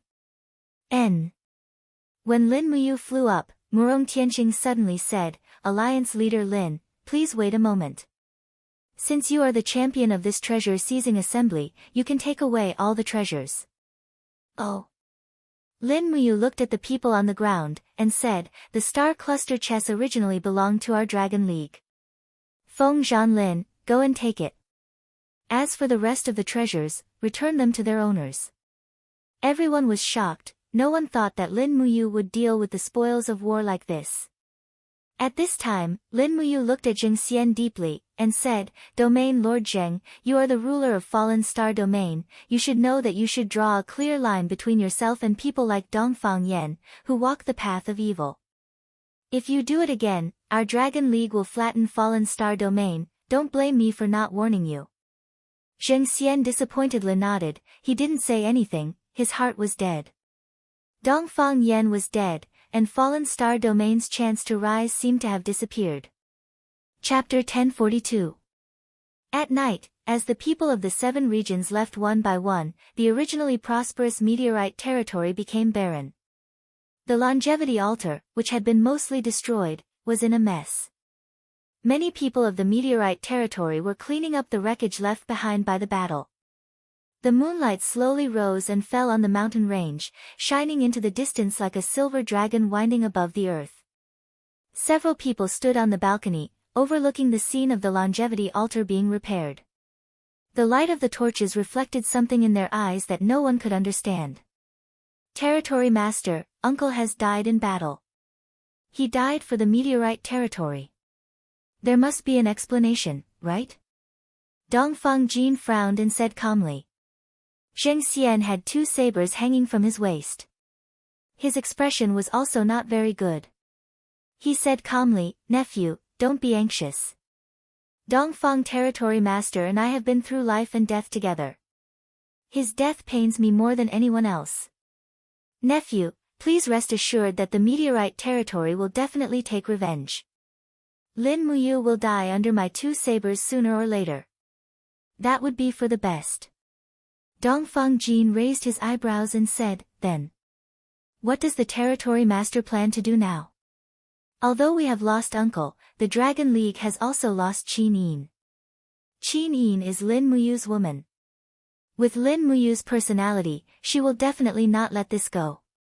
Zheng Xian pondered for a moment and a strange smile appeared on his face. He said, "Nephew, as the saying goes, whoever started the trouble must end it. The method to detoxify the corpse poison can only be found in the corpse cultivation plane. If there is no accident, within 3 days, Lin Muyu will come to the corpse cultivation plane. If that is the case, we can use your master to get rid of Lin Muyu and let the masters of the corpse cultivation plane come out and destroy the Dragon League. Wouldn't this be killing 2 birds with 1 stone? We can avenge Dongfang Yan and also get rid of Lin Muyu. If Lin Muyu dies and the Dragon League is destroyed, then Dragon City will naturally belong to nephew. Oh. Dongfang Jin narrowed his eyes. Territory Master is willing to support me to return to the Raging Fire territory and take charge of the entire territory? Who else is more suitable than you? Zheng Xian held onto the railing of the pavilion and gazed into the distance. He said, but there is one more thing that no one is more suitable than you, and that is to go to the land of corpses to report to your teacher. Tell him the news of Dongfang Yan's brother's death and let him prepare early. Once Lin Muyu goes to the land of corpses, leave him there forever. Ha, so that's how it is. Dongfang Jin laughed dryly. What kind of place was the corpse nurturing plane? It was a forbidden area that all the major regions were forbidden to enter, and even the Divine Lord was not willing to step into it. The master of the corpse nurturing plane had only accepted one disciple from the outer realm, and that was Dongfang Yan. Dongfang Jin had followed Dongfang Yan to meet his master once, and he was indeed the most suitable. If it was Zheng Xian, he might not be able to return alive. However, Dongfang Jin couldn't help but shudder at the thought of the eerie and terrifying corpse nurturing plains, and he was struck by a sense of horror. Nephew, are you willing to go? Zheng Xian asked. Dongfang Jin lowered his head and pondered for a long time. He then raised his head and said, in order to avenge my uncle, I should go to the corpse nurturing plane. However, I also hope that you will fulfill your promise. Once Lin Muyu dies in the corpse nurturing plane, you will immediately send troops to suppress the Dragon League and take back the Raging Fire region for me. Of course. Alright, then I will go to the corpse nurturing plane immediately. Half a day later. The southernmost border, the most difficult region of the entire 64 regions, was a desolate and uninhabited wilderness. The wilderness was getting more and more desolate, and there were dead branches and leaves everywhere. A strong rotten smell lingered in the air. The corpse nurturing plain was a miserable gray mountain area. Rotten bones could be seen almost everywhere, and there were even some rotting corpses. Flies were flying around, and it was difficult to look at them directly. In the wilderness, a man in a black robe was walking slowly. It was Dongfang Jin. Jia jia, the soil on both sides moved, and there was a chilling sound. As Dongfang Jin walked, he said respectfully, I am Dongfang Jin, the nephew of your teacher's disciple, Dongfang Yan. I have come here to tell your teacher a very important message. The violent soil on both sides immediately calmed down, as if nothing had happened. Dongfang Jin broke out in a cold sweat and continued to walk forward until he reached the end of the death chi. Suddenly, the death chi in front of him became extremely thick, and the rotten bones of at least 1,000 corpses flew up into the air. It was a terrifying scene. In the blink of an eye, these bones quickly gathered and formed the shape of a giant head. This head actually spoke, and it sounded like it came from the depths of hell. I know you. You are Dongfang Yan's nephew. Yes. Dongfang Jin hurriedly knelt on both knees and cried, Teacher, please take revenge for uncle. He died so miserably, his body and soul were destroyed. Dongfang Yan is dead? The head seemed very surprised. He is someone who has learned my immortal deity technique. Is there anyone in the 64 regions who can kill Dongfang Yan? Yes. Dongfang Jin nodded heavily and said, Teacher, the person who killed uncle is called Lin Muyu. She is the leader of the Southern Dragon League. Uncle. Uncle died under Lin Muyu's spirit wheel. Spirit wheel? I have never heard of this Lin Muyu before. Is he a perfected god emperor? No, he is just a god emperor who has yet to step into the 80th grotto heaven realm, but this person has the paragon physique and can use the power of heaven and earth. It was his spirit will that destroyed Uncle's body and soul. Also, this person's weapon is the legendary Xianyuan sword, the most powerful divine weapon in the three realms. Uncle's death energy was restrained by the Xianyuan sword, which is why he was defeated. As he spoke, Dongfang Jin kowtowed and cried, "Teacher, please take revenge for Uncle." The skeleton in the air spun rapidly, and there was a cold glint in its eye sockets. "This Lin Muyu is not simple. Dongfang Jin, you asked me to take revenge for your uncle, why don't you take revenge for yourself?" I. Dongfang Jin's forehead was instantly covered in sweat. "I know that I am not a match for Lin Muyu at all. That is why I asked you, teacher." "Ha ha ha ha." The skull laughed wildly and said, "What if I give you a chance now? I will let you become an immortal, and you can personally take revenge for your uncle. How about that?" "Teacher, you mean?" Dongfang Jin's face was pale. "Why, are you not willing to become my disciple and inherit your uncle Dongfang Yan's legacy?" I am willing, but time is short.